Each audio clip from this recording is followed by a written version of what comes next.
Noah, good morning. Good morning. It is 9:12. And we'll call the Pawnee Business Council special meeting to order. This is July 13, 2016. And our first order of business is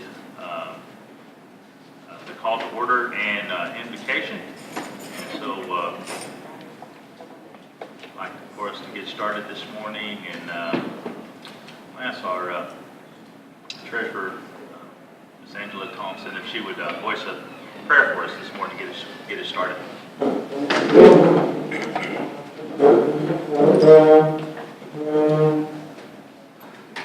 morning, Heavenly Father. We come to you today asking your guidance, dear Lord, over the decisions that have to be made, dear Lord, at this table, dear Lord, on behalf of our Pawnee people and our families, dear Lord, that we so proudly serve, dear Lord. We thank you for each individual present here, each family represented, dear Lord. We thank you for this beautiful weather, dear Lord, and just everything that you've given us, dear Lord. We give you all the praise and glory, dear Lord. We just ask that you be with the sick, the elderly, those that are in mourning, dear Lord. We ask that you be with those that are shut-ins and in the hospital, dear Lord, and just meet their needs, dear Lord. Just give them peace, dear Lord, and comfort, dear Lord. Be with us as we conduct business today, dear Lord, that your will be done, dear Lord. And all these things I ask. In Jesus' name I pray. Amen. All right, well, thank you, Angela. At this time, we will have the roll call.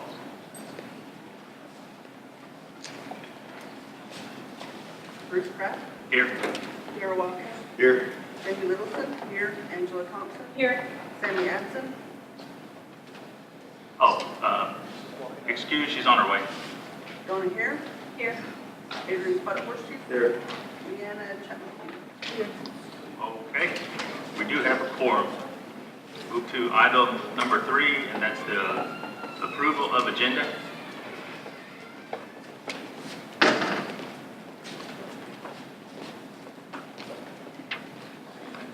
Let it be noted that Sammy has come into the meeting.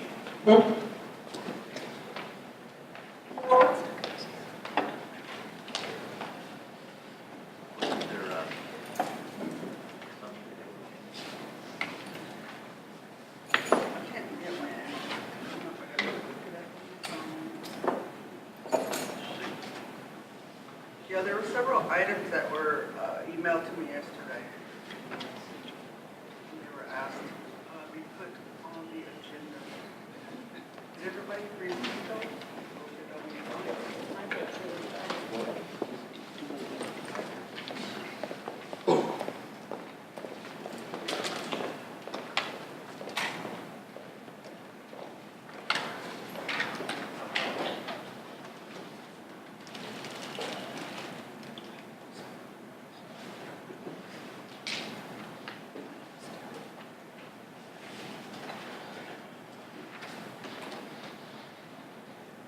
Yeah, there was 4 items that were to be added to this agenda.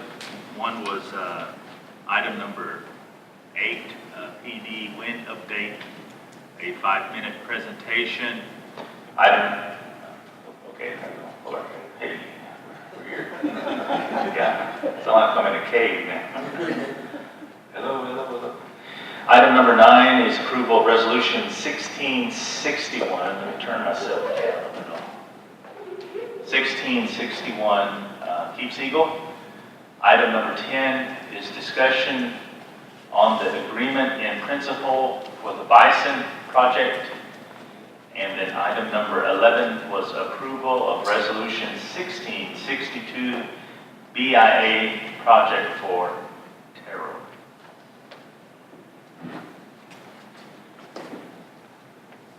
Was there any other items? And the P&E wind update, they asked to be number 1 on the new business.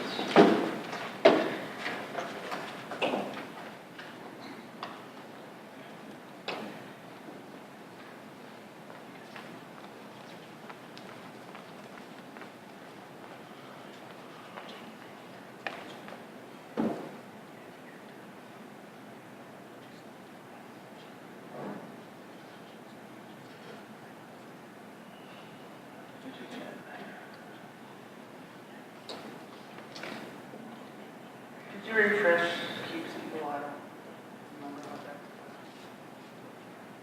Yeah, I can. At the last meeting, I think it was the 28th, was it the 28th? June, 23rd of June, as part of the Bison project. I asked the council if they wanted me to proceed with an agreement in principle and a letter of inquiry to Keeps Eagle for the agricultural grant to support our Bison project. I have a question. I thought we were going to add to this agenda as well, the letter to the BIA to seek an appraisal so we can start looking at purchasing the land where Stonewood is. Remember we had that discussion last time at the last council meeting? And we were going to add, we couldn't add it to that agenda, but we were going to add it to this agenda. Approval It for was appraisal. It was to authorize you to send that letter to the BIA to start the process for purchase of that land. So what we need is a formal vote to do that. So we can move that to item number 12. And what do you want to say this? I guess, letter to BIA Okay. regarding land at Stonewood. Yeah, well, appraisal and any other process, if we don't want to just limit it to appraisals, yes. Start the process for land purchase with all the appraisals.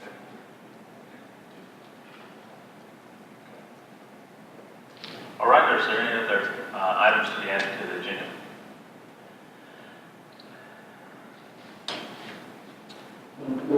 And so what we're going to be voting on is the agenda we have before us, put on new business, move P&E Win to item number 1, move everything down, and then add these other items that were already brought up this morning. Make that motion. Okay, we have a motion. Is there a second?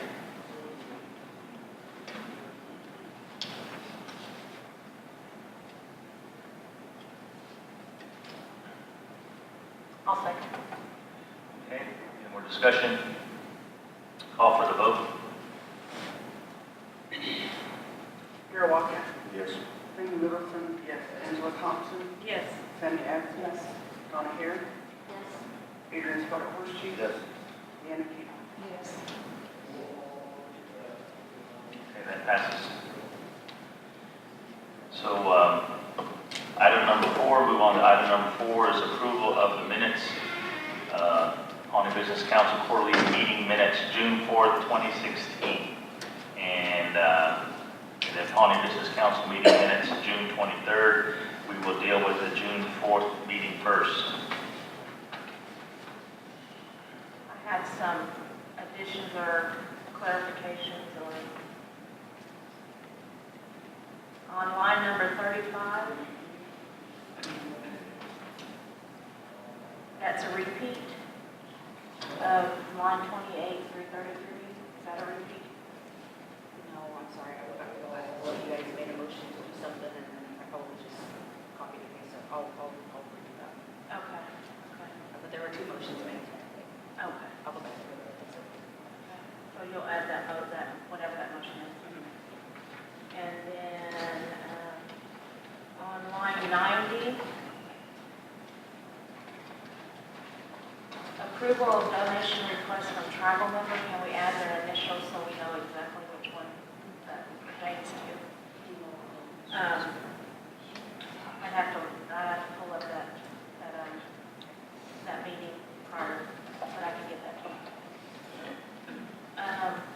line number 116,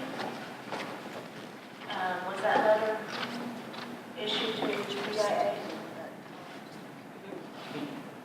I emailed it to you guys. Oh, you did? After it was sent. Okay, all right, thank you. I just don't recall it. On line 137, I would just like to add that when Dennis addressed the council, it was thanking them for their support and sponsorship. So can we add that? That's what I'd like to add. And that's all I have on that agenda.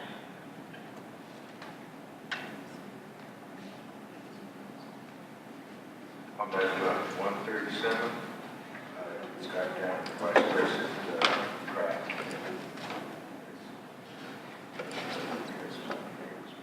Yeah. Devoted. That was there. On 191, Leanna, I had a few questions about the annual report for Mr. Nightchi. I'm wondering if we have to list, it says reports she questioned, but there's no, I wonder if we have to add that. If we do, then we probably need to look at the questions involved. Or just mark it out. Line 192, 93.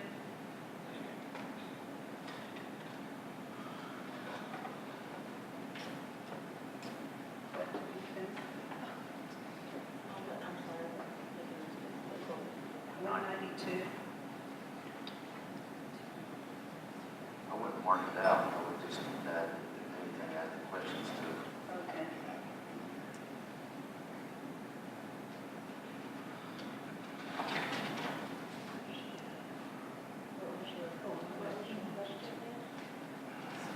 If we just mark that out, just mark out reports she questioned, because that sounds, it doesn't, they weren't negative or anything. I don't want it to sound like I was picking on them or anything. So I think the questions either need to be added or the whole sentence. Or you could just put IE, then list out all of those reports. Just take up that if that would be better.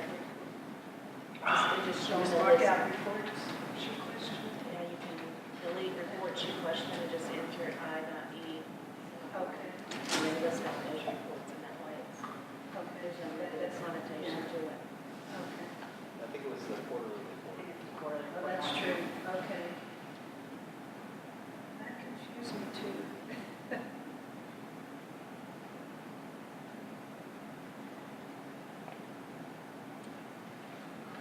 That's all. All right, are there any other changes? If not, entertain a motion to approve the minutes for June 4th, 2016. I'll make that motion. I'll second. Motion made and second. Call for the vote.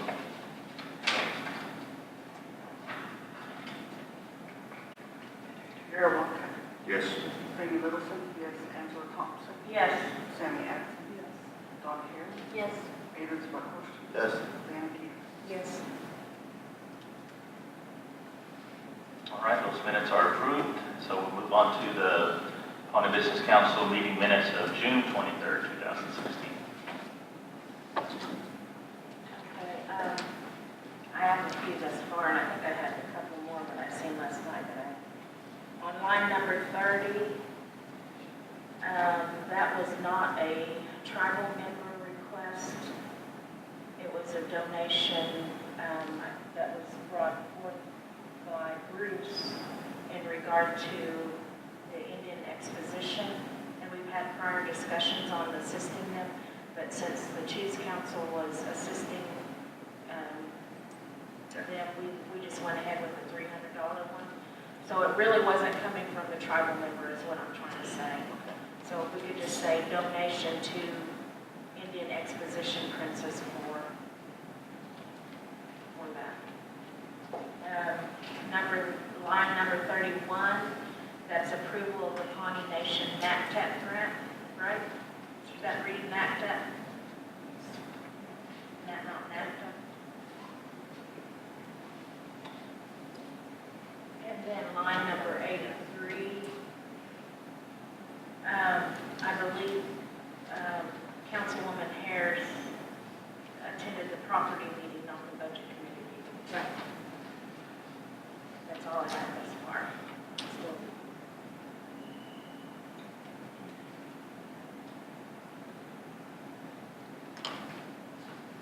I'm sorry, what was that again? The last one, number 80, line number 83, under Donna Harris' report, she attended the property meeting instead of the budget committee. On line 79, do we have to put Leanna was not able to attend sovereignty? I chose not to, but can we just mark that out?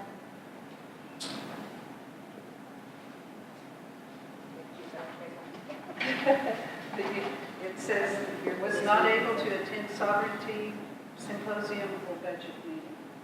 I had doctor appointments and everything, but does that need to be added? Can't we just mark that out? Mark that sentence out? Okay.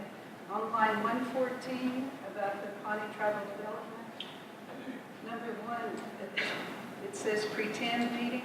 Shouldn't that be pre-bid? I don't know about that. Pretend meeting.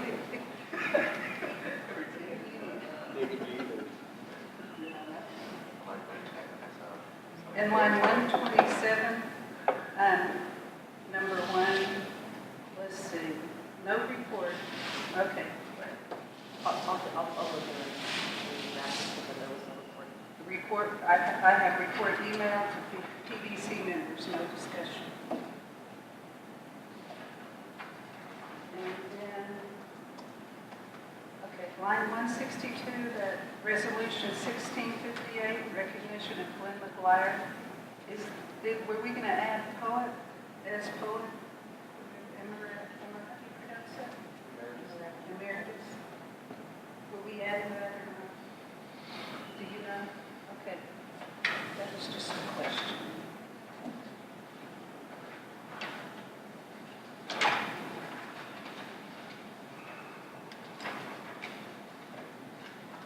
Line 408. Discussion on communication from President's office. 410. Motion made by to approve, seconded by, and there's no names or anything, and I don't know what the discussion was about, and so it needs to be included in this blue box. And then line 413, it says Leanna Chapman Teeter voted yes, and I had left by then. So, I'll have her Sam corrected. I wasn't here for this meeting, so okay. I'll have her back on again. Okay. Because over here on line 389, it says Leanna Chapman Teeter was excused from the meeting at 9:30, so I didn't know what you put in there. So,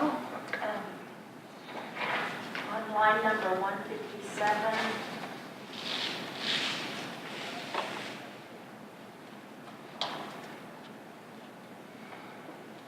it says President Pratt called for a lunch break, but I think that was just a break.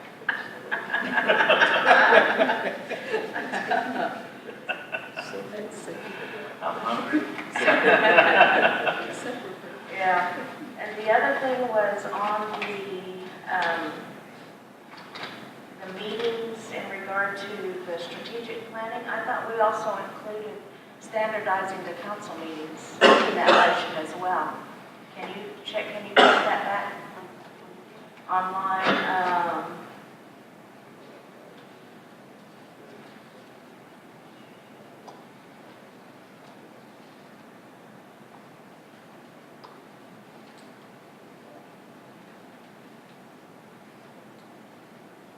On line 379 through 387. I think you did. I think you talked about standardized as well. Yes, so if you could look in that, and because I thought that was a part of my motion.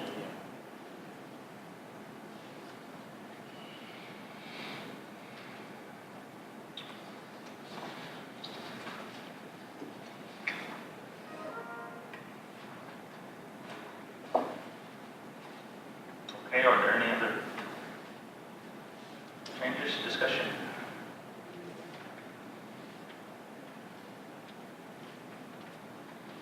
If not, entertain a motion to approve the June 23rd minutes.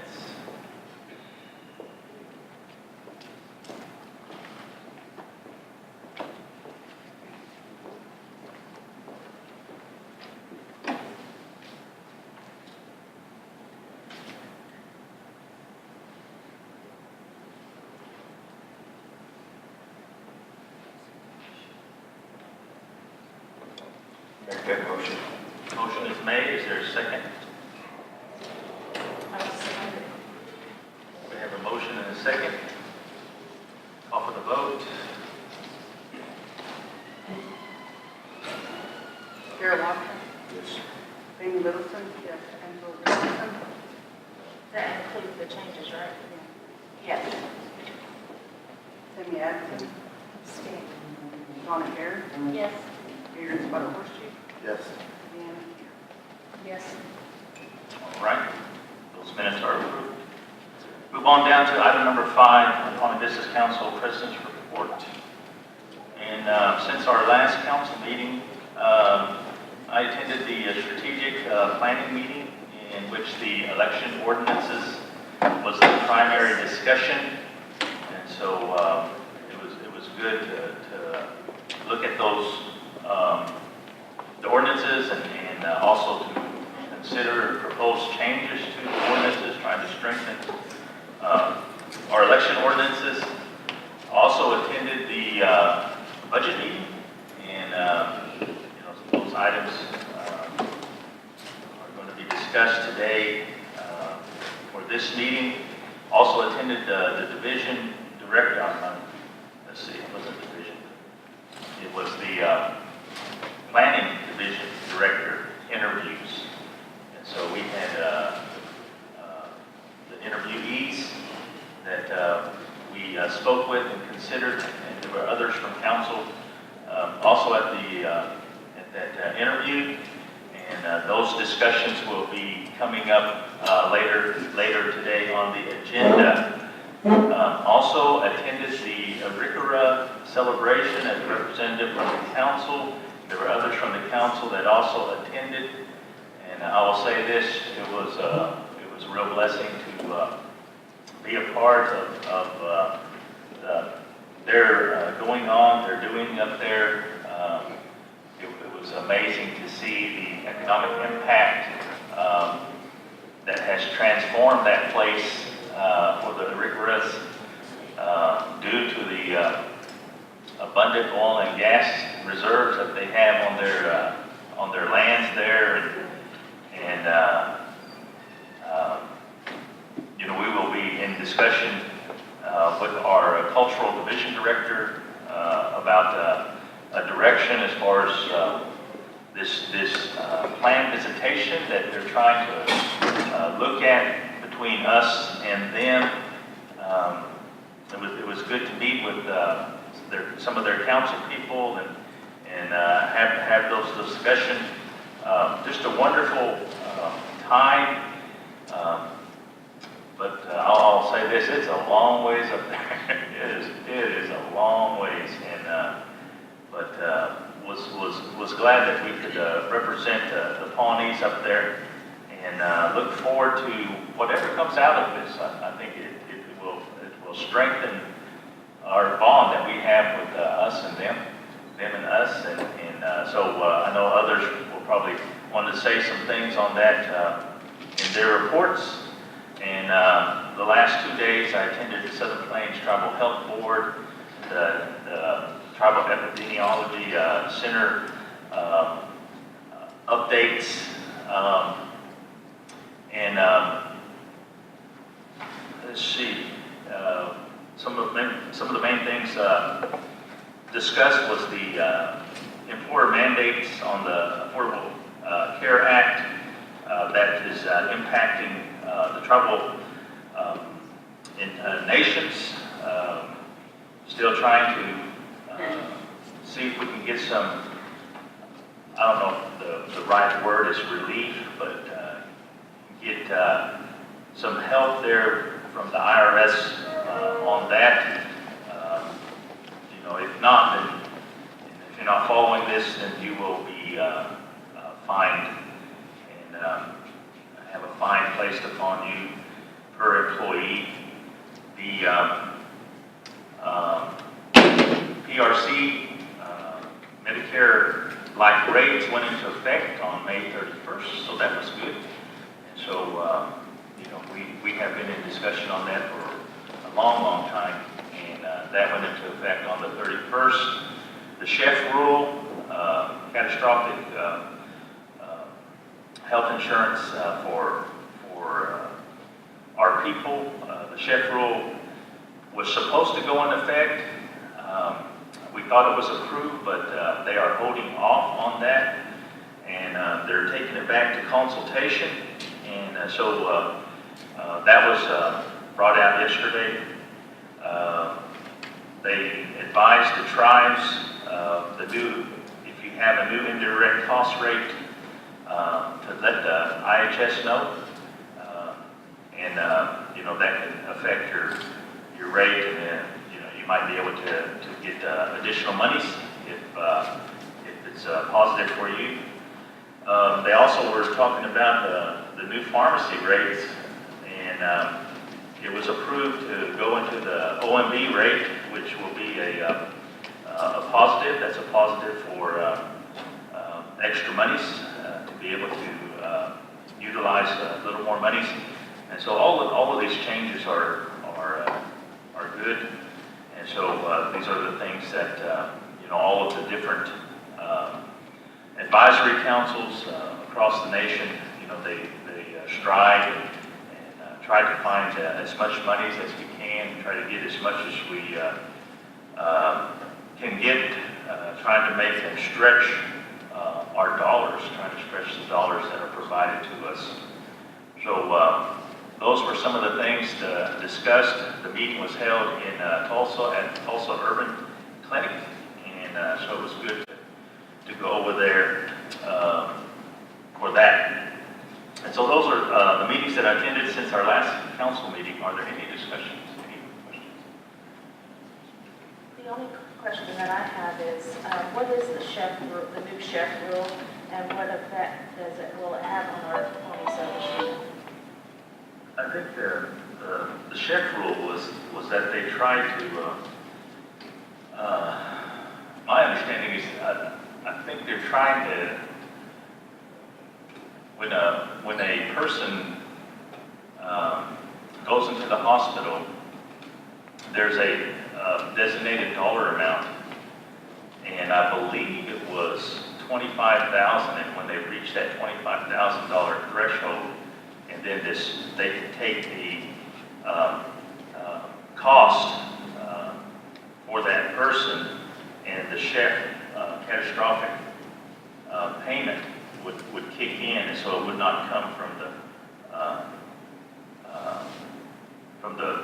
the regular budget.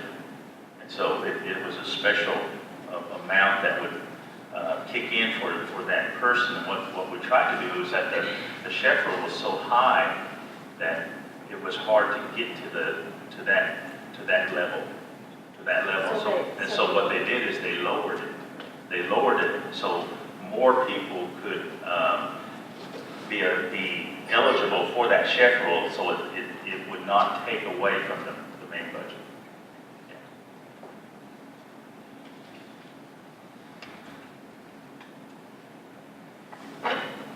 So it's a good thing. But it's on hold right now. Okay, if not, then we'll move to item number 6, the Pawnee Business Council Committee and Travel Reports, and we'll start to my left with Donna Herring.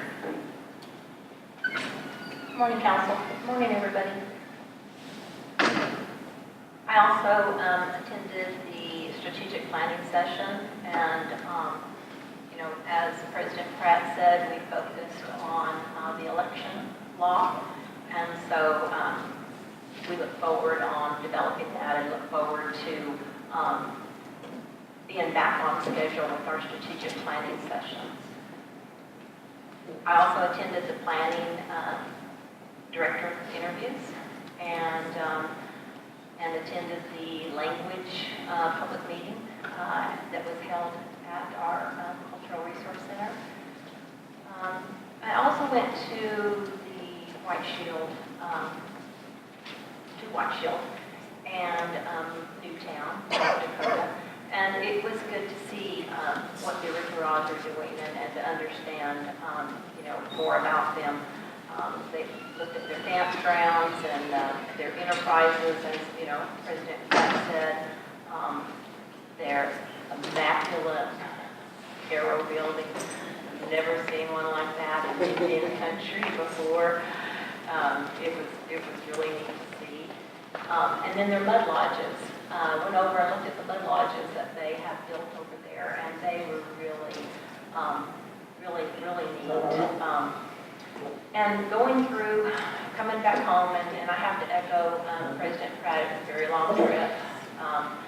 And coming back home, I touched base, wanted to visit with Roger Welsh, and they were busy. They're expecting a new grandbaby, so they wanted to take them out to eat, but Linda was getting ready to go become a grandmother, and they're real excited about that. And also went through Grand Island to, just see the property. Haven't been up there for, for about 5 or 6 years, and remember Jack Reed and, the special relationship we had with him, and thankful to him for,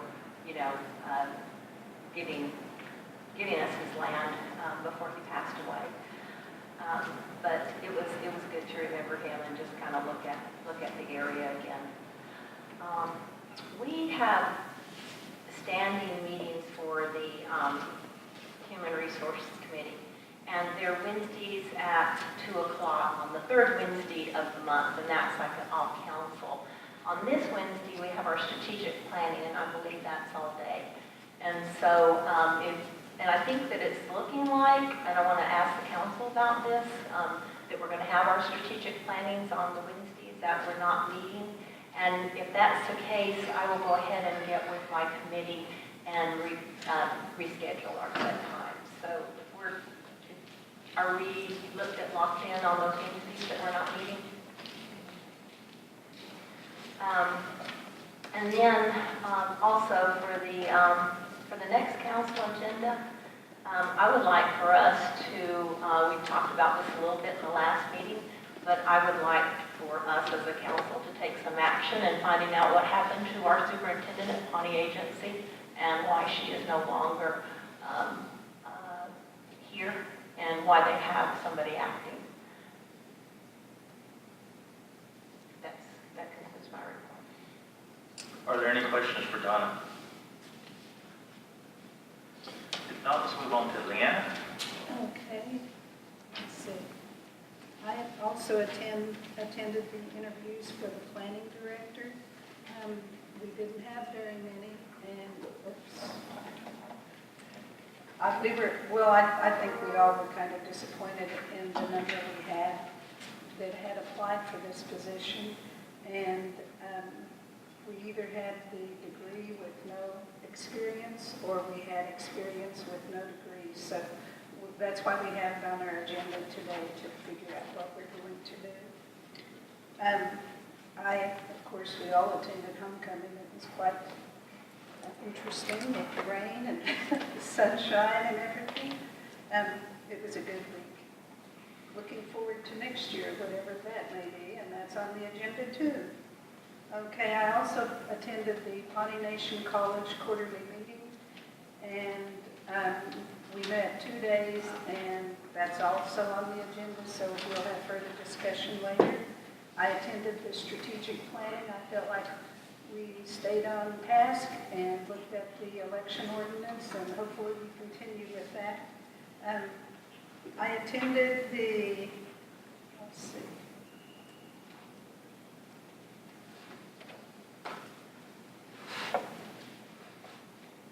Oklahoma Native Assets Coalition, and let's see.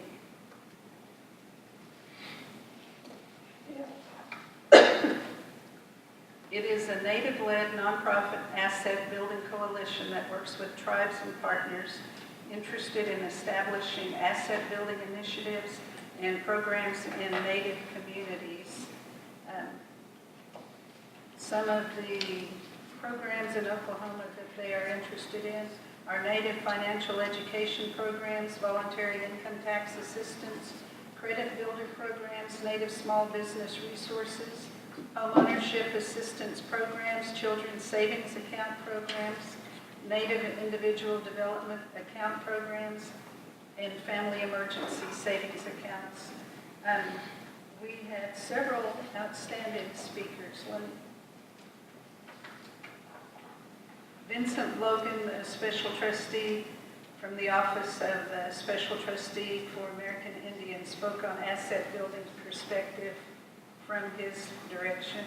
We also had the state legislative Native caucus co-chairs, Representative Dan Kirby and Seneca Scott. We also had Lillian Sparks Robinson, Commissioner for the Administration for Native Americans, and their interest in Native asset building, resources to support projects, accomplishments of current grantees, and ANA's plan for continued support. I did want to add, let me find it in my notes, something that Vincent Logan had said. He gave us all kinds of statistics that are interesting if you would like to hear about them sometime.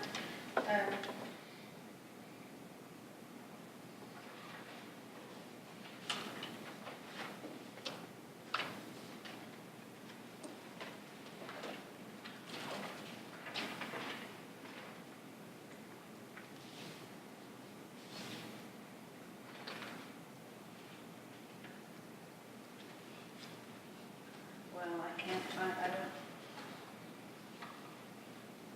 Oh, what he kept referring to was you need to be a sustainable community. And he challenges the Indian people to invest in themselves, carry on our legacy through entrepreneurs and business people who will purchase with tribal or Indian items and own their own business and work together. He said he knows we need more capacity and that Oklahoma tribes come from all areas of wealth. And he said one thing we do need to create, it feels like we didn't have enough lawyers, but we need financial people, strategic planners, and through that we can have safe and affordable housing, decent wages, and these are the three main things for wealth creation: safe and affordable housing, decent wages and secure jobs, and promote entrepreneurial class of Native community. And that sounds like something that we can follow or start working towards as a goal. That really stuck in my mind because we need to look at what we can, at being sustainable on our own.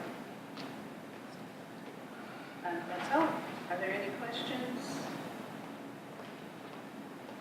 Carol? Thank you. I have a question. Did Mr. Logan say anything about the recent deal that was signed into law about, I think they're thinking about doing away with the Office of Special Trustee? Special trustee. Isn't that his office?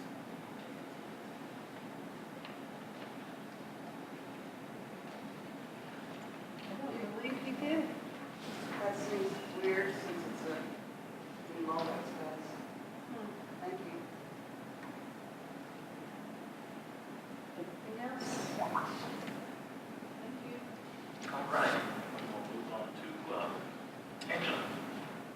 Okay, I had no actual travel, but the meetings that I did attend was the language event held at the museum on the evening, and that was very well attended. I was pleased with that, the number of people that were interested in the community meeting, and look forward to Zach and Taylor and Herb and his shop developing that language program. And classes are to begin around September of this year, so I'm very excited about that. And I hope, I did stand up and said that as treasurer, that I would, support their program as much as I can as an individual tribal member and as a council member to ensure the success of that program. So I encourage the rest of the council to join in that support as well. I was glad to see Donna there and Adrian and Fanny as well, so it was very well attended. We had this strategic planning session that was good. We started looking at the election ordinance. Phyllis Gonzalez was there from the BIA to provide us some technical support in regard to moving that forward, and also discuss the revision of the Constitution. So the council is owning that at the strategic planning. We've already started looking at that and making changes to the ordinance, so that's encouraging. So we're moving forward on that. Attended the TDC expansion event. That was very well attended as well. Looking forward to that, and progressing in that area. Budget hearings have been going. We're, I think, we have one more meeting this week, and then we'll probably have another one, and that should be the end of it, so that we can get the comprehensive budget to you by August 15th. So that's going very good, very good. Set in on a Pawnee Nation College and DOE conference call. We're dealing with that issue as well. We're looking at it and hitting it straight on, hoping to open those communication lines and get us moving forward in the right direction. There's things that we just need to address as a council and as the board of trustees. We need to come together to make sure that the college is operating smoothly and just have it moving forward in that sense. I can't say too much because we're still discussing things. So, but we are looking at it, we are addressing it and moving forward. And that's all I have. Thank you. Any questions for Angela? All right, we'll move over to the Vice President. Okay. I didn't have any travel to report. I went to attend the strategic planning meeting, which is with Angela and Brianna had spent talked about earlier, and I'm pleased with it. It's moving forward. We're doing something with the our election ordinance, which needs to be addressed. Also sat in on the teleconference call with Ms. Washington in Washington, D.C., which was concerning the Pawnee Nation College. That's still an ongoing thing there, so there'll be more to talk about later on that. Thank you. All right. Move on over to Fanny. Good morning, everyone. I attended the Language Community Meeting that was held on June 28th at the Cultural Resource Center. And I was really pleased with the attendance. I was really excited about what the Culture Department is going to start doing in the fall as far as language classes. And I'm looking forward to that. And there was a really good presentation done by Zach Rice and Taylor Moore, and I think the highlight of it all was just telling us the reason why they want to be a part of the language and they want to revive our language. It was really touching and heartfelt, and I really appreciated hearing their message and their dream and what they want to see becoming the language to bring it back to our people again. And I like the thought that they're mindful that the language is a big part. It's us, that's what makes us different from everybody else. And I think that all of our tribal members need to be reminded of that. You know, that language is what makes us different from everybody else. So we need to revive it. Everyone needs to get involved. And I hope that it's going to be that way. That more tribal members are going to step up and want to learn the language and want to have a better understanding of it and how important it is to our people. So they have some really good plans lined up for the fall when they start these classes. And they were asking input about how people would like language classes to begin and things like that. So I encourage everyone to put your 2 cents in and to become active and become involved. And then also, let's see, on the 29th, I attended the planning director interviews. And I'm kind of the opposite of everybody. There was one person we interviewed that I was really impressed with, and I think would do an excellent job, but I think I'm the only one that feels that way. But nevertheless, these re-advertising they just drag on forever and ever, and I don't know, I just think they made the cut through the system and through the HR department that we need to make a decision. But, nevertheless, like I said, I was impressed with one of the candidates. And I like it when people are excited and want to move forward and want to do things in a positive way. And anyway, that's just my thoughts on that, on the planning director position. And then I attended the groundbreaking at Stonewood for the expansion of the casino. And then I attended the strategic planning meeting where we're looking at our ordinance.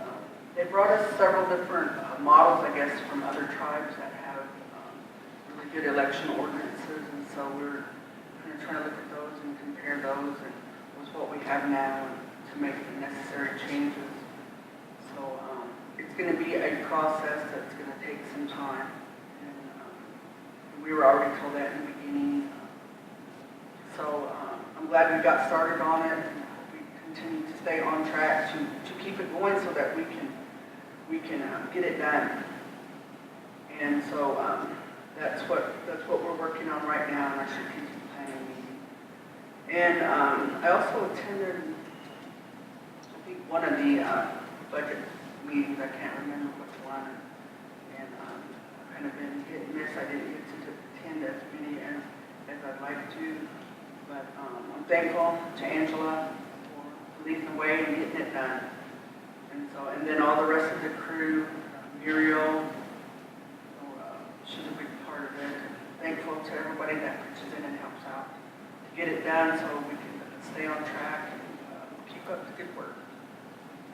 And I believe that's all to me. Oh, I attended the Rick Ross celebration this past week. It was my 3rd year going up there, and every year I meet new people, and I enjoy myself up there. The weather is the best part of it. It gets cold at night. We had a lot of rain this year, but it was still great. And then the best thing of all is we were all really powwowing, and there was a gentleman that came over that I met, who Adrian knew, that he had met years ago, and he introduced me to him. But that gentleman wanted to put up a sweat for us. So we left the powwow. When somebody wants to pray for me, I'm all about that. So I had to leave the powwow, and we went to his home, and he put up a sweat, and they said prayers for us. And so I really felt blessed. I got a really good blessing from the Rickawaw relatives. And they're not the powwow people. They're the ones that are in the background, but to me that's the backbone of that nation.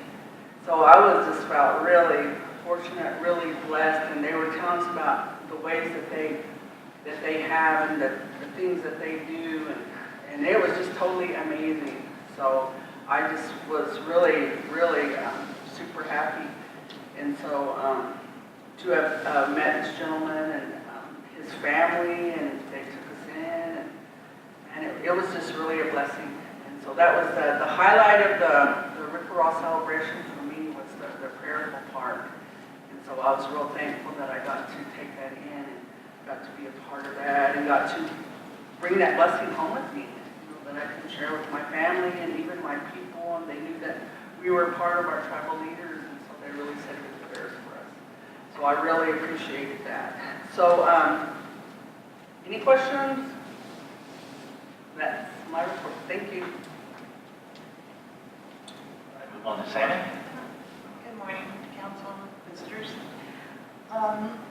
I attended a telecom for the Standing Bear Powwow. Toby Bonvillian actually resigned, and that's why we had such a time contacting her, I guess, before her resignation. You know, she kind of checked out. So we have a new gentleman, Tony Coleman, that is chairing that event now. That powwow is scheduled for the 23rd and the 24th of September. It is up at Standing Bear Park in Ponca, and is an effort by the 5 tribes. So we have a stake in it by donating, and I don't know if anyone is interested in setting up a booth or what have you. Maybe education, I don't know. Some food for thought. When's the date? The 23rd and 24th of September. Okay. I think the college said. Yes. And those are information booths, of course, are free. So that would, I'll put a little memo out to the directors and ask them if anybody's interested in doing those things. Also, and I'll give you an agenda as soon as we get a flyer, as soon as I receive a flyer from them. I don't know how much my involvement is. I'm kind of just there as an advisory, I guess. I don't know. I'm just on calls. So I also attended our powwow, and I was really happy to see so many people attend inside the building here. That arena is so big, it's really hard to know how many people are there, because it's really more united. It was more united inside our gym here, and I thought it was good. I thought the fellowship was good, and what have you. I went out over to where Herb was. Herb had the museum open during the powwow, so I was over there kind of meeting and greeting, if you will, and hung out with him for a few hours every day. And then, what else did I do? I was at the TDC groundbreaking, and that was pretty much my activities from our last meeting. Any questions? All right, any questions? Thank you. If not, okay. Morning, everybody. Thank you all for being here today. The council, administration we have here. Pretty much everything that I went to, people have already commented on. I went to a strategic planning session. I attended the budget meeting. I went to a TDC meeting, groundbreaking ceremony.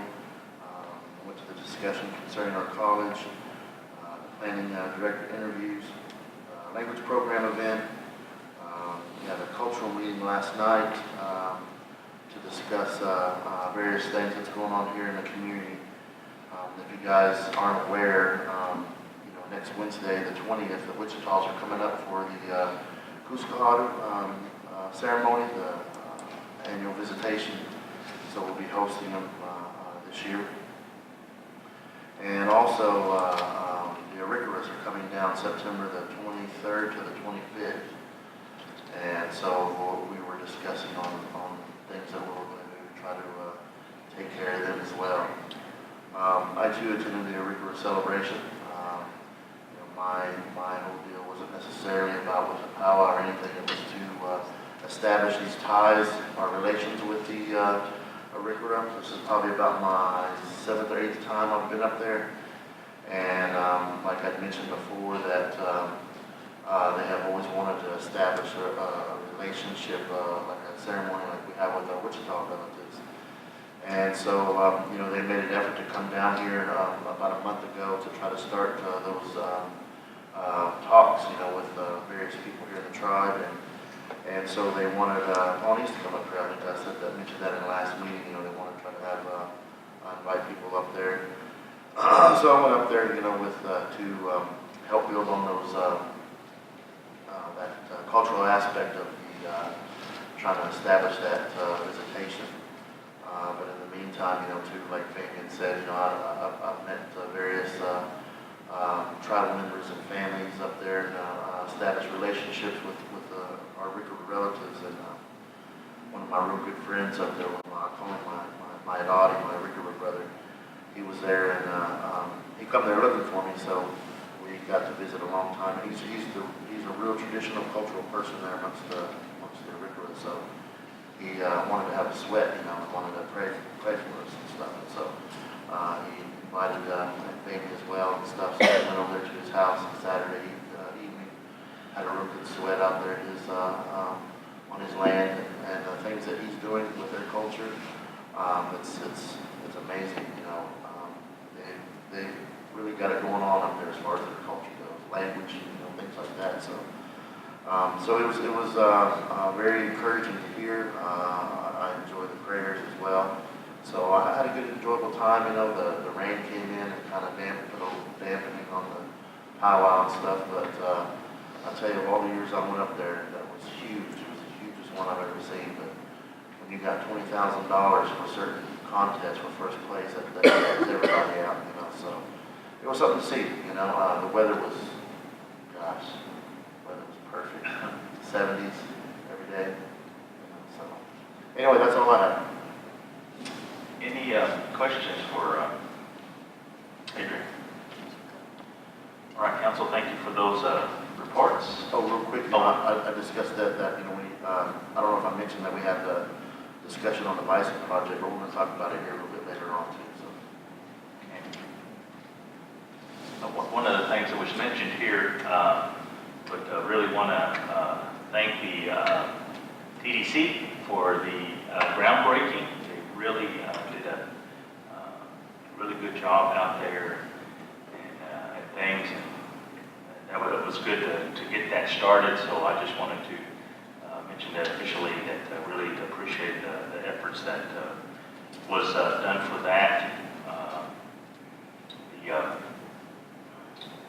The expansion that is going to be progressing. So that was good. So at this time, we'll move on to item number 7, the Pawnee Business Council travel requests for approval. And we'll start with Adrian, and we'll come around this way. I'm sorry, I was reading. What was that? The travel. I don't have any. Okay, Sam. I have none, thank you. Amy? All right, Darrell? I've got some information from the Smithsonian Institute, National Museum of American Indian. They're in the process of creating a National Native American Veterans Memorial on their grounds at the Museum of American Indian. They are going nationwide, this committee, meeting with tribal veterans and getting input on what the Indian veteran would like to see displayed there in the nation's capital. 3 of these meetings are going to be here in Oklahoma. They're coming up next week. And the closest one to us is they're meeting at the Hard Rock Casino and Hotel in Catoosa, July 21st. And they're asking all American Indian veterans to attend. This is July 21st. And I would like to attend this to gather information on what they're doing and projected costs, what they're looking at, how they're going to select the design, is it going to be an open competition for the design, or are they going to contract someone to come up with designs? This is information I'd like to gather, and I'd like to attend this meeting. All right. As far as travel, there is a travel consultation with USDA on August 23rd and 24th. That's in Sulphur. And so I'd like to attend attend that. And also, one of the things Andrew's going to bring up in his report is we are still after the after-school program from the USDA, and so we have been trying to set up a meeting with the USDA in DC, and we're looking for funds from them on for the end of the year. And so end of the year is coming up, and so we're trying to make a push to try to speak with them and see if we can get this, I think it's $3.5 million budget for 4 years from the USDA. And so we have been working on that for probably last year. And so, and what I'm saying is I don't know any dates yet. And so we're still trying to set that up. So want to attend that. Also letting the council be aware, and especially the vice president, on August the 31st through August the 5th, I will be at Indian Falls Creek cooking, I believe. So I'll be gone out of the office for a week. What is it? Yeah, August? Oh, sorry, I'm sorry. I was looking at. Okay, all right. July 31st, sorry. July. Be gone a month. Hey, cooking for a month. Falls Creek. We don't know yet. That's what we're trying to set it up. Yeah. Okay. Sorry. You thought you were going to a whole month. You're gonna come back pretty heavy there. Hey. Looking on that, man. That'll be a big fine. No need to go there, brother. All right, Angela. Oh, okay. I have no travel. Yeah.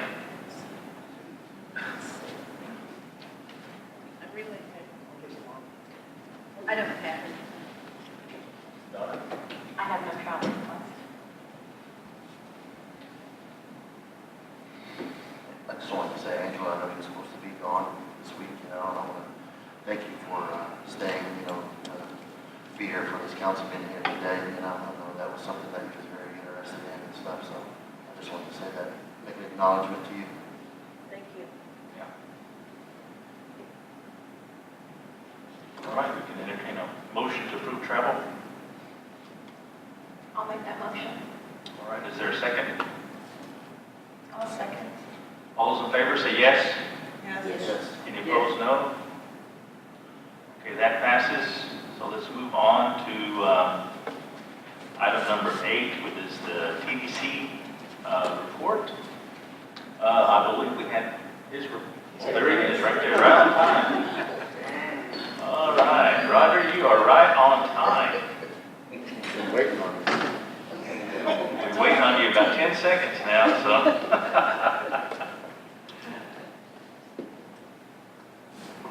Are we using mine today? Oh.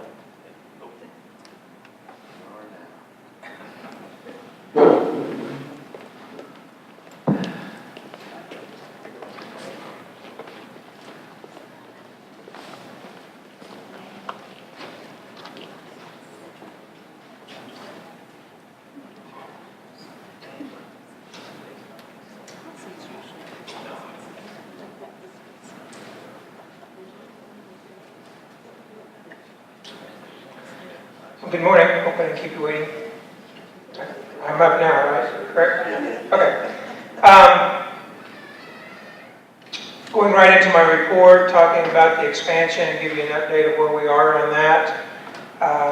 There was a couple of questions that we still had before it could be totally submitted out to subcontractors for bid. Most of the questions we had was cleared up with the Gaming Commission Monday night at their meeting, and what the issue was establishing what the subcontractor's fee was going to be. And so they established the fee Monday night, I believe. I got a short email from Arthur telling me what it was yesterday, that he was going to be out of the office. I need a little more clarification on it, so I'm waiting for him to reply back on a couple of questions, and then we should be good to go as far as that. The turnaround time on subcontractors should be less than 2 weeks. Most of them, the subs are aware of the project, or looking at the project. These are just some outstanding issues waiting to resolve before they submit their bid. So with that, we're still looking to have all of that done by the end of this month and be ready to start into moving dirt. Talking about construction, Kudix has been busy working to gain awards on contracts. At the last report here, I stated that they had been awarded a contract with the Cherokees working on the gaming floor at Grove, and that we had also been awarded a contract with the Gates Church that is on the north side of Oklahoma City, between Oklahoma City and Edmond. Then we have also been meeting with the Alaska Native Corps for construction or contract work at Tinker. There is a lot of renovations planned for Tinker Air Force Base over the next 8 years. And so they actually reached out to us on this. And so Mike has been busy meeting with them the last 2 or 3 days, as well as some other contacts that he has at Tinker to gain either some subcontracts or some smaller contracts there at the base. We're really optimistic and excited about that. Once we gain some experience through those contracts, then we will have the history required to submit for 8A status. So our goal is in the next 6 to 12 months to be submitting an application for that 8A status, depending on the history we can get built up in the meantime. At Pawnee Star Design, I talked about last time that we've had a busy June. We've printed almost 4,000 shirts during the month of June, which was a nice step up. That's nowhere near what our capacity will be as far as output. We submitted a bid yesterday, for example, to the Cherokees, to their employee. It's for their employee appreciation week or whatever they have for 4,200 shirts. So we're hopeful in having an opportunity to be able to do that job. And like I said, we submitted that bid yesterday. This afternoon at 1 o'clock, I'm meeting with a paving company to look at and start the paving work that needs to be done at Snack and Pack and BJ's in town. We also have had names submitted to the board for renaming those, and we'll be talking about that at our next board meeting, which is next Tuesday night. I believe that's the 19th.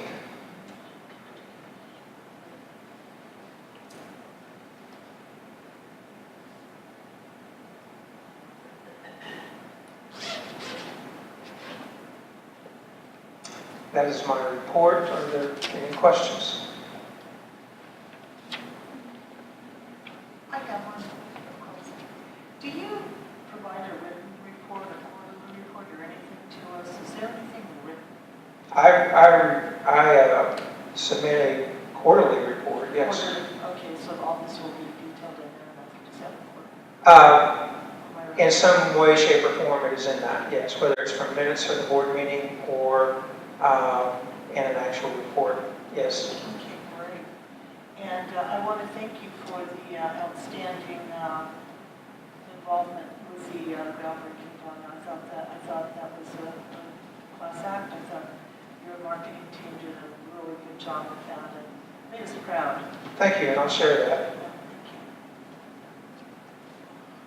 you. One thing, I just wanted to know if I could get an email of the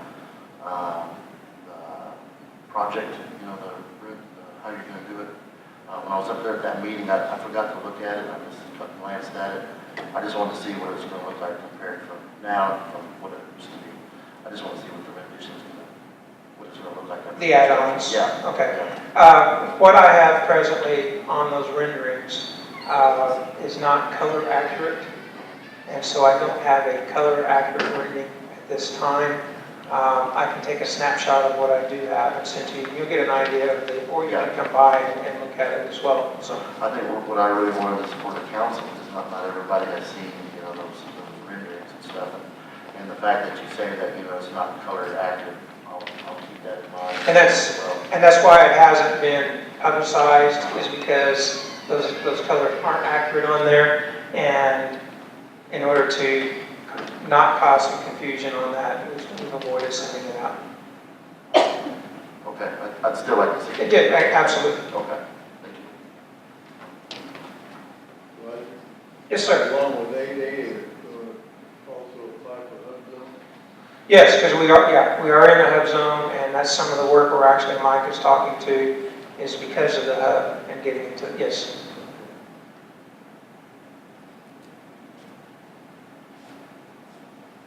The next meeting is July 19th at 5:30. And when is the joint meeting? I believe it's set for this Monday at 5:30, 18th.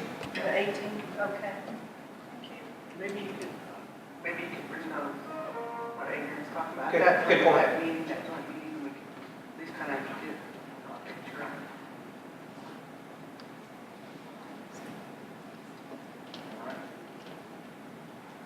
When did you anticipate doing the repaving of Snack Time?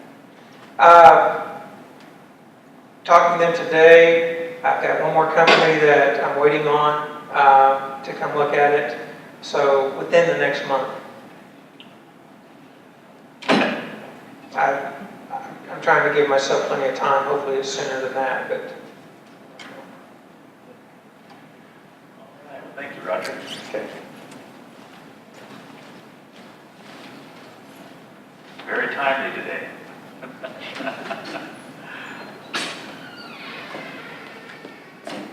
Item number 9 is Pawnee Nation College President Report. I don't see him here, but he gave us a,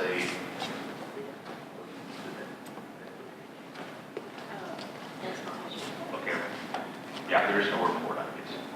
Okay. I read his report. I don't know if everybody else has read his report.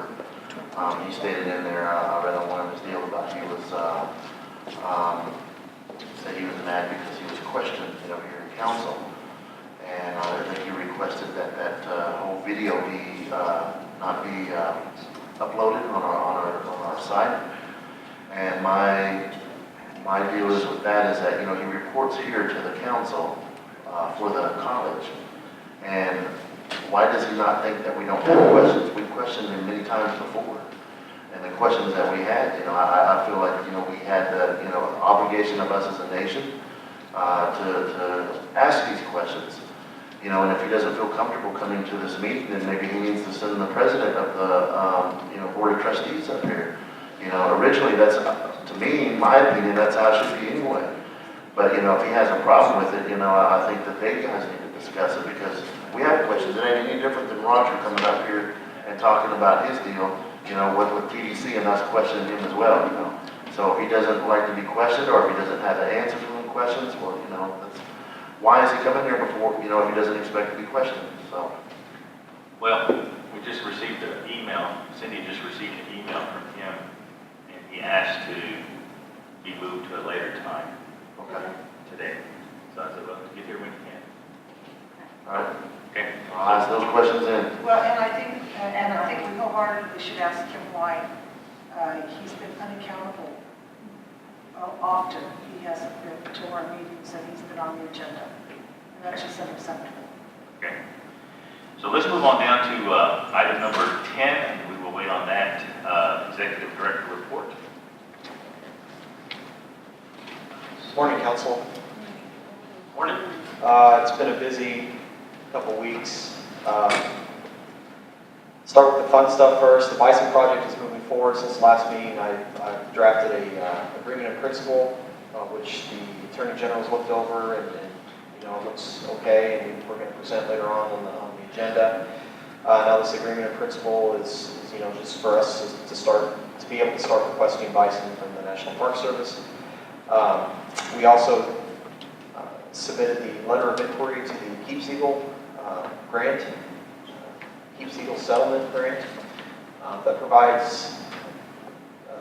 We requested $1.8 million for our bison project and our seed project and all that other kind of stuff because, you know, we have been supporting the seed project for years now, and we just need that resource injection to help that project move forward and over the hump. And so I think we're making good progress in that. And by the way, the Keeps Eagle will support both the bison and the seed project.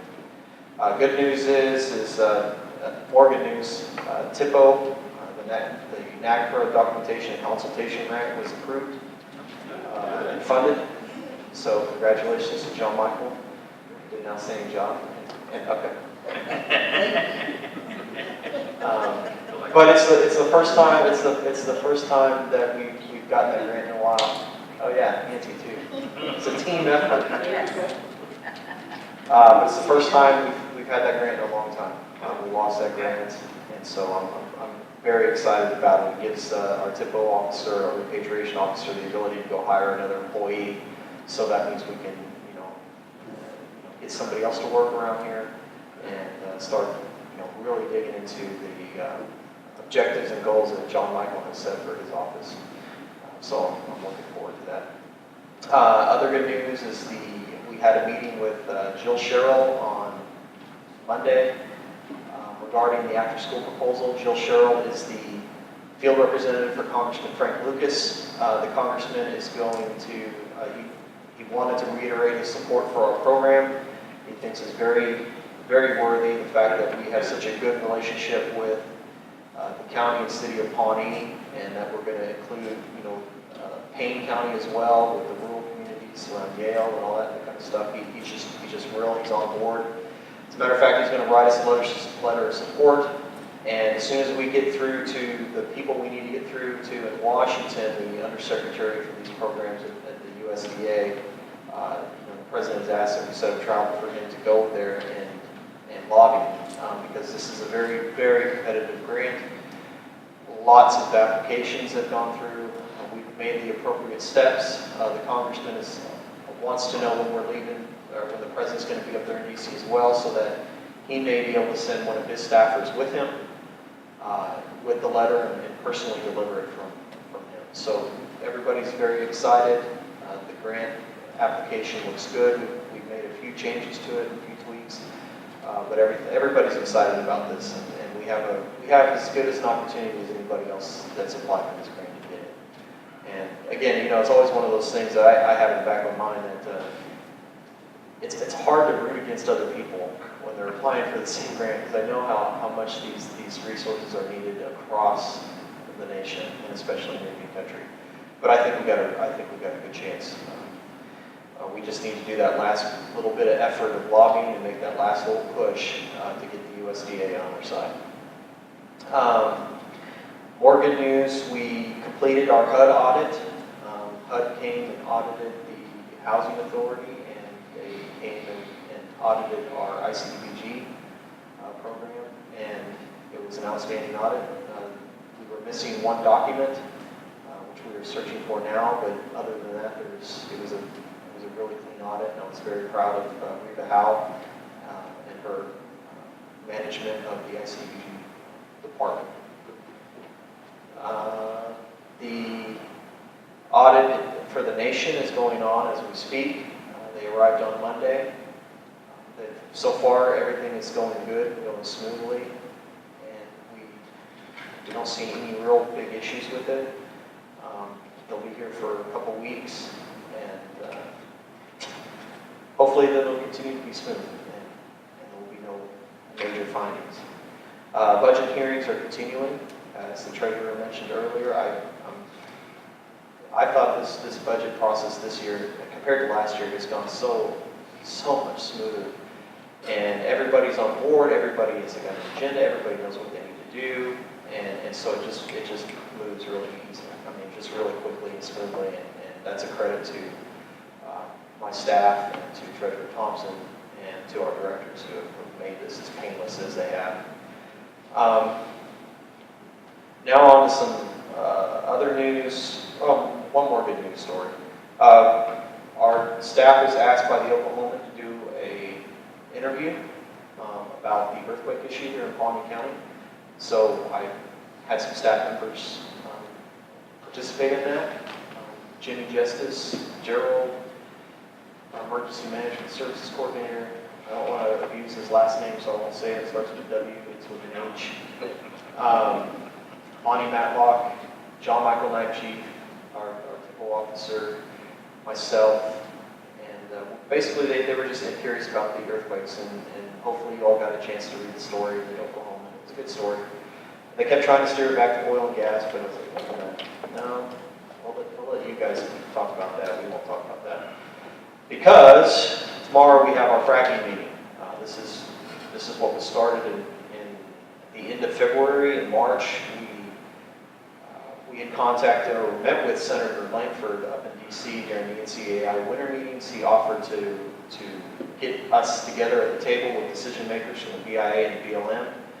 And so we've been on that process with the field representative for Senator Langford, Jeff Underwood, who's worked very diligently getting this together, getting the right people together.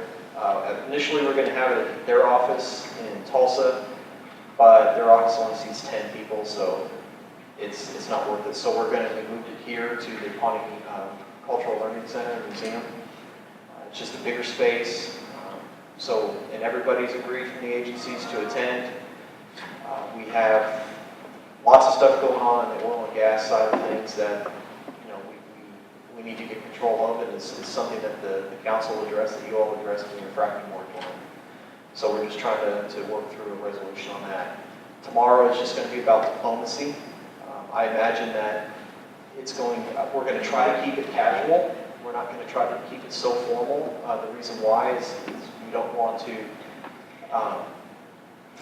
start off on the wrong foot. If we have the decision makers there, let's start from that basis and try to establish a positive relationship. So that's my goal going in there. That starts at 9 a.m. It'll be over at 12. So it's very short and sweet. One thing that we're going to discuss there that's important, though, and what the senator is requiring of these agencies is quarterly meetings. Now, we can structure that any way we want to, but he wants us to be in continual contact with these agencies on a quarterly basis. Until we solve and resolve these issues that have come up, especially with regards to our trust accountability, their fiduciary duty, and the water rights issue, because all that stuff is still ongoing. Segueing back into my second problem that I started dealing with on Friday, which kind of consumed a lot of my time, was the presence of Pawnee County sheriffs on tribal trust land. I sent you all my memo of kind of what has been going on and what has been transpiring. The updates are Monday, Chief Canuho went out there, made contact with him, and asked him, basically, you need to leave. And they said they assured him they will, but they haven't left yet. The cars are still there. So this morning, actually, and Mr. Mason even went to, and he'll talk about this as well, he also went to the Pawnee County Sheriff, met with him face to face, and it seemed like that would be the resolution, but apparently it's not.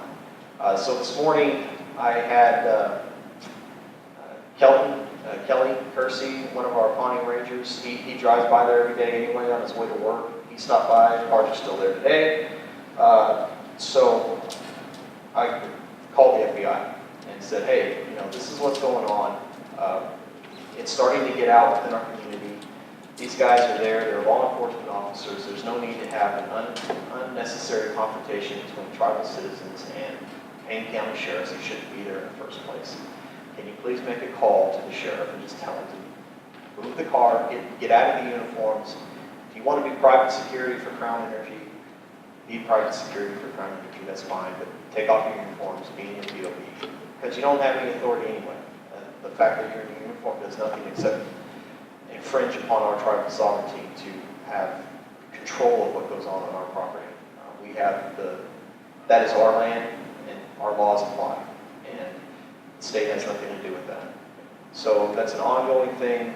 I find it very distressing. I find it a very unnecessary escalation in Crown's rhetoric against one of our tribal citizens.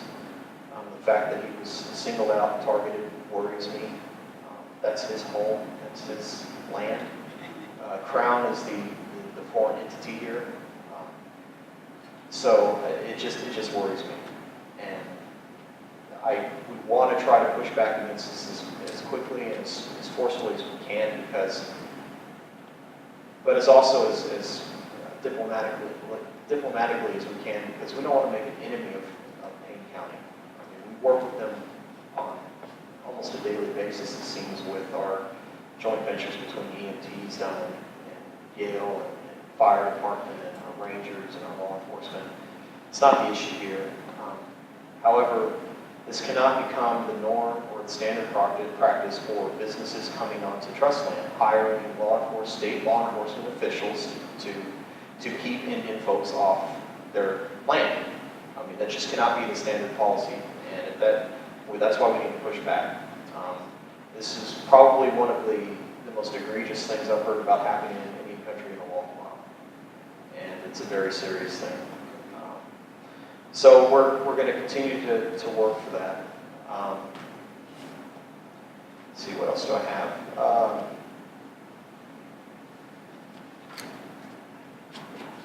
I think that's it. I think that's been enough for the past couple of weeks.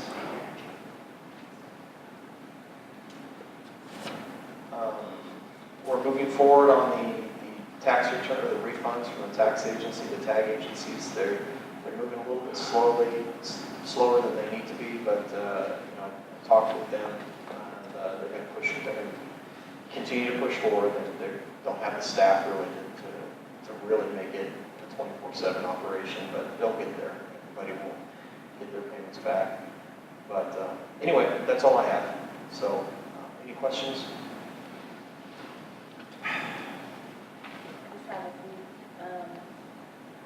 I would like to be included on any audit meetings with the auditors. The closeouts? Yes. Okay. So please keep me updated on that.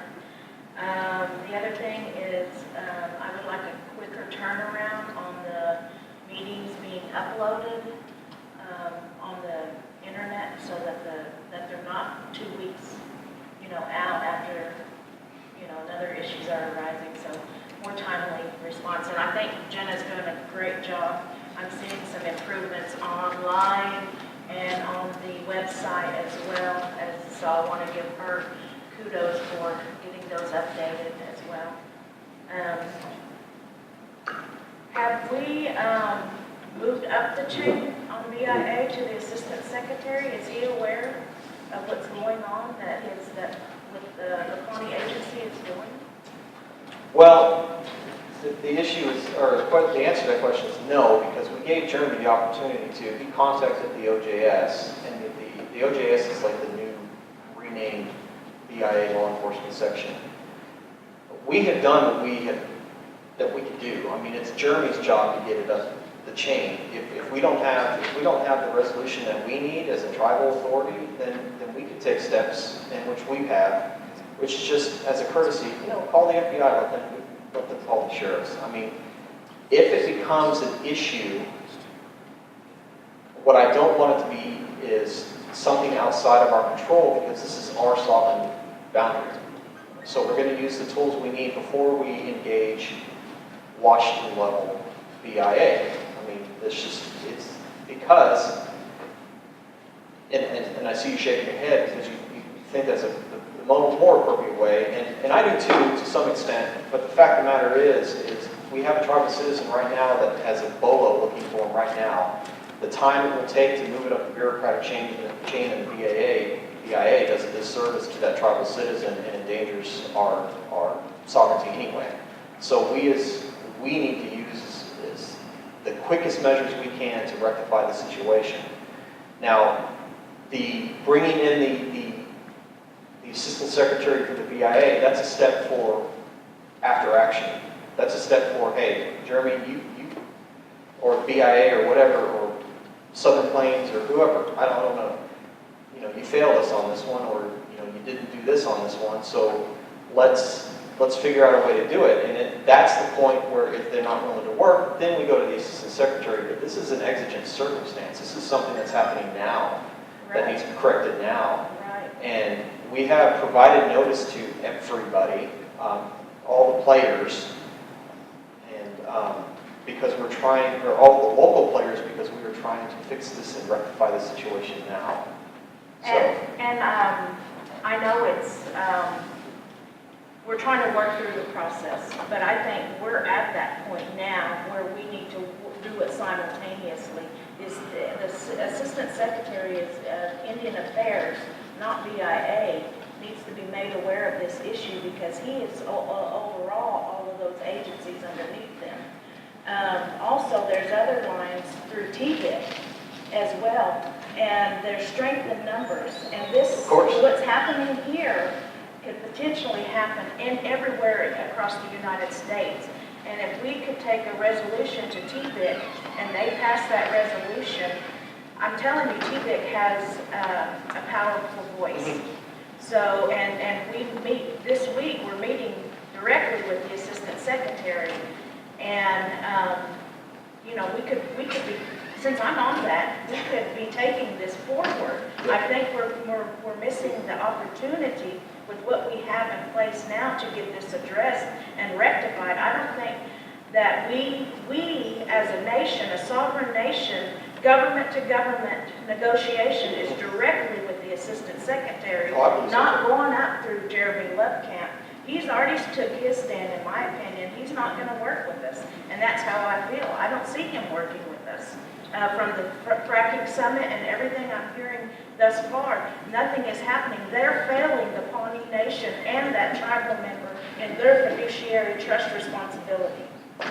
And so we need to work all levels, in my opinion. And we do, but the question is, from my position, that is something that needs to come from the council as a government-to-government, because my reaching out to the assistant secretary is not a government-to-government thing. It has to come from council. And so what I'm trying to do as in my position as executive director is just to try to correct the circumstance with the tools I have on the ground. Now, the discussion, and this is why I put the interoffice memorandum, and I'm sure why we'll continue to update the council, is because then it's now for you all to decide, where do we go after this? Because this isn't going to stop. I mean, the Crown Energy is they lost out on communitization agreement for that entire, basically, southern half of our jurisdiction. But what they're doing is they're getting CAs approved with smaller segments now. So they're going to get that land anyway. They're just not going to get one big fail swoop. They're going to get it in smaller sections. And so if they continue with this kind of antagonistic attitude towards tribal citizens, then we should be concerned, because this is worrying to me. We cannot, and I feel bad for the Payne County sheriffs too. I mean, often those guys as deputies, they're just deputies. I mean, tribal jurisdiction is hard enough anyway to try to figure out, all the jurisdictional questions that we have on our checkerboard and allotments and our lands and all that kind of stuff. However, I expect that the higher ups, the people that are in charge, the people that have the trust responsibility to us, they should dang well know what the jurisdictional issues are, and they should take our concerns about having state actors on federal land seriously.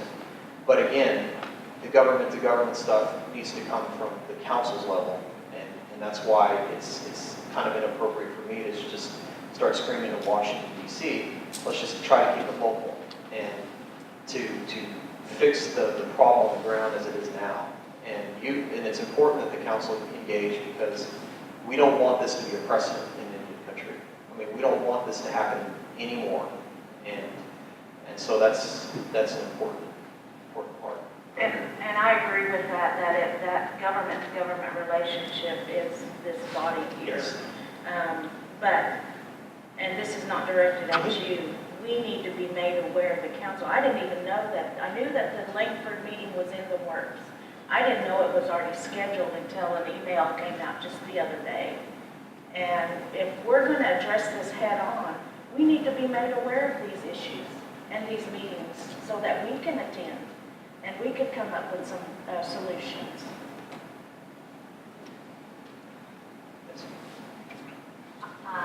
I don't really feel that we would be in the situation we are right now if our superintendent was here at the agency. I don't feel that would have been a decision that was made.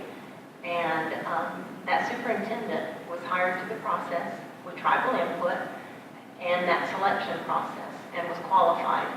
And I think we really need to address the Southern Plains Regional Office on why she's being kept down in Anadarko and away from her duty station.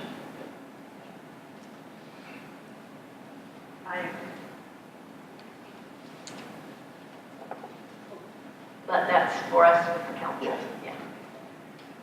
I just want to say my little part, I agree with what everybody's saying here too, as well, but also, I just want to, say that, I don't like the people down there.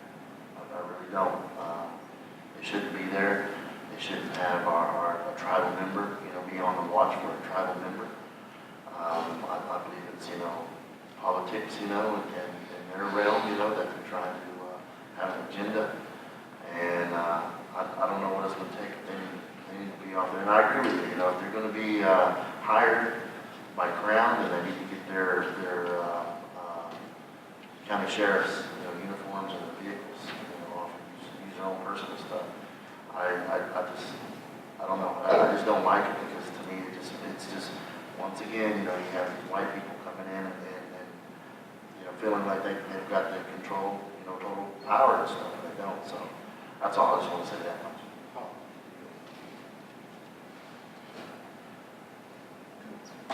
Andrew, Yes. I would like to know how we can negate the leases. Can you bring, is this even an idea? It is, actually. To bring in the leasers and have them withdraw those leases and just keep it. I realize it's income, but based on the bidding process that I saw, it's probably not a lot of money. Really based on what we've seen, Bloodstone back here, I would say maybe those owners need to know what's really going on. Maybe they're not all apprised of what's happening. They can renege on those, and I don't know what the legal ramifications are. I've never read a contract, but pull that back and get them off there for good. We are at a point now to where it's hostile. Yes, and we had spent the past 2 days trying to look for ways to use our tribal law, to use our tribal codes, to push back against some of these actors on our Indian lands. The issue becomes we really don't have any legal standing to kick them off the lease because the lease agreement is between the entity that's using our lands and the federal government. It is not between the landowners and my question. the companies. However, there's other ways we can do it. This is going to be part of the discussion tomorrow, hopefully, is how do we exert some kind of control over the process of these people using our lands, because that has been a sticking point. We had a CA agreement that was approved yesterday. We got notice, another Crown CA down south that was approved by the BIA. And in there, it said that although this Crown Energy has been negligent and irresponsible with some of its actions, that's null and void when it comes to approving CAs, which are just a payment method and just a thing. So, it's just one of those things where we really don't have a remedy, and this is what's caused the issue in the first place, and this is why the Business Council, you all passed the fracking moratorium, because we could. That's why we need our own realty department. Yes. Yes. Yes. If we had our own realty department, it wouldn't even be a thought And we are looking to at have that. the sheriff sitting there. Yeah, and we were looking at that, Counselor Edson, we are looking to see what the 638 funding available is for that, because we do want to contract that service out. Absolutely. Thank you, Council. I had some other questions. Yes, ma'am. On the report, on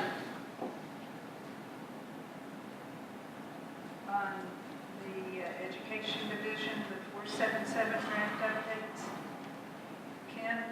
when the requested revisions to 2015 annual report to be completed in 10 days, were they sent in? Yes. Okay. Yes. And then education and training specialist position remains unfilled until funding becomes available? Yes. When might that? This is something that I have to sit down with both my division directors who are responsible for providing services to our tribal citizens. Those divisions are always very poorly funded at the federal level, and they are always stretched extremely thin. Now, Jeff Barwick, the AOTR for 477, is going to be here next week visiting with Allison, because they are developing a plan to bring more money into the program that can be used to hire permanent full-time staff to fill some of these positions. Right now, they're not funded adequately. That was one of the questions too. The youth upcoming, and I noticed he's going to be here July 26th to review the handbook. And then you have youth supplemental funds rebooted to be announced. Yes. What is that? That is something that the education division director is doing right now. She's going through all of her handbooks and all of her programs and scrubbing them to ensure that they're keeping with whatever the JWIN committee or the parents committee or the higher education and training committee wants them to do. I don't know the full scope of what that is yet, because she hasn't developed one, a draft one yet for me to look at, but it's something that we're trying to, because we have limited resources, to actually streamline the process so that we're getting our resources to those that need it first and need it the most. So we're not wasting our resources. The learning center rate increase beginning August? Yes. Do you know? Yes. Okay. I don't know how much. Oh, I don't know how much. Yes. But we're looking at ways, and I challenged all my directors to try to find ways to bring in reasonable revenue to their programs. Reasonable. Now, these are things that we're not going to charge you $50, but some of these programs, like in DHCS, they need to start billing Medicare or Medicaid. I mean, they need to start doing those things, and they need to start thinking that way. And it was easy for me because I came into an office with a TIPO that had that built in.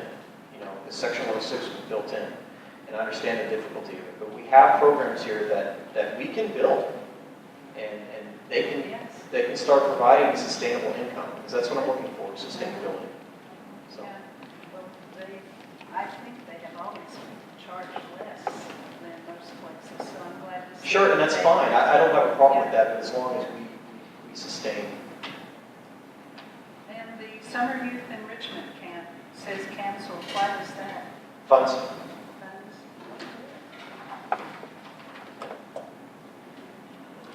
That's all.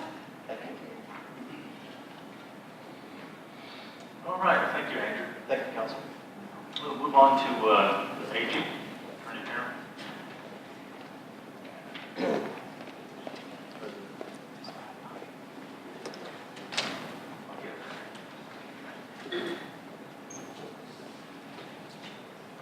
I hope that the members of the council have read my report. Most especially, I hope that the members of the council have read Kelly, his report, his manager's report. I find that report extremely disturbing. The council is very angry about this, as I am, and I don't blame you. I think Councilor Adrian has really picked up on what really is at the root of all this, and that is retaliation.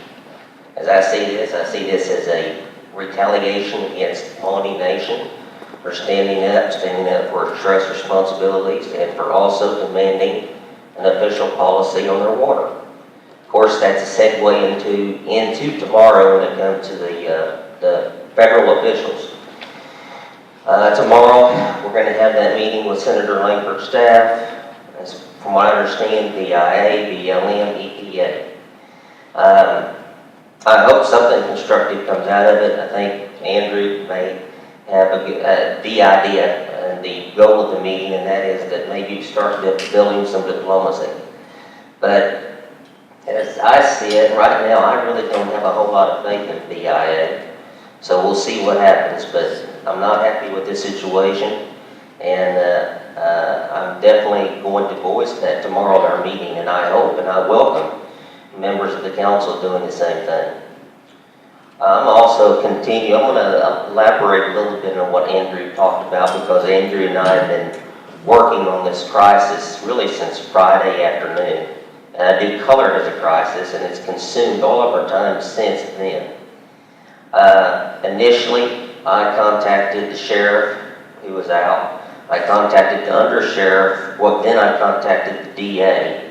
The DA refused to talk to me. The DA told me this was not her problem and she wished not to have anything to do with it. That was it.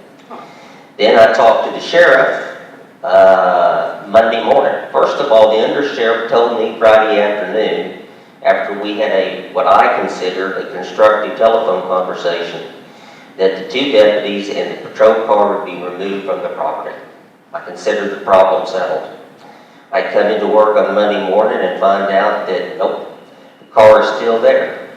Although the 2 sheriff deputies are not. From what I understand, the car's been parked there Monday, Tuesday, and as Andrew elaborated, it was parked there still this morning. My view is I don't think there are any deputies out there, but the car is. But it doesn't matter if there are deputies out there or not.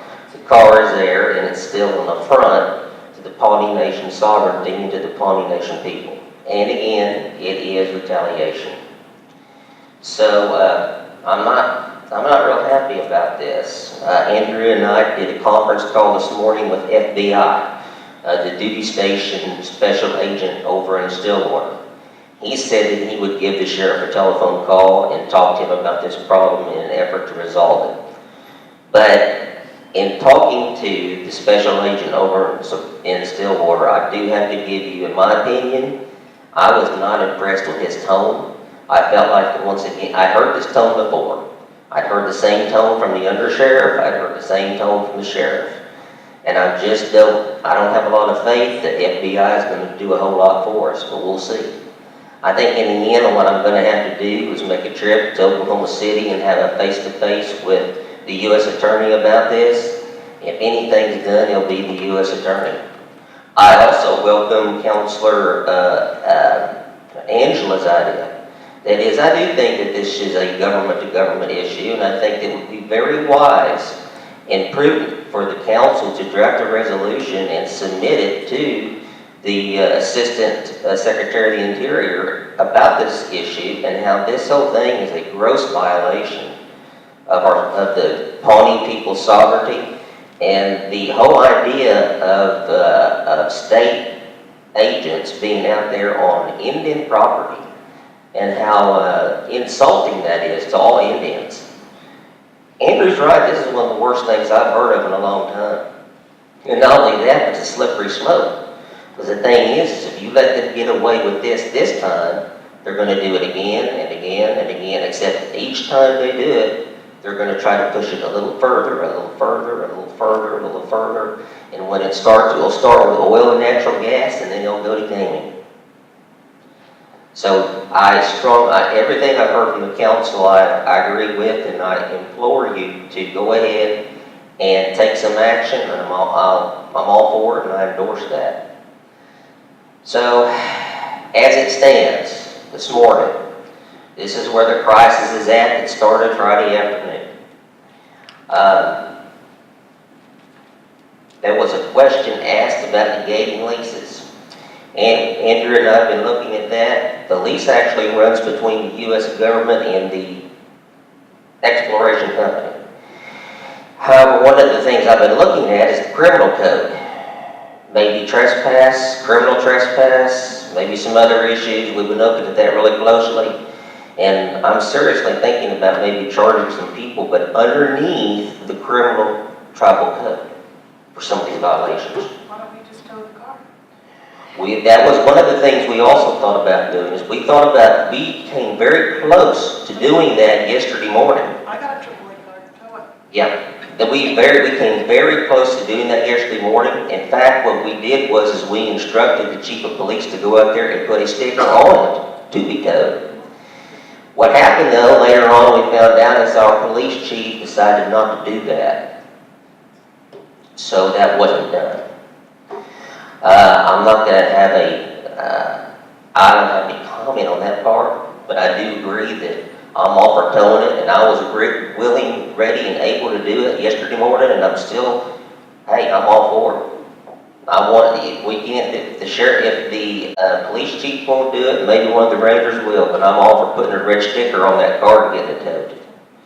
So that is a very good point. We've already thought about it, and that is a solution, and I like that idea. I like it a lot. But I'm still not through, that is that maybe these folks need to be charged under our criminal code because of what they've been doing. Well, I think you could charge them, but I also think you could tow the vehicle. Absolutely. And I think, Yep. we have to stand up, folks. This is our land. This is our sovereign right. Yep. Tribal land. It's not like parking that over at the courthouse. No. No. I don't care what it's going to take us. I mean, we need to draft a resolution to do those things. Let's do it if we need to. If David Canugo doesn't want to go put a sticker out there, Yeah. I'll put a sticker on it. Yes. You know, this is exactly what I was talking about. You know, when are we going to start standing up for ourselves, you know? I mean, why are we going to be tippy-toeing around, you know? I mean, they're in clear violation. Yeah. And I'm all for putting a sticker on it. I'm towing the car and all of it. And also, like I said, I want to charge them as well. You don't stand up to them, like I said, they're just going to keep coming and coming and coming. And each time they come, they're going to whittle away at that wall of sovereignty, each little bit at a time, until finally that wall comes down. That is their goal. That is their goal. You know, also, they have a pipe. I was talking to Walter last night. They have a tube that's in the river that has been pumping water. He talked about, I don't know, don't quote me on this, it's thousands and thousands and thousands of gallons that they've been doing. 80 million gallons. 80 Okay, million 80 million gallons. gallons. 80 million gallons that they're pumping out. You know, that's our water too as well. They're not paying for it. You know? And not only that, Adrian, they're not even abiding by their own Oklahoma Water Resources Board permit. Because the permit says it's supposed to be coming out of a private pond. But once again, because these folks these folks I'm convinced have a character problem. These folks are the Crown Energy. The thing is they decided to put the pipe into the river instead of the pond. The permit was for the pond. So then they built this pipe, and then, correct me if I'm wrong, Adrian, you know the area a lot better than I do, and I'm not good at judging distances, but the pipe goes like a mile. Yeah. I want to say probably almost 2 miles. 2 miles, and not only that, but it's above ground. You can see it right there running right along the side of the highway. In open view. Here's another one, just complete affront. So, it's not good, but we're working on it. I'll probably have to talk to the U.S. Attorney because I don't know if the FBI is really going to do anything. I totally endorse the council drafting the resolution. And I think that'd be a great idea. So, beyond that, the report itself, and then also Councilor Angela at the end, I'm going to talk about the January 13th priorities. And I'm just going to allude to some of this stuff, okay? Because I know that we've already been here for a while. Pawnee Nation Business College, before they're willing to make a bid. What I'm finding is they're asking for a financial annual report from the college and usually a month-end financial report from the college as well. Then they evaluate those two reports, and then they submit a bid. So that's why there's been some drag time on this, because I've asked the college for these reports and I'm waiting on those. Once I get those, then I can give those to forensic auditors so that they can put their bid together, and once they do that, then I can forward those bids to you. Let's see what else. The Oklahoman, this goes back to the interview regarding our environmental stuff. I should have brought this up earlier, but I thought that was a very positive thing. It helped us out. Again, like Andrew says, they always want to make this about oil and natural gas, and they don't understand it goes bigger than that. The trusts issues and the water issues dwarf the oil and gas issue, as I see it. And at the Pawnee Nation, that's what this has been all about since the very beginning, it still is. And then there was that talk about quarterly meetings, which I like. That would be good. There were some other issues in here I brought up. Mr. Reed, it's hard to get a hold of him, but I want to work with him on this, and the reason why is because two reasons. One is I don't want to usurp him, and another on the museum bylaws. That's one. Two is that I also feel like I don't want to indirectly usurp in the Charlotte Council, because I feel like that Reed and the Charlotte Council, this museum thing is kind of their pet project sort of deal, and I want to help them, but I don't want to usurp them and come in and take charge, because that would be totally inappropriate. So I want to help and work with Mr. Reed in putting museum bylaws together, or modifying them as we had talked about earlier. I brought to the council's attention the issue with the legal bill that's owed to Fellers Law Firm in Oklahoma City. I just bring that to your attention, and again, once again, this is going to have to be council action, so I'll leave that up to you guys. One thing that has happened about 3 weeks ago, it was very mysterious, still mysterious. A U.S. attorney in Oklahoma, in Tulsa, Clemon Ashley, called me and asked me if I would accept a subpoena on behalf of the Pawnee Nation. I said, yeah, okay.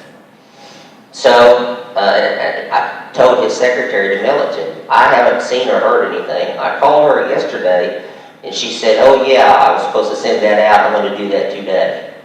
Mr. Ashley, when I did talk to him earlier, wouldn't go into detail about what this is about, and his secretaries especially. So I don't know what's going on, but when I do find out what this subpoena is in regards to, I will make sure that you know, and I'll make sure that all the members of the council are CC'd on that. Don't know much, but like I said, it's very mysterious, and the feds are looking into something. I don't know what. Andrew alluded to this. The CA, the communitization agreement, was denied on the Ecohawk land. Crown is appealing. My office in the nation will have to, we need to be a part of this appeal process and make sure that the powers that be know our position on this. Heads up, there may be 2 lawsuits heading our way. One, a wrongful termination suit, and 2, a possible workers' compensation suit. Don't know much about this yet because no one has taken any action. No one has sued yet. But I do think that for at least one of them, there's probably going to be a lawsuit. When I find out more, I'll let you know. Strategic planning and election ordinance. I'm very proud of the council and the strategic planning they're doing with the election ordinance. The ordinance needs to be done before we move on to any other reform. I think that that's going to have to be number one out front. And we can get that done. I think that the election ordinance can be accomplished, and it'll be a good thing, and we need to have that done. We've all went through the horror of the last elections, and we don't want to do that again. And then again, one of the things I noticed that we haven't talked about in a while, and this might be something for strategic planning, that is, we need a policy for the signature stamp inside of the executive, inside the executive office. I don't care what kind of policy. or if there needs to be a policy so that everyone's on board and everyone's on the same page. So, did you do that? No. There was one presented, I disagreed with it. Yeah, I think we should try to move forward on something. I don't care what, but it'd be good to have something in writing. What's your reasoning? My reasoning is, I know that there was some confusion in the past about this. And I think that in order to avoid confusion, it's just good to have something written so that no one gets in any trouble, that there's no one gets cross-haired, and there's no problems, and everyone knows what's going on. I like having rules, and those rules being on paper. So, on January 13th, some priorities were approved by the council. As I see it, I see there's 9 here. I'll go down the list, and then I'll come back and comment on each. 1 was election ordinance, 2 was Pawnee Nation Constitution, 3 was Sports Commission bylaws, 4 museum bylaws, 5 tarot ordinance, 6 tribal court ordinance, law and order code, 7 tax commission, 8 tribal code overall, and number 9 review of all ordinances. Let me go back to number 3, Sports Commission bylaws. I believe we approved those. Number 4, museum bylaws. Again, I alluded to that with Mr. Reed and the Charlotte Council. I consider that a project that's still ongoing. Tarot ordinance. One thing I've noticed about tarot and working with Steve and tarot is a lot of his issues have to do with jurisdiction. And so I've been working with him on his jurisdiction issues, and we do need to do some bylaws for it, maybe review or reform the ordinance itself. But Steve and I have been working on that. Andrew's been there with me as well. That's a project that's ongoing. You know, the thing is Pawnee Nation may be pioneering some new ground again. Because the thing is when I went out in Indian country, and to find out of tarot, you guys have bylaws for your tarot, and most all that I've talked to do not. So, no one's done them, but that doesn't mean we shouldn't, and we need to do those. Tax commission. Tax commission, the thing about that is I need a fully impaneled tax commission, I think, before we can move forward. I know there's been some talk about fully impaneling it. I'm all for that. I don't, the council can appoint whoever they want to the commission, but I think before we really jump into doing some reform there, it needs to be fully impaneled.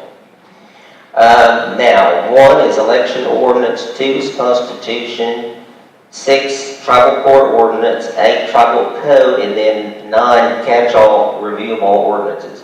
I consider this all to be part of one thing, and that is overall constitution 1, election ordinance reform, and then 2, constitution reform, and then after that, then we can go into the statute reform, or statutory reform. My understanding was that initially it was going to come out of the Governing Documents Commission. So I waited on that for a while before moving on this, but now it seems like it has moved over to strategic planning, which is fine. I don't care where it's done, but I'm all for getting it done. And so I'm looking forward to getting the election ordinance completed first, then let's jump into constitutional reform. And I really, I'm looking forward to doing that. This stuff I've been wanting to work on for a while, but the thing is I haven't known, what are we going to do? Is it going to be governing documents, strategic planning, whatever? Now, though, I finally have some direction, so I think this is a good thing, and I'm all for moving forward. So, I think that concludes my comments. If there are any questions? Yeah.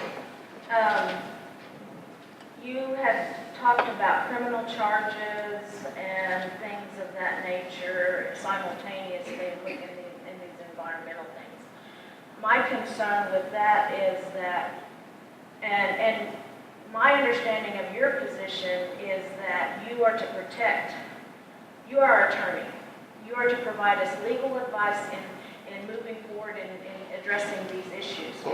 So my question to you with that perspective is that have you looked at criminal charges versus lawsuit if we go forward with criminal charges, would that negate No. any lawsuit, future No. lawsuit as far as due No. process? No. and I think, in fact, Counselor, I think the way I look at it right now is any and all options are on the table that are feasible, and I think civil and criminal you can pursue simultaneously. Okay. Have you looked at the angle from CFR violations and how we could, what's our best way to move forward? Because there are some serious violations here. The federal government, specifically the Pawnee agency, has severely violated the Code of Federal Regulations. Yes. What are we doing to take action? U.S. Attorney. That is, when you go to the U.S. Attorney, and he's the one who's charged with prosecutorial authority. And, it's like I said, FBI really is the first step, but as I alluded to, as per our conversation this morning, I'm not confident with the tone of the FBI in Stillwater. So what you do is you have to keep going up the chain to the U.S. Attorney, and there's where your federal prosecution comes in. Now, that does not negate our right to prosecute in tribal court. But I'm not hearing the specifics of that. I need to hear from you. It's too early to tell because we're still planning. I mean, this thing just developed on Friday. Our priority one has been to get them off the land. Okay, then there's another violation of water rights. Have you looked at that? I'm not hearing anything on violation of water rights. I'm not hearing the specific detail from a legal standpoint for you advising us which options we should take. I hear that you're meeting with the U.S. Attorney. I hear that you're meeting with all these other law enforcement officials. But what I want... Water rights, first of all, you have to do a study. And you have to have a study that's funded by the federal government. That's one of the purposes of our meeting tomorrow.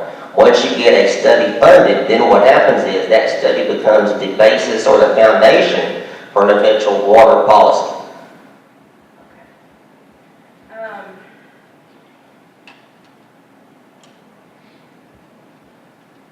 I have a question. Yeah, go ahead. Have you guys tried to contact the landowner at all? Yes. Have you made any contact? Yes? Yes. What did they have to say? Yeah, what are they saying? We'll keep that. We'll discuss that tomorrow. Okay, all right, I just wanted to ask. Yeah, we've been talking to everybody, and it's been extremely frustrating because the problem is still there. But we're working on it, and it's going to get resolved one way or the other. Yes, I do. Well, I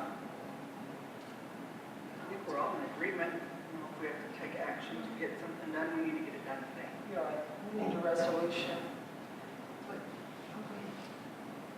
Have you had any contact with Trent Shores in Tulsa? He's the assistant attorney, U.S. attorney. I have, and I've had past dealings with him. I don't care to go into that, but I don't have a lot of confidence in him either. Well, we have, we worked with him in the past. He was very supportive. You need to keep in mind, Mr. Shores, though, that he helped draft an amicus curiae brief in support of remember the Dollar General case? Okay. He submitted a brief in support of Dollar General on behalf of the State Attorney General. Okay. So is he a friend of the Indians? I'll let him answer that. I just wanted to mention also that when we had the fracking summit, all of the people were made abreast of what was going on with the big old hoses inside the river and all this kind. I mean, they all were there from the southern area office. I mean, there was all kinds of people in that room, if you recall, and they know what's going on, and it's continuing to go on. So no one's taking any action. It's going to be it's on us. See, tomorrow is going to be very similar, except you are going to have a U.S. Senate staff there. Now, will U.S. Senate staff make a difference? Don't know. That's the purpose of tomorrow's meeting. But I think that the council and the executive office need to think about, it's a fork in the road. If we do get some help tomorrow, then what do we do? If we don't, then what do we do? We've already been having some initial discussions on that, but we've been taking a wait-and-see approach with the senator because, to his credit, he has been very diligent about getting all the players around the same table. He has been very careful about taking a neutral position. And so the executive director, myself, and others who've been working with his staff, we feel like that we owe them the courtesy of giving it a shot, see what happens. And to be clear, that vehicle, that sheriff's vehicle, is actually sitting on Indian land. I've had that told to me repeatedly since Friday. And is there an access road, do they have to go down, is it like right, is it questionable city property or is it in deed Indian land? It's on Indian land. Well, why can't we just put a 24-hour notice? You have 24 hours to move this thing or we're towing it out. You know, Counselor, you know what they could have done to avoid all this? If they wanted to contract for security, why didn't they contract with the Pawnee Nation Rangers or the Pawnee Nation Police Department? Absolutely. Or Terra? That was my thing that I was going to put up. You know, they're doing business on Indian country. They should have went through Taro to hire security. That's right. They could have avoided all this had they done that, but that was not the intent. Because the real intent was this was going to be retaliation, and we're going to show those Indians that we mean business. Would it make sense to call the sheriff back and say, look, you don't seem too engaged or concerned about our discussion earlier, so we're going to give you a 24-hour notice to move the vehicle or it's going to get towed? Well, the way I see it, though, they've already had notice, because I talked to the undersheriff on Friday, talked to the sheriff on Monday, and I feel like they've already had notice. Plus, if we put the red sticker on the car, that's third notice.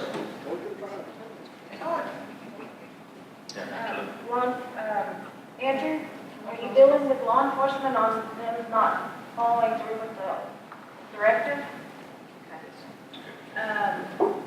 The other thing is on the bid process, even though that if there's not very many people or you can't find enough people in the bid process, we have it in our policies that you can do a sole source or just go with two that you have and choose from one of them and just put an explanation on the form saying that there's not that many in this area, therefore this is the only bids that we could get. Let me finish before you comment, please. And you talked about usurping the museum bylaws. We didn't hire you to mitigate or be a liaison between us and our commissions. We've asked you to review those bylaws and provide us some legal advice that the nation is protected. I feel like I've done that because I reviewed it and you never did ask if you wanted me to rewrite them. No, we did. We said we didn't agree with this. We felt like, and the thing is that I pointed those out to you. You didn't point them out to me. I pointed out to you in regard to them having sole authority to have that museum anywhere they want. They have too much authority. You need to be advising us on revising that language to protect us, and then we deal with it. I feel I did, but... We deal with the museum in that respect. I disagree. Well, I beg to differ too. We can have that separate discussion later. The other thing, same thing with the tax commission. I don't think we need a full tax commission for you to review those codes to see if they're in line and the nation is protected. That's what we're asking you to do. We're not asking you to be a liaison between the commission and That's the first time I've heard that word liaison. I never considered myself a liaison. Well, that's and I still don't. That's what I hear you saying, is that you want us to make sure we have... You may hear that, but I don't. Can I please finish? Please? I'm saying that I don't think it's necessary to have a full commission for you to review those tax codes and provide us some input. I think you need to have a fully operational commission in order to reform any part of it, including the rules.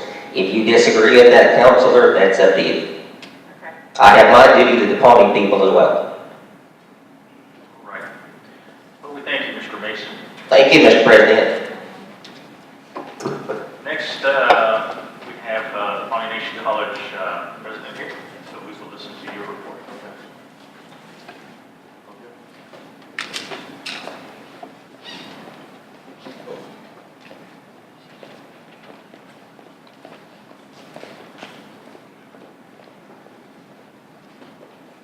Morning.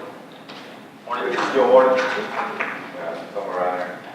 I sent you, I guess, everybody by email, got the update. All right. This past semester, we finished with a total of 90 students. I believe 70 of those were in the college courses. The remainder were in the certificate programs that we're doing. We held our meeting, as you all are aware, and then out of that meeting comes 2 dates that you all have co-meetings. I've told June 20th, July 20th and July 29th. Is that correct? Just want to get on the page with you all so I can remind all of my board of trustees that these dates are correct. And we've been informed, I believe I told you last time, that we are on track to be funded again for year 4. So this coming year, we will have to be doing a new proposal, new application to DOE for the only set career and technical education program grant. And while I wasn't here last meeting, I sent you the update, which had more extensive information on advertisements. That seemed to be a big discussion last time, and what we're doing and how we're doing it. So I just have a brief follow-up on here. Since we advertised for adjunct faculty positions in the Tulsa world, we've got over 25 people right now, and we still have a few more coming in for advertising. I should say, sending in their information to us for adjunct or faculty positions. And then the retention rate, I kept that in there to remind you that that retention rate is even higher than the other 2 colleges in the state. Must be the smallest one. That shows that some people really believe in what we're doing, and the word is out. On the networking with concurrent enrollment, I've gone to 4 school districts. They followed up with me. However, OSU wants another meeting with me, not on concurrent enrollment, but other issues, other areas of networking with us. And then I'm waiting for NOC up to call in to Northern College, and I called in to the Langston president just yesterday, so I have not got a call back to set up a meeting with them. However, over the weekend, I was at St. Gregory's University, and they're interested in doing concurrent enrollment or other relationships with us as well. They've been a private college, and they receive funding from the state for concurrent enrollment with Shawnee High School students. So I'm going to explore that avenue for the college as well. Other than that, we're about to finish up with our summer semester. 2 more weeks to go. For your information, Mrs. Stacy Burns will be going on family medical leave here shortly for her 4th child.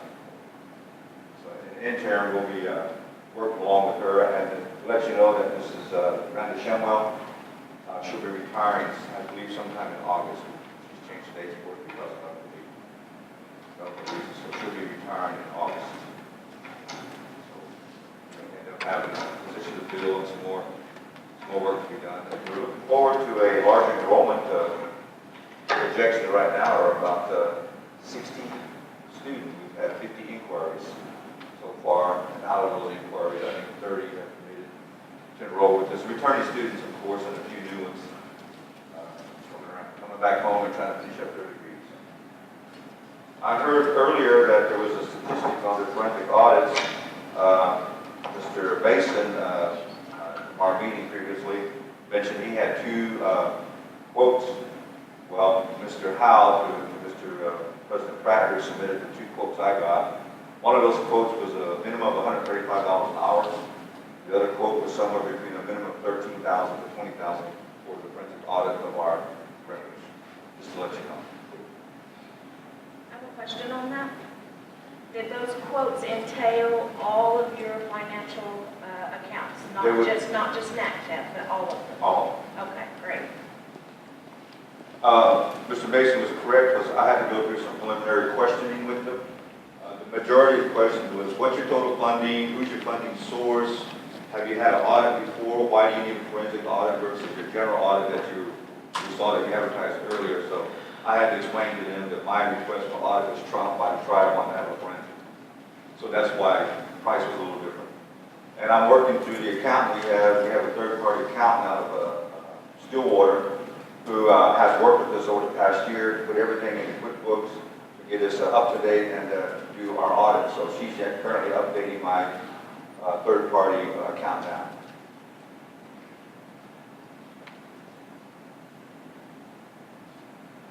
I see that you have on the agenda the Pawnee Nation College again in executive session. Do I need to be there, or you want Mr. Howell to be there? Is there something that involves internal management? We tabled that last time, Sammy, because I think it was, we thought it was your request to be on there. No, it wasn't.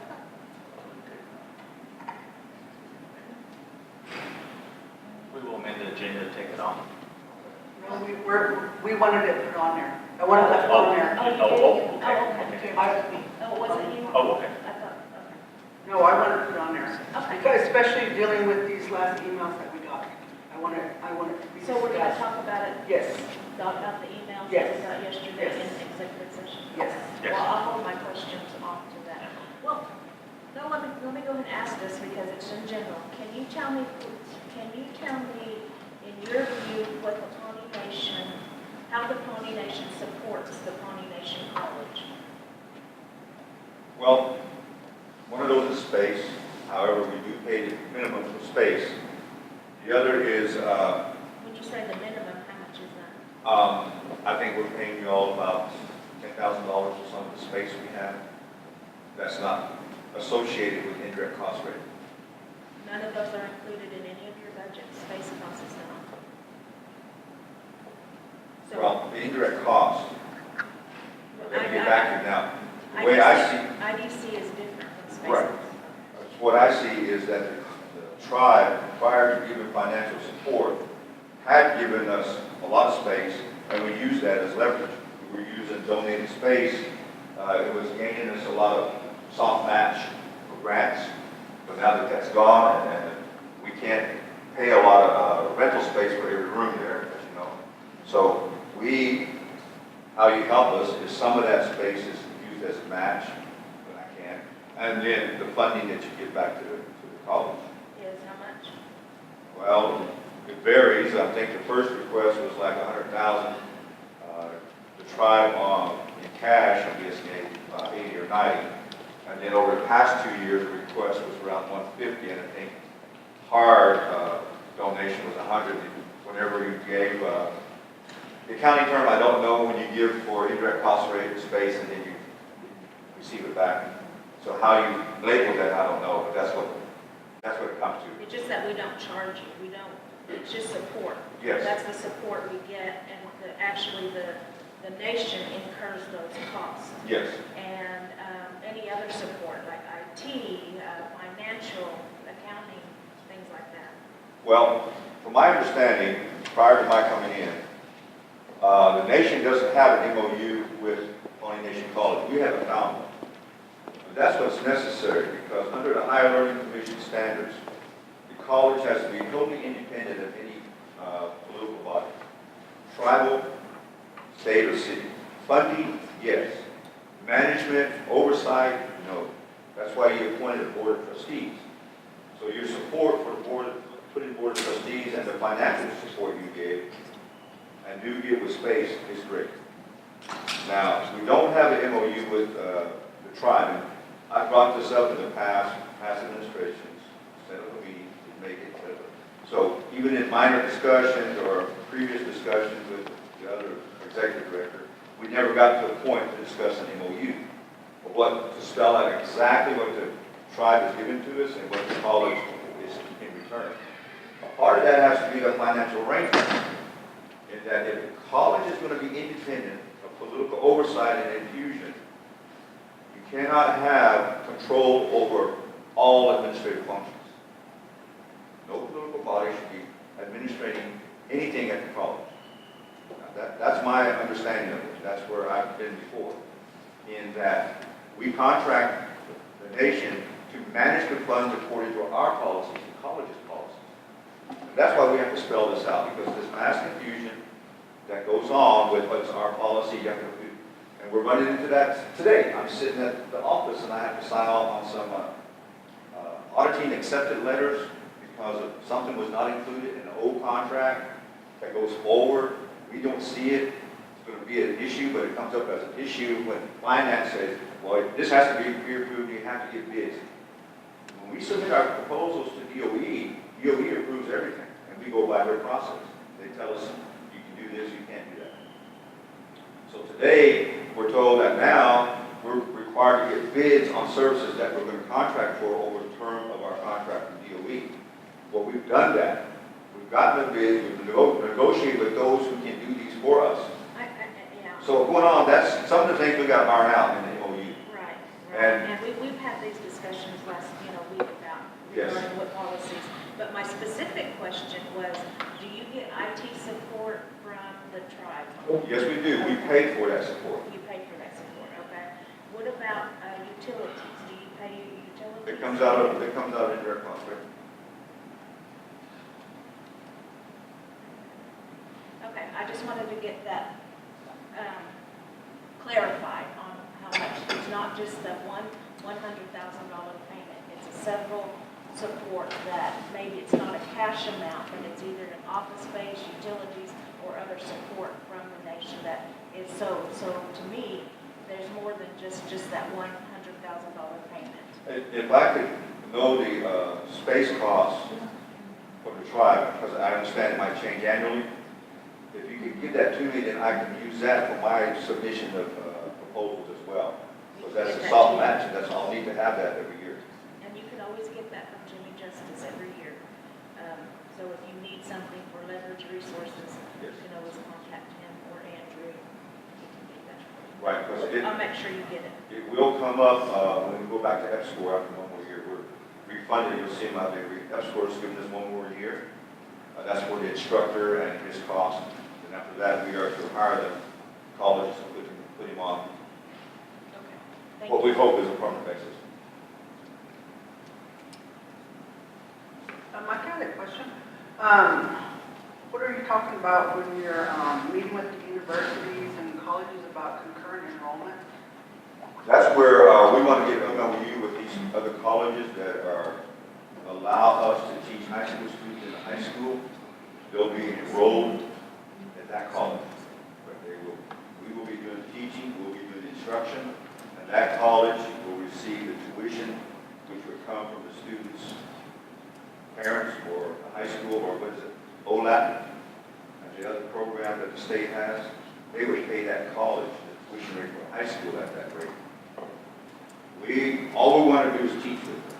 That will give us exposure in these other schools around, particularly Frontier High, down here at Cushing. We want to get Indian students involved, be there, and we can. I have several instructors who've been, taught in the high schools on these concurrent enrollment. So the students take the high school level, college level classes while they're. We've had one student so far over the last 2 years. She went through us and went on to Northeastern California.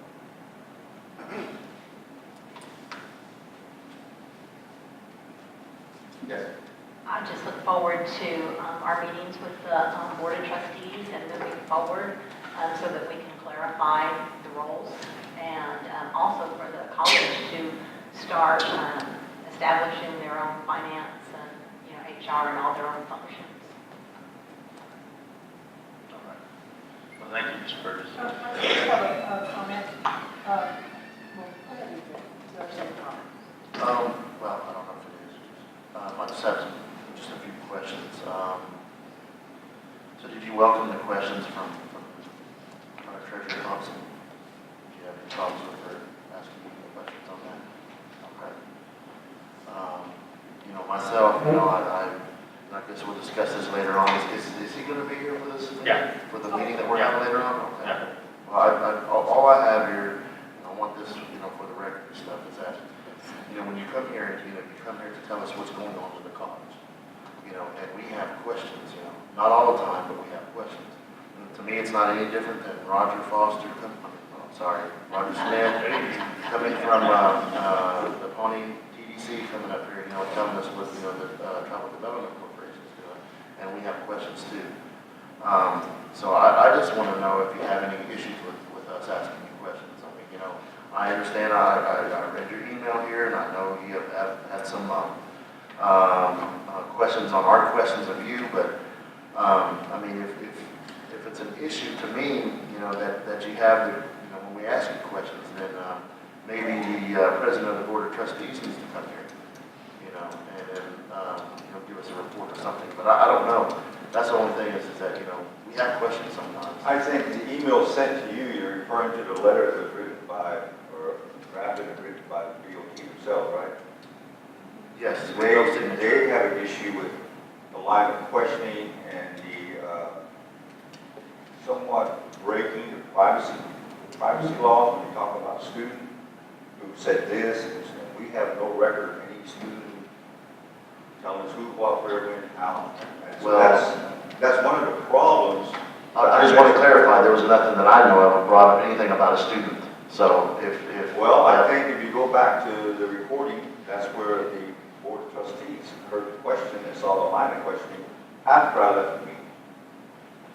You brought that up, sir. I don't know. I'm not trying to argue here, but I'm just saying, on the YouTube, Pawnee Business Council, the meeting of May 18th, it's clearly stated that you're talking about a student who came and complained to you about their grades, about attendance. But their name was not mentioned. No, their name is not mentioned. However, I told you that no one made that complaint to us.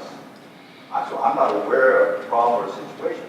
And so when the BOT talks to me and says, find out about this, because I don't know the allegations. And in fact, come to find out, the student you're referring to, I'm told was last semester, not this current semester. So I wouldn't be aware that someone reported to you. So again, you know, we have to follow. If the students would follow internal policies as they're told and come to us, and then we network with it, meaning we'll take care of it, we'll handle it best we can. And if they're not happy with that recourse, they should go to the DOT. Well, I think they didn't do that. I just think my thing is that, you know, we're going to have questions. You know, regardless of whatever the deal is, you know, whatever you're commenting on. I know I've had questions of you numerous times about certain programs that you developed or something, you know. So I just want to make sure there's not going to be any issue about us asking questions. Well, I don't mind answering them. I think it's the tone of the questioning that takes place at times. Okay. Right. So, about what time would you have that registration? Good guess. This afternoon We sometime. can contact you when we get close. Okay. Okay, thank you. Yeah. Thank you. All right. And it might be nice if Mr. Howell would join in, if I'll possible. try to reach him. Yeah, If okay. he's in town. For the executive session. Okay, well, thank you. All right, we've been going for a little while. Let's take a 5-minute break, and then we'll come back and we'll start new business, and we'll have the P&E win. Yes. Untitled Chapter sale. Tickets are $300. All right, we'll go ahead and get started. We're on item number 12, which is new business, and we have moved P&E win up to number 1, and I got in parentheses 5 minutes.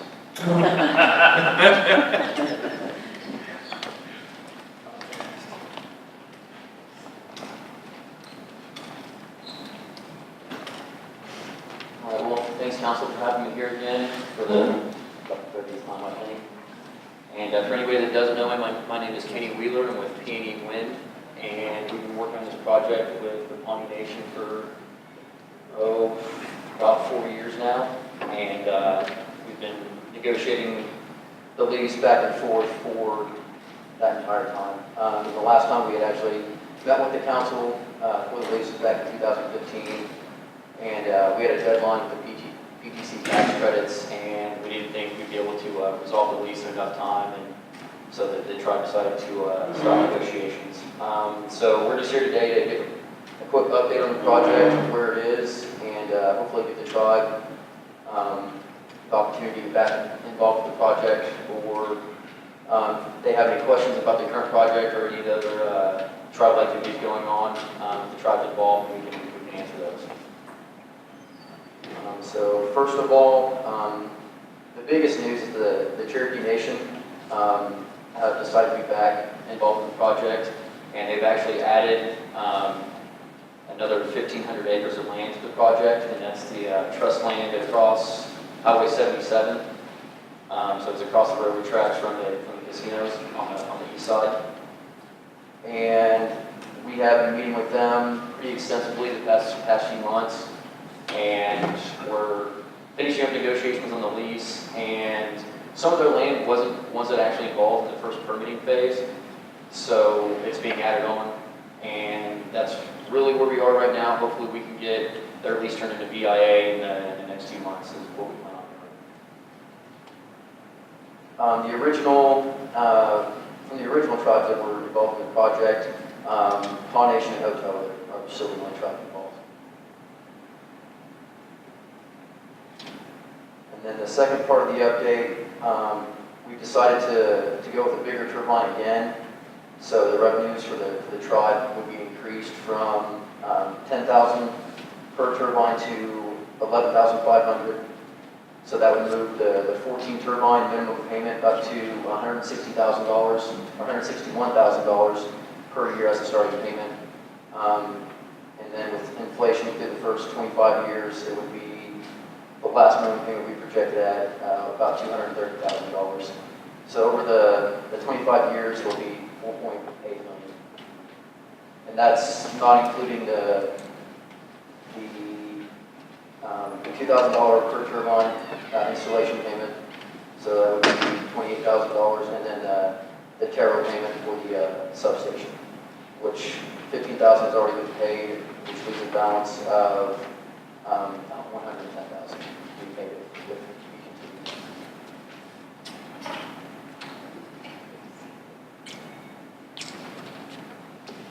And the Wind is still offering the scholarships for 2 Pawnee Nation members that want to go either to OSU, OKC for the Wind Tech program, or to the Ponca City extended program. It's the same. It's still put on by OSU, OKC.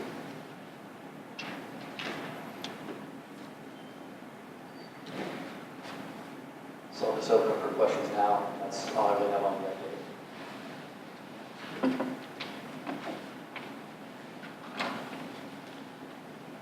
I think one of the concerns that we had as a council was the removal after the lease period was over. Has there been any developments on that?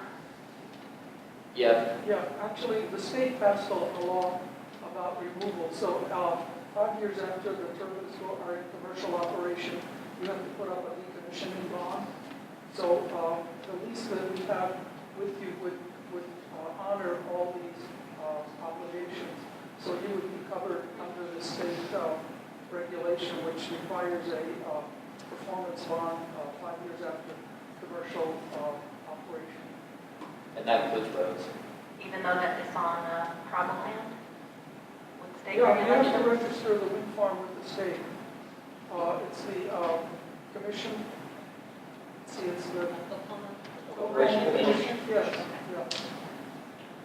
I've got copies of the presentation if you're interested. I'll give them to Andrew, my chief, and they could circulate it if needed. We had them emailed out as well. And it's,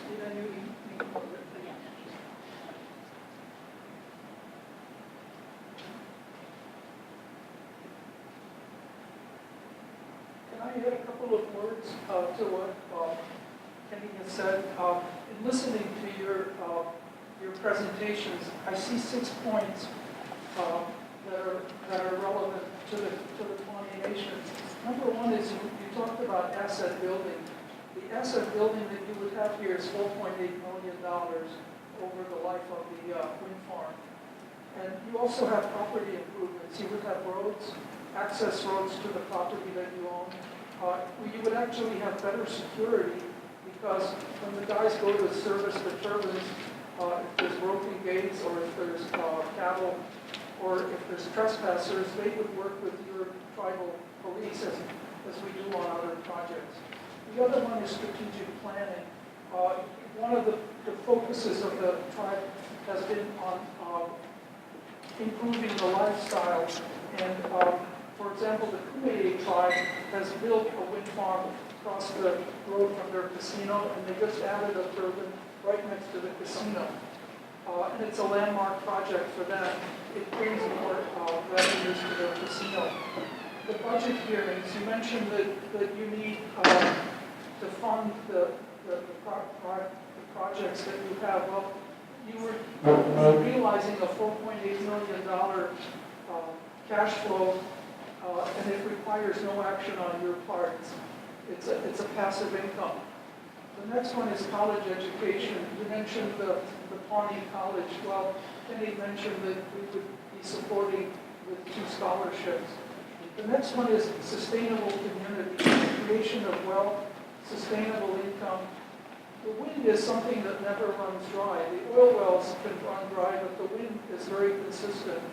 From year to year, the wind changes is within 10%. It's not like rainfall where the rainfall goes a lot. So this will give you a sustainable income. Environmental health benefits. We talked about the welfare of the community. Well, it helps in many ways. One way is that it reduces water usage. When you have a thermal power plant, they have to use water for cooling. This displaces that. The other one is when you have a coal-fired power plant, you put mercury into the air and you put other pollutants in the air. For example, 1 tablespoon of mercury will pollute 20 acres of water. And so we help offset that. But last and most important is being good neighbors. The opportunity here is for us to be good neighbors with you and to enjoy the blessings of your own land. For example, the Kumeyaay tribe, they have these T-shirts, and instead of showing the colors, they show eagle feathers. Well, feathers. Of course, we don't show that to the fish and wildlife people, but they've actually embraced the wind turbines as part of their community. And so, I just wanted to give you that the reason that we're here is because of that. We cannot build a wind farm unless we are good neighbors, and we trust each other, and we have aligned interests. And, you know, one of the last things that happened was when we were sitting together last year, this issue of tribal sovereignty came up. And now you have people on staff that can work with you on tribal sovereignty. And we've already have crossed this bridge with other tribes. So if there's a way for us to work with you and win your favor, that's why we're here. All right. One last thing is just on the last part of the update. There's been 2 other wind farms commissioned in the area since last year when we were here. One was 300 turbines, and their closest one is less than a mile away from the Pawnee land. And then the other one would be 150 turbines, and it's under construction right now. It's about 4 miles away. So there's a lot of construction stuff going on in that area. Okay. All right, well, we thank you for your update. I have one question. Wherever this goes, is it possible to get Eddie on our property here to provide the electric for Pawnee Nation? With that, you would have to do solar. Solar is just a better resource in that area, but we could help develop that. Wind is inconsistent at a lower level, and you can't put a big turbine in the middle of it. Okay. So solar would be a That's little more an better option. idea. That sounds good. Okay. And there's a lot of funding out there too. Oh, okay. Okay, thank you. Next I just want to say one little thing, you know, I thought we had agreed that we wasn't going to have these guys back here again.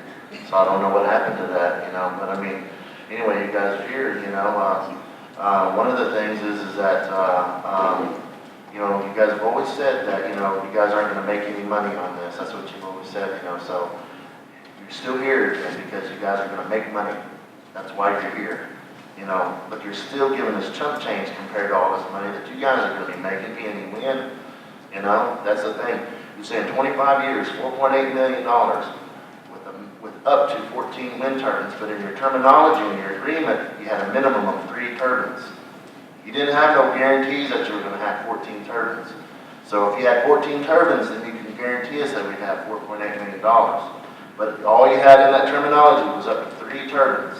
And then that $4.8 million ain't going to be generated from those 3 turbines.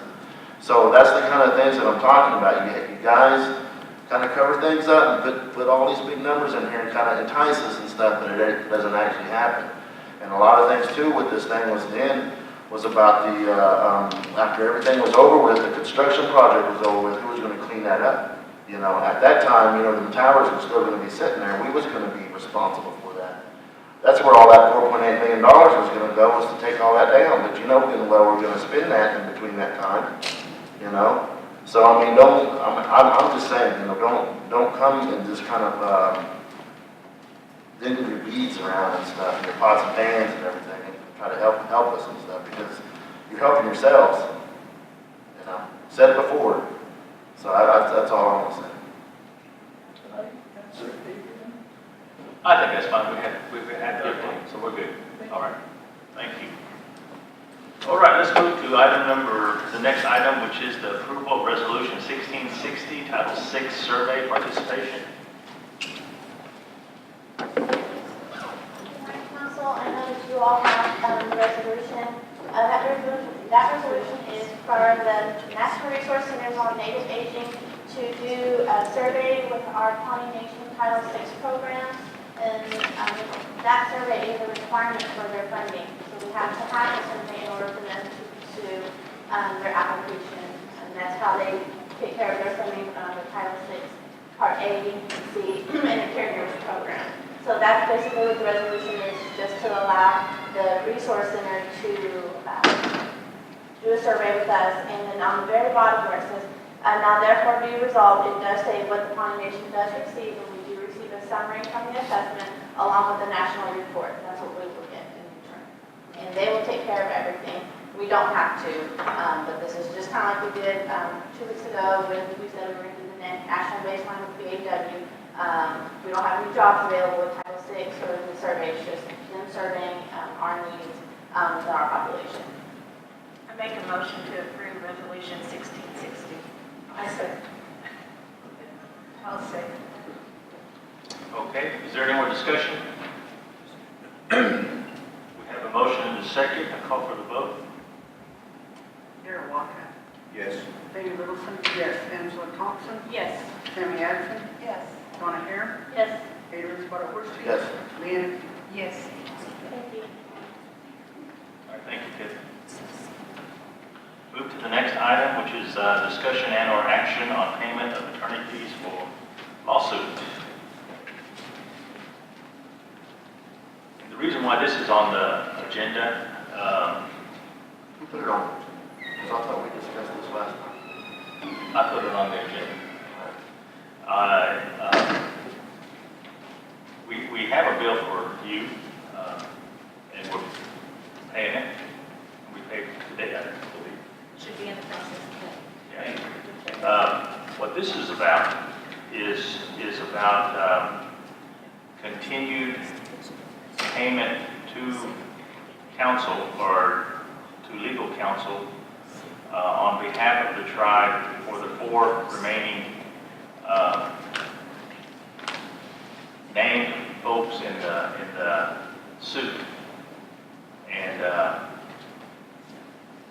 according to the documents that we received from the court, the 8 members of council were cleared in their acting responsibilities as council people. And so that was taken care of. That's what we have paid and are settled on. We've taken care of that. However, I don't feel like the Pawnee Nation needs to be paying the lawyer fees for the remaining 4 who are being sued individually in this suit. And so that's why I brought it forward to council, and council can decide what to do on this issue here today. And so that's why I brought it forward. Why don't you feel that the individuals who made a decision as a part of this council be represented? Because, well, let me ask you this first. Do you agree that the council made a decision based on being council members? Do you think they would have been, that decision would have been outside, they could have made that decision outside of this body? They made the action during council, yes. Right. So why should they not be represented? You can answer, but let him answer first, please. Well, I think it was answered. I think it was answered in the place there in the lawsuit on those acting in their official capacity, and that was the word that they used was official capacity, and so in their official capacity, the council acted, and that has been taken care of, and that part's gone. It's now behind us, and so this other part that is being dealt with now, and once again, it's my opinion, and not only my opinion, but others sharing it, and that they don't feel like we should be using tribal funds now to pay the what is ongoing with the four remaining. They are being sued individually. They're being sued individually. But they made that decision based on that they sat on this body right here.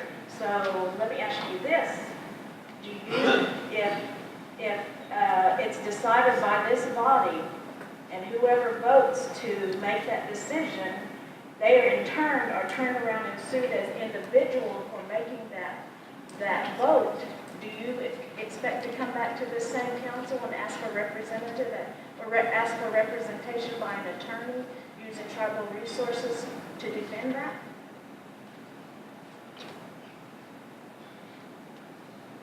Well, I can't answer that because that's hypothetical. Right, it's a hypothetical though. If that was the case, would you expect the council to approve attorney representation using tribal resources to defend you? Well, I don't know. I think you do. Thanks.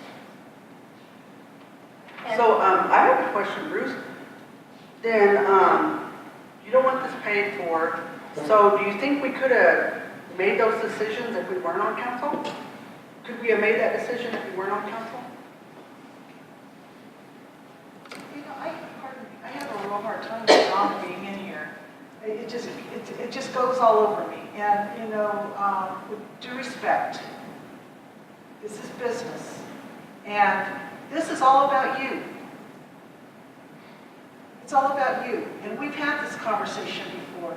And why you continue to just have this great cloud over this council, it just goes all over me. And I, like I said, I don't mean any disrespect, but I think it'd be appropriate for you just to step out when we have our conversation. Yes. This is about employment rights, I understand. and it's always been about employment rights. I understand that, Donna. It wasn't a capricious decision made. It took a lot of thought. There's not malice involved. It's just about, there's important questions that need to be answered. I understand, but there comes a time, you know, that you kind of got to let it go, you know, and move on. I mean, you know, water under the bridge, all those things, you know, and I don't say that to belittle you or to be mean or nothing. It's just, it would just make life so much easier, and the animosities go away, and the function of the council to be able to move forward without wondering, geez, if I make a call on council, am I going to be summoned and sued by somebody that's not happy with their termination? Because my name was on there, and I'll be honest with you, I was hacked off. I wasn't even on the council, and my seat was on that. And that really bothered me. And it's been like that for me ever since then. Ever since then, I felt kind of funny, you know? And I really have a problem with that. I wish that it was different, because we can't be a cohesive unit with that over our heads. That's all I want to say. And I think if we're talking about, you know, these guys getting sued and stuff, and you're the one that's suing us, then you should go step outside. The council's no longer involved in it, except with individuals, and I haven't taken any additional actions. It's just actions that were initially taken, and that's where it stands. Well, I know, and I just really honestly don't understand how you can try to work with people when you're suing them. It makes no sense to me. I'm sorry, you guys. I might be going off on a tangent. Donna, and honestly, I don't mean anything personal. It's just business, and we are supposed to be a team, and it's hard when we are tasked with a decision like this. That's it. Thank you.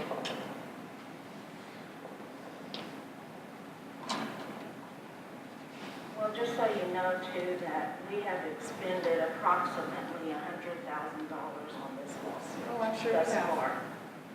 Not all of No, not all of them. No, because at that time, the council decided to have two separate attorneys, which I disagree with.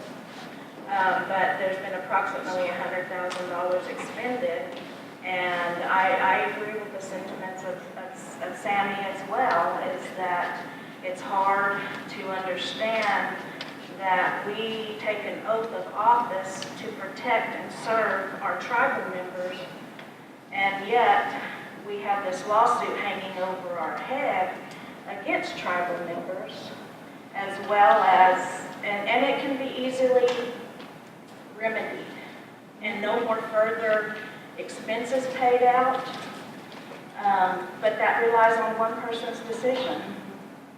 And so that's, I just like to state that. Those are just facts. It's not personal, it's facts. Okay, clear through this whole process, I have said let's settle. From the very beginning, let's settle. The issue is that when she was denied due process, totally due process, which is guaranteed in the Constitution of the Pawnee Nation of Oklahoma. She had several options. It's pretty much similar to what the Pawnee Nation College is going through with their issue, denied due process. And because of that, I wanted to settle. There were some that would not give in at all, and it disturbed me badly every time we had to see a lawyer because of the expense. And at this point, the council is cleared. I do not understand why the council would pay for these individuals. Myself, we took care of our business. I remember when this happened, I did not approve it at that time. I did not vote for it. I was the only one. We had two out. And so they were fully aware of what was going on. And when she did file for due process, she was denied. So based on that, I do not believe we need to continue paying for these individuals. So, well, I want you all to ask yourself that question. Could we have made that decision if we did not sit on this council board? Could we have done that? Could we have made that decision if we weren't on this council? No, we couldn't have made no decision. We couldn't have voted to terminate an employee if we did not sit on this council. I did not terminate. I did not vote to terminate. I'm talking about us four. I said, could we have made that decision if we did not sit on this council? Was it unanimous? But no, it was us four, that's why this is going on. But what I'm asking you is that, could we have made that decision if we did not sit on this council? And it's just like any decision we make here, the majority rules. And what if now, what's gonna happen is let me finish talking, I let you talk. What I'm saying is that decision was made as a council member. That's our right as a council member of Pawnee Business Council. We couldn't have made that decision if we did not sit on the Pawnee Business Council. So you guys are questioning our attorney? Well, we sit on the Pawnee Business Council. But if the tables were turned, you would want that council. You would want a council, you would want the tribe to pay for your council. So that's what I'm saying. Well, I disagree with everything you said. I disagree with everything you said. Okay, but you do know that she was denied total due process? She came No, she wasn't. No, she wasn't. No, she wasn't. Well, I think the court of competent jurisdiction Yes. settled that, and they Yes. dismissed it. So, already to me, been that's a settled. moot point in whether due process was served or not. We might all have our individual opinions on it, but the court of competent jurisdiction dismissed that piece of it. Yes. Here's another issue, and this is just based on, anybody in general. When we have this lawsuit here that's going on the way it is, and the funds are being, expended, you want to settle out of court. You settle out of court, you're still using tribal funds to settle that out of court. But what you do is you send out a notice to everybody that, hey, you know what, we're going to sue the council because they're not going to take this all the way to finish the court. So they're going to settle out, and then the tribe's going to always be out money. So that's the kind of things that you guys need to kind of really consider and think about too as well. So this is just with anybody, but I guarantee you what happens here is going to start going through, and people's going to start saying that. Definitely sets precedence. And I want to know, with this hanging over our heads, and it really does depose all of us of being vulnerable to a lawsuit. I mean, I would like to be bonded.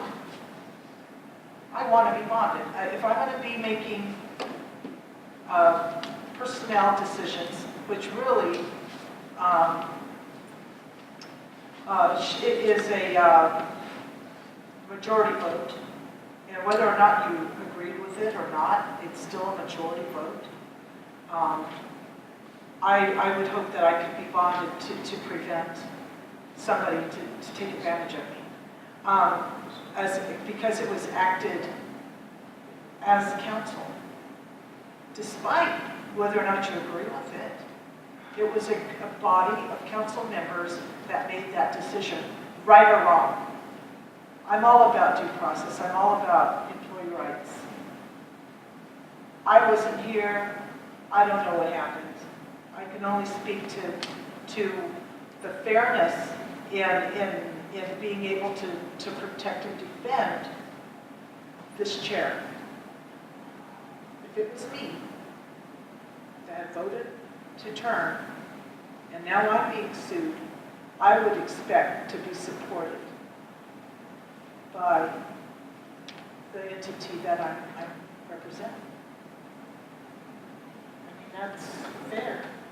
And it is in Section 2, Article 4, subject to the limitations imposed by this Constitution and applicable federal law, the Pawnee Business Council shall exercise all the inherent statutory and treaty powers of the Pawnee Nation of Oklahoma by the enactment of legislation, the transaction of business, and by otherwise speaking or acting on behalf of the Pawnee Nation of Oklahoma on all matters which the Pawnee Nation of Oklahoma is empowered to act, including the authority to hire legal counsel to represent the Pawnee Nation.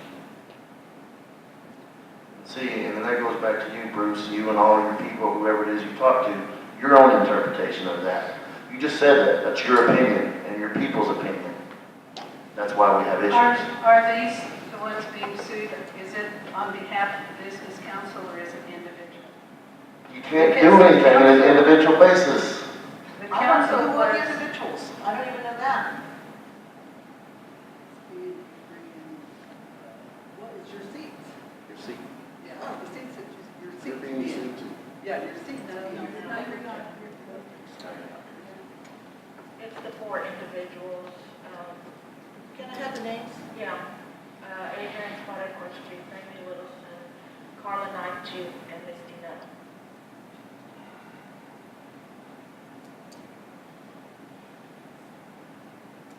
And I agree that I would want to be represented if I made a decision as a council member and I was sued as an individual, God forbid, I would want representation because I could not have made that decision without sitting on this body. No. I mean, and what kind of protection do we have, folks? As a elected individual that is upholding the Constitution and trying to, and like I said, I'm not saying it was right or it was wrong. I wasn't here. I didn't even know who was being sued. I'm just saying that if you're going to be elected to represent and you're authorized to do the business of the people, then I think that you need to be bonded, protected somehow. I mean, there's no way. I mean, you couldn't get blood out of a turnip with me. I mean, we're talking money. How much money are we talking? What are the legal fees involved here? Well, to date, approximately $100,000 has been expended, but we still have. What's due? Right now, I got a check before me for $6,177 and $835, and that's for the month of June.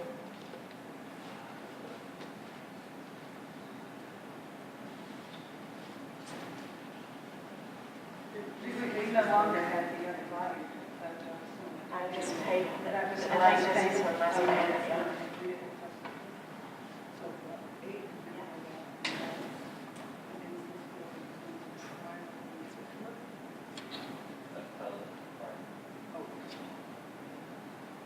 Within our I don't know. We're talking $7,000 here. I really thought about this all night, and it just infuriates me that we're in this position.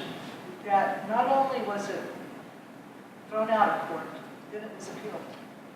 So that tells me that you are not over it. That's what that tells me. And I don't know what transpired. I don't know. I want to protect a council member's rights. That's my right. If I see somebody that I think is not doing their job, and boy did we see one here this last year, I would have voted that way, and if I'd have gotten sued, that's terrible. That I wouldn't be supported by the nation to back me up. I think it's awful. Well, it shouldn't even be politics. It should be part of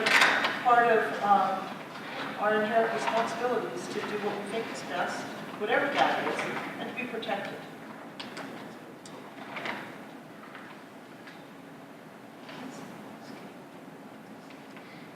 Okay. Carol, why are you recording this? Because this is important. I will tell, okay, you asked the question, thank you. This is bigger than this council or anybody sitting in these seats now. This is setting a precedent for anybody else that wants to sit in one of these seats. Bruce Pratt, I called you on this. You wanted the council and the tribe to pay for your attorney, Marshall's attorney, and others. But you did not want them to pay for these as individuals. That is just flat wrong. When was this? Oh, when was it? At the beginning, I mean? No, it Is that wasn't what your you're last saying? It was when they approved the resolution to pay and hire Mr. Cowan as the 4th individual as an attorney. First of all, this council should never have had 2 attorneys. And I want every one of you all that are against this to remember, you could be sued tomorrow. You could be sued as an individual tomorrow. And don't come here and tell me that you're not going to ask the council to try to pay for your attorney fees. Because you made decisions as a tribal council member. You are a member of this body. These other 4 was a subset of this body. They were on this body. They could not have made that decision to terminate Donna if they weren't on this body. This body, this tribe needs to stand behind their decision and pay for it. But I want you all please remember, when you vote on this, you're setting a precedent for others. You're setting a precedent for yourself. That if somebody comes and sues you again, a precedent has been set that we cannot pay for your attorney fees. As you've heard, we've already out $100,000, not for just this attorney, but for Wynn Allen, and there should never have been 2 attorneys. So just please, please, council, think about the future. It's not just about this council, it's about the future. And the willingness of our tribe to be able to make sound decisions, what they believe is right. That's why you all are there. So what are you doing with your recording? Will you be sharing it? Of course I'm going to share it. I may put it on Facebook. I don't know. You betcha. You betcha, because this is a public meeting. Yeah. You all are elected representatives. You represent me. You represent my children, my grandchildren, whatever. I represent others. Excuse me. Whatever you do here today is going to affect my family. Yes. And the whole tribe, your family. Your grandson could be sitting in the same seat down the line. And maybe he won't be. I hope so. I hope so. Mr. Mason, or is it possible for us to be bonded? Leanna, excuse me. I was talking, I feel I'm quit talking. Well, I didn't say thank you, because you did answer my question. Thank you, I'm glad. And it is not personal. It's business. It's tribal business. Donna, it's not personal. It's tribal business. Thank you.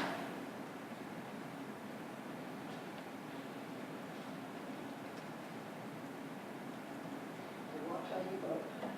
Okay, so we're here and we can entertain a motion to vote to discontinue payment of attorney fees in this lawsuit.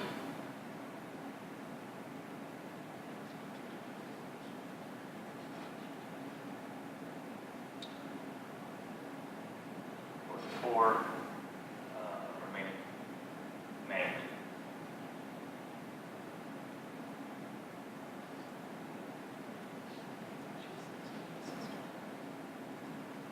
Mr. President, I would also submit to the council that there is already a resolution in place, which is tribal law, that states that these attorneys will be paid.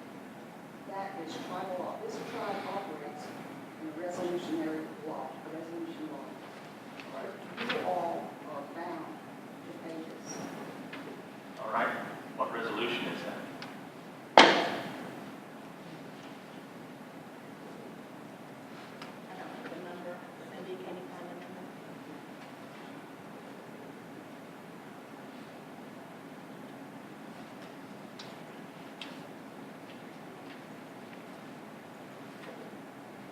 For which one? For both of them? There's 2 resolutions. Both of them, please. Resolution for Janoff, it's resolution 1453.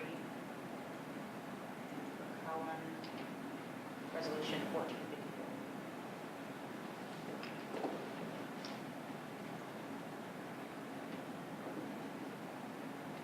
So what we can do is entertain a motion to rescind the resolutions 1453 and 1454. If you rescind those resolutions, that discounts any payment that has been paid on your behalf. And how are you going to address that? And that is not even the agenda item. Oh, okay. And the agenda item says approval and or discussion. I think you made a motion to asked for a motion, nobody responded, so to me, we go on.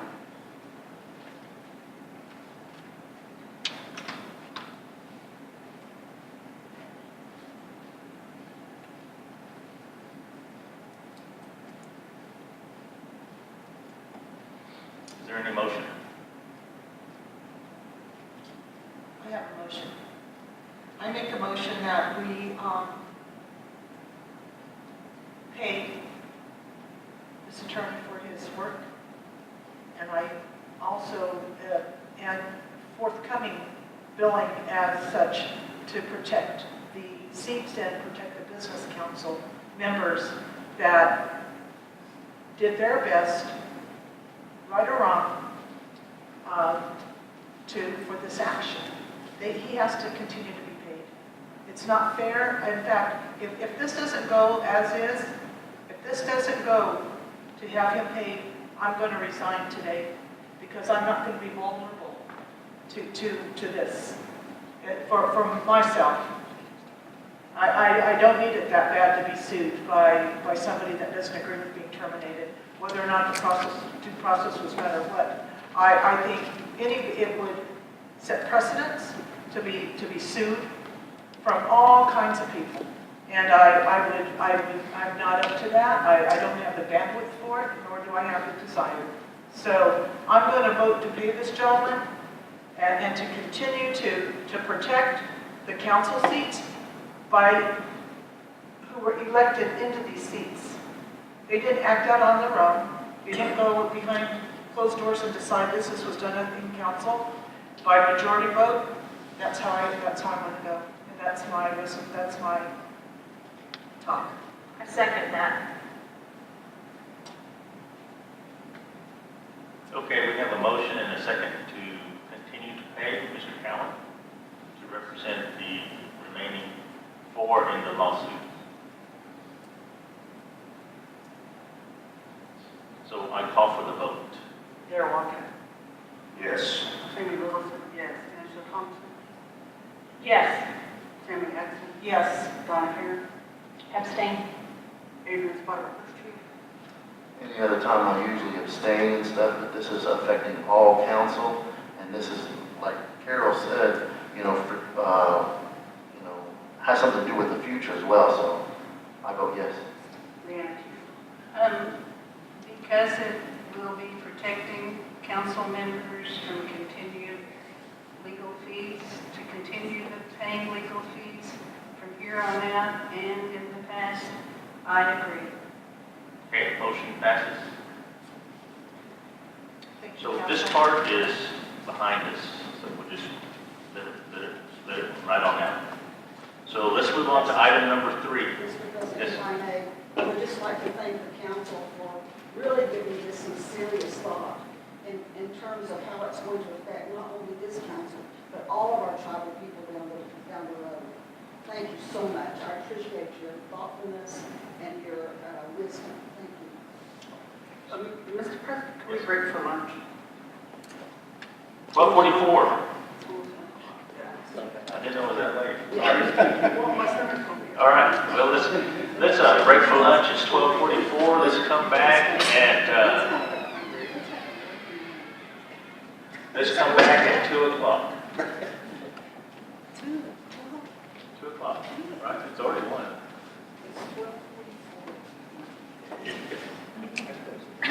It's over with.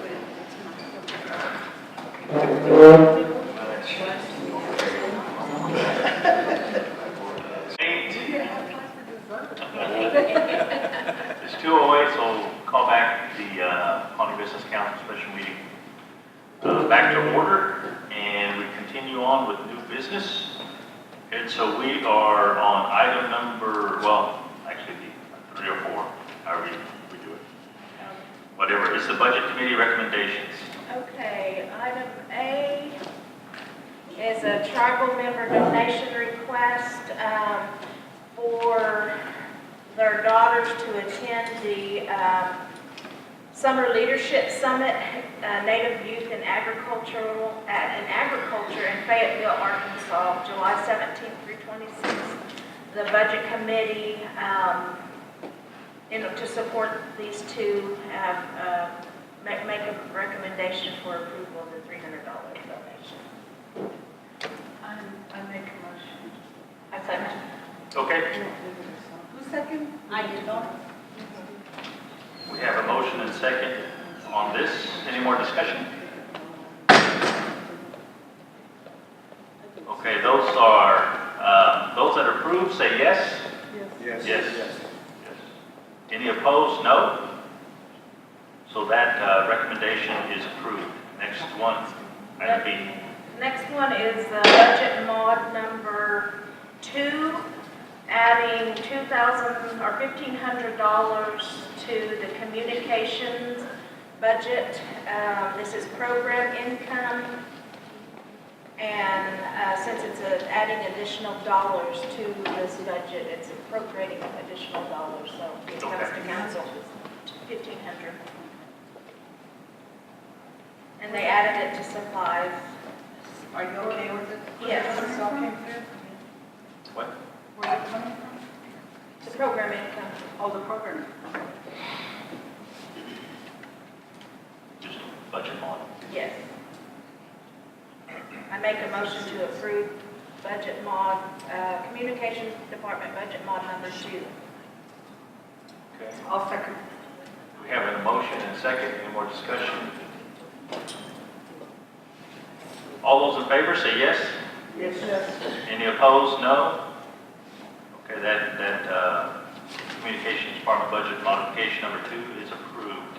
I have a question, and I don't know where the appropriate place to do this. I know it has to go to budget committee, but I don't know if you contacted that Lois,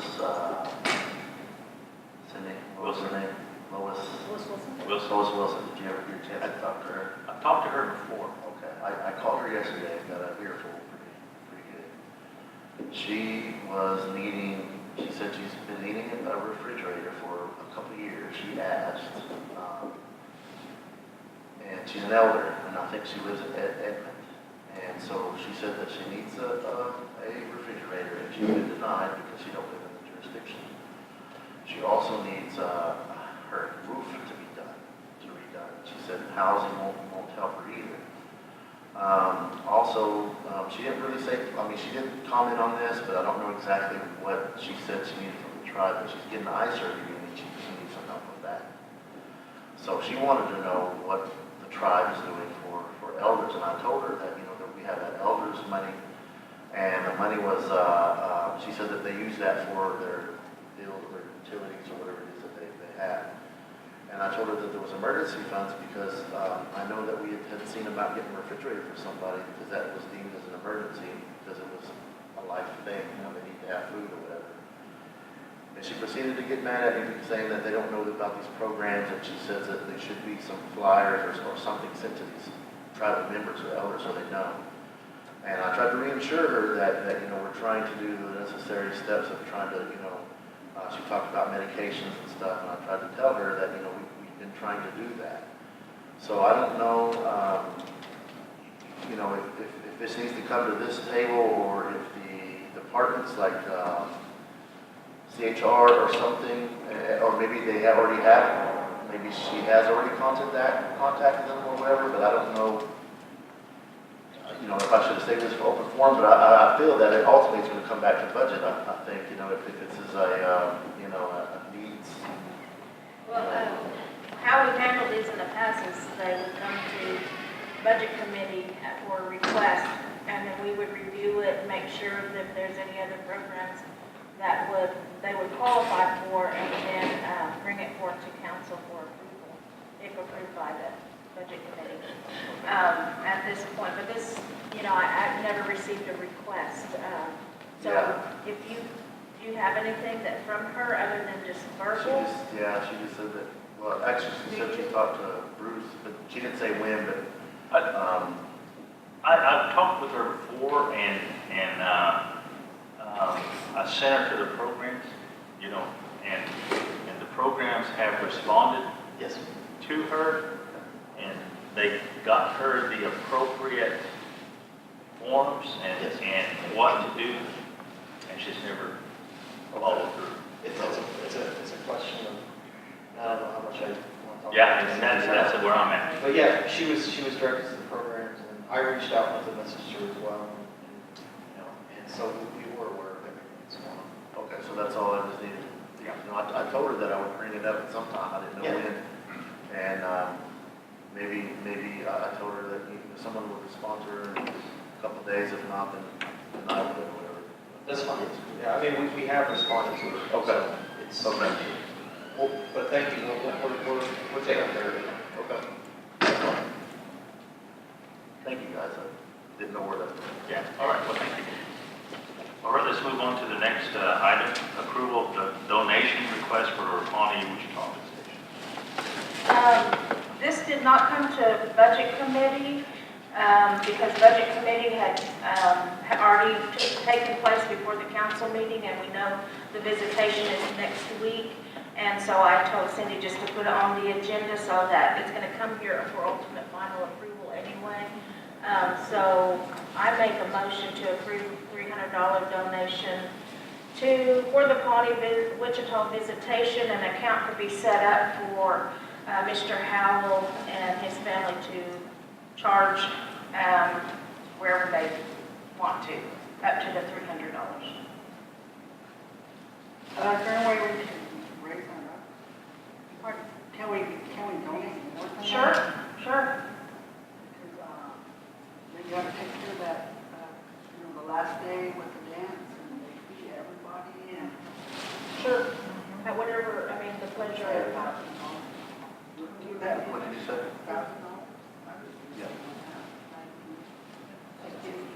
Okay, I'm willing to amend my 10 days. motion.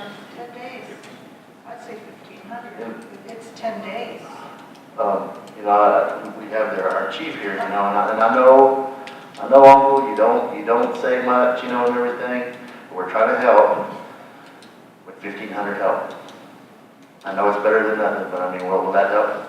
Cover, probably, for meat or something, or whatever you guys want to cook and stuff. Okay. I'm okay with 1,500. I amend my motion to approve $1,500 donation. A second. Okay, we have a motion and a second. Any more discussion? All those in favor say yes. Yes. Any opposed? No. Okay, we have approved the donation request of $1,500 for the Pawnee Wichita visitation set up for William Howell and his family, wherever he chooses. Okay, all right, good.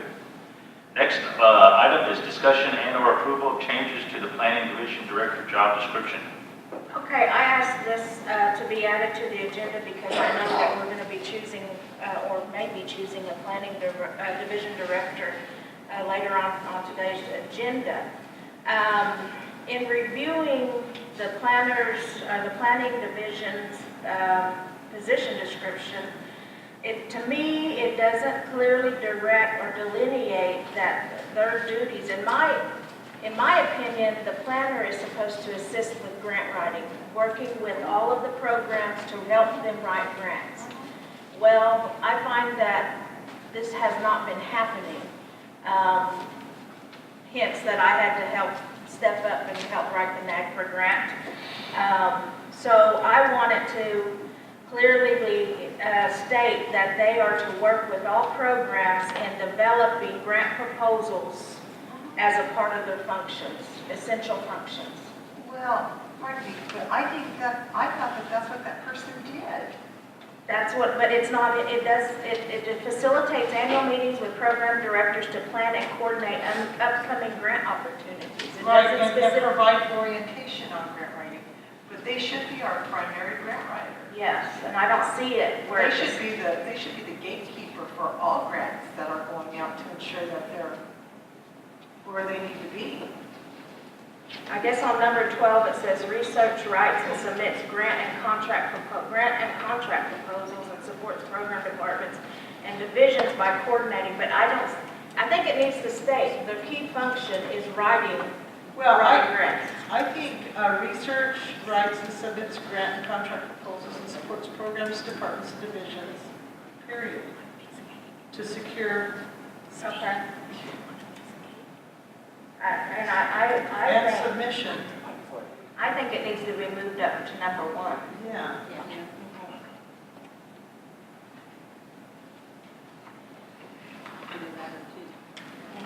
Yeah, just not the, 1 or 2.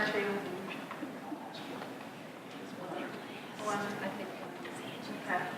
So, pardon me, Ann, number 12, where it stops at departments and divisions, if you were just to cross out the by coordinating the research and writing, just cross that part out, it would sounds good. Yeah, I agree. I'm okay with that. So I guess I make a motion to revise the planning division's position description to move number 12 up to number 1, and it should read research writes and submits grant and contract proposals and supports programs, departments, and divisions, period, and omitting the rest of that sentence. I think that should cover it. That's good. Yeah. That's my motion.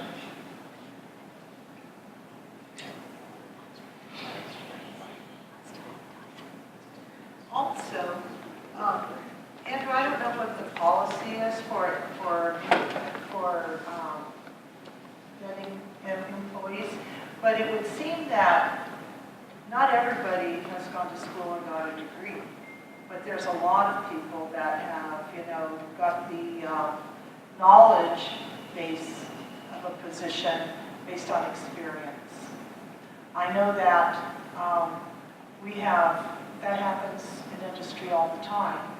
And I was hoping, do we have that policy in place? I mean, this says, that you have to have it says a 4-year degree. But what if that person has 18 years of proposal writing and doesn't have a degree? It's not a invalidating factor on their job application. Okay. It doesn't knock them out of the process. Well, because it does. Because, Steve, didn't you get knocked out a couple times because you didn't work here or because of something? There are knockout questions in the application process. There are knockout. No, I understand there are knockout questions, but Uh-huh. they don't revolve around The education. because Okay. you can have experience in lieu of education. Thank you. It's And we do Yes. acknowledge that. Yeah. Perfect, that's all I want. Thank you. Most of our candidates, not most, but we get a lot of candidates that don't meet the bachelor's degree requirement or whatever, but Uh-huh. we don't knock them out of the process. Oh, When that's did that great. change?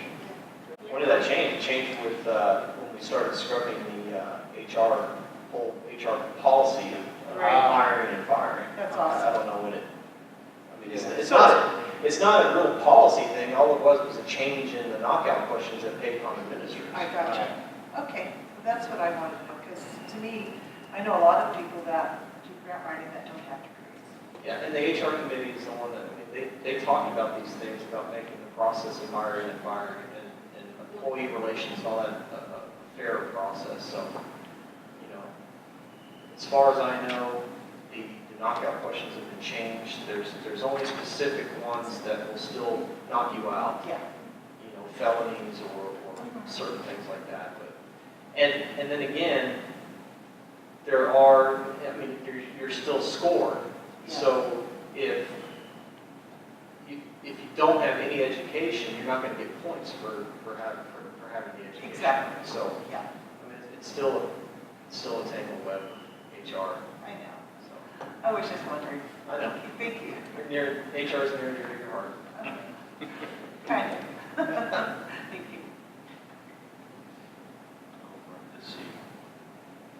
So we need to I made the motion to approve that. All right. with the changes. Did we get a second? Need a second? I'll second that. Donna seconds before you second it. So we got a motion and a second. Okay. So all those in favor say yes. Yes. Yes. Any opposed, no. Is that is that the only change we're making, or is it That's just the this one only change we're deciding on? That's just the only change, is moving number 12 up to number 1 and deleting that last piece of that number 12 is the change. So just stopping my question. Yeah, I mean, I Well, I just wanted to say that when I looked at this job description, I just think that there's way too much that was put on the plate of this one position, and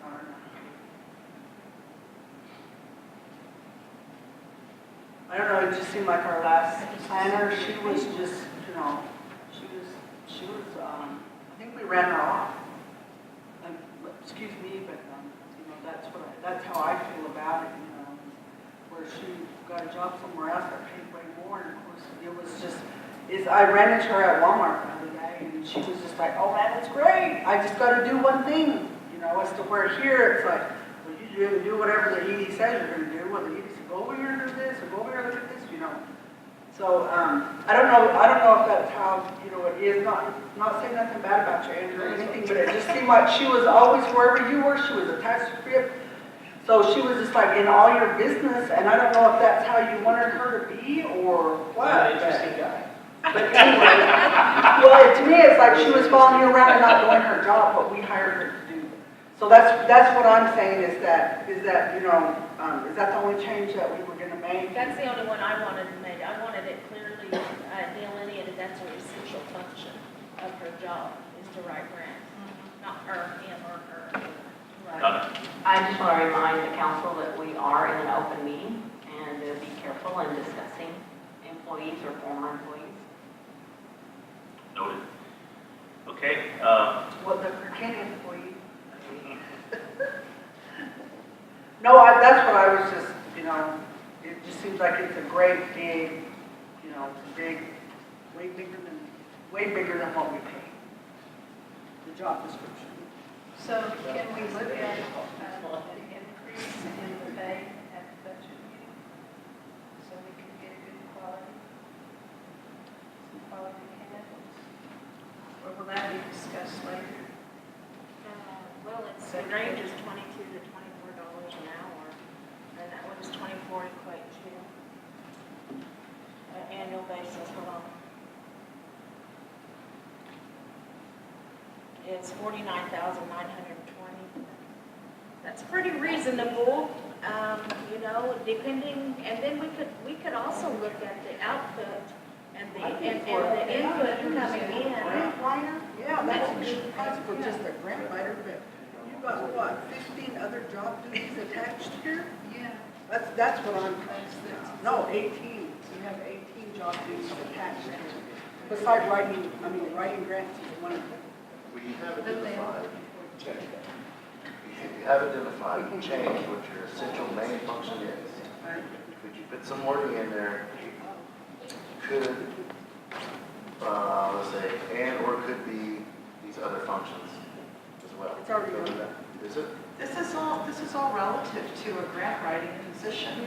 That, you know, you're going to facilitate an annual meeting with your directors to see what grants are out there for them and that type of stuff. If it's all grant related, this is all grant related. But fiscal policy, number 10, I don't think that's part of grant writing, guys. Number 9. But we have to remember they're not just a grant writer, they're a division director. And so she Planning does. and tribal development. Yes, because they have programs underneath them that are separate and independent of their grant writing duties. And it's just the way it is. I think that we leave the salary up to administration, meaning Andrew and HR. They're in the process of developing a wage schedule based on comparative analysis across the board, and they're in the process of developing these wage schedule for manager levels, coordinator levels, and bring it back to council to make that determination, and we can look at what those increases are at that time. All right. So That's if- mine. If this person is a division director, what is division director starting pay? Well, see, that's the thing. We're trying to keep all of our division directors within the range of, I think it was $23 to $28. We have some higher, some lower.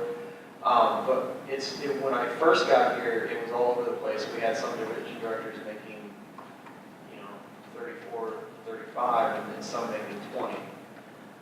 So the first task was to identify what the median pay was within the nation, and then we're going to have to tweak it. Now, we've done the division directors and most of the staff positions. We're finished with that, so we could probably start implementing a wage scale, going through the HR committee to do it. However, the sticking point for us is always the program coordinators themselves, because each program coordinator is running off of a grant, and each grant has different amounts of money that they're able to pay with the salary for these people.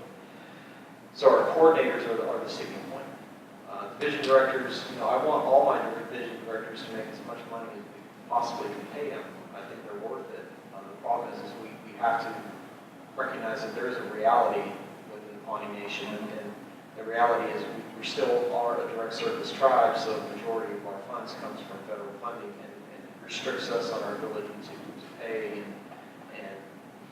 and still provide services. I mean, we're already running into this issue with DHCS and Education Division. Those are two divisions that provide a lot of services to folks, and they're constantly out of money, out of funds. And we can save money by slashing salary, but then you don't get the quality person in that position to administer those programs. So it's always a very difficult task, and this is never like a fixed thing. I mean, it's never like, okay, we're done. So once I present a wage scale to the council, I'm not going to then say, okay, we're done with that. No, it's got to be a constant. We have to constantly stay up on this whole process. So. Okay, we have a motion and second on the floor, which has already been stated. So, call for the question. All those in favor say yes. Yes. Yes. All right. Any opposed? No. Okay, motion passes, so that change is made on that. Great, thank you. So we will move on to the next item, which is discussion and or action on Pawnee Indian Veterans Homecoming. William Howell. Yeah.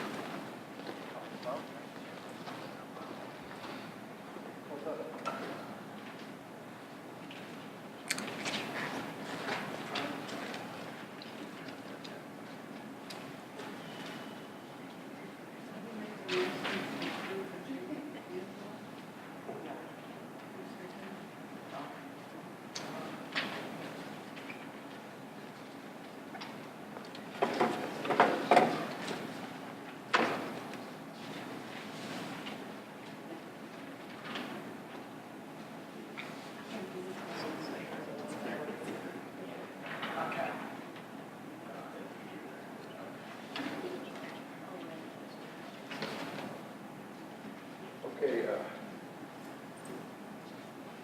first of all, thank you for putting me on the agenda today. I want to make one thing clear, is that the Pawnee Indian Veterans Organization is here to stay. We're not going anyplace. And the homecoming will continue. All we need is a few officers. And we're pretty sure we're going to get the people elected. And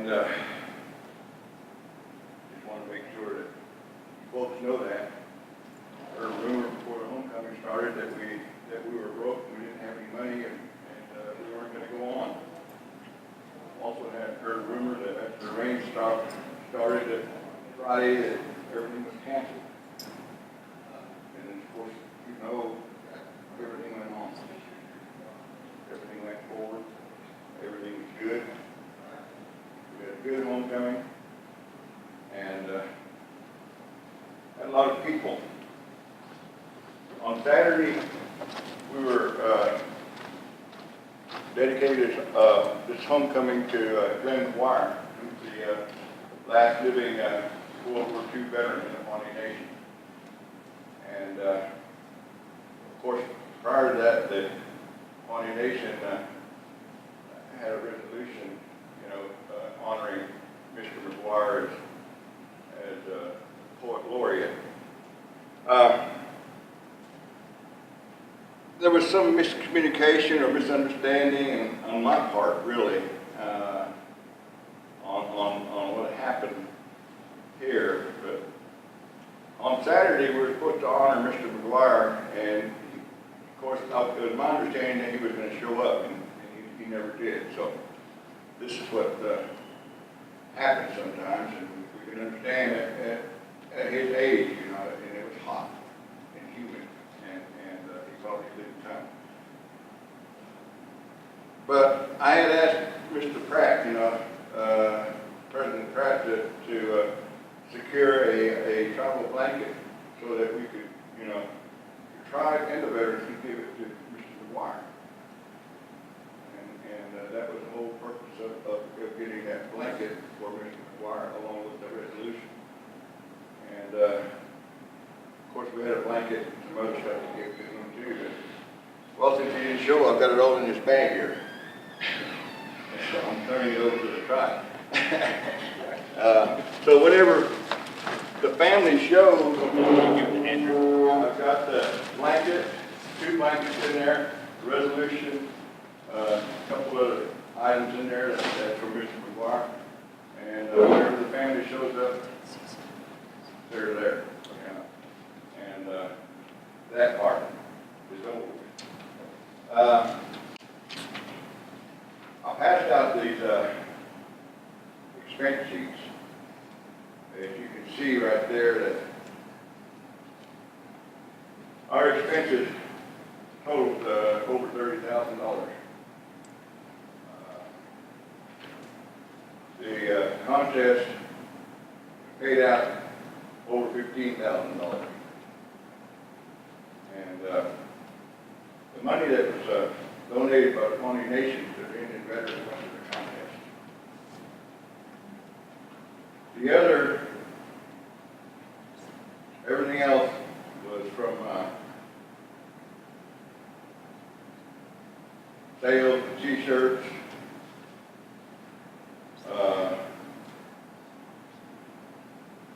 books, and donations that came in.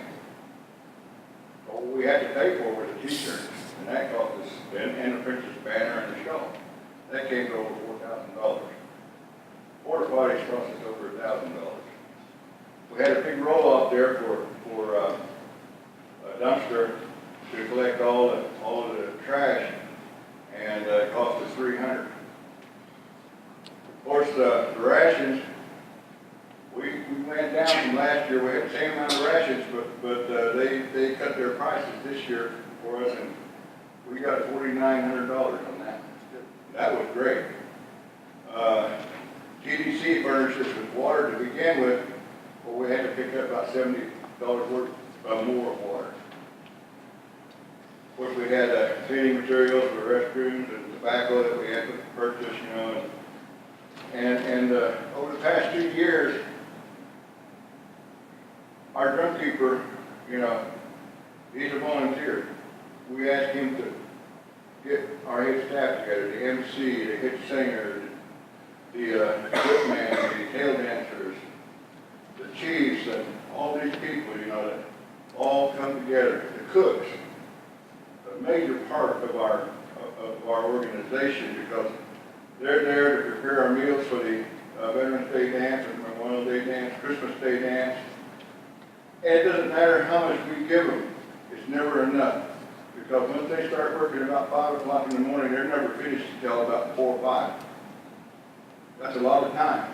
And for the amount of money that we give them on any given day, it's not enough. They don't pay for their services. Of course, we try to take care of each dance. Drumkeeper, you can't say much more about him because he does everything. He makes sure everything's taken care of. He gets all these people together.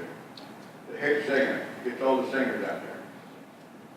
And like we look at it, my brother we lost my brother, St. Amlo, a couple of years ago, and we always, thought he was a real good arena director, and he was always out there doing these things, and we said, boy, whoever takes over him got some mighty big shoes to fill. We got a young man, Grant Hawkins, who did an outstanding job this year. And we were really proud of him because, he was doing things out there he had never done before.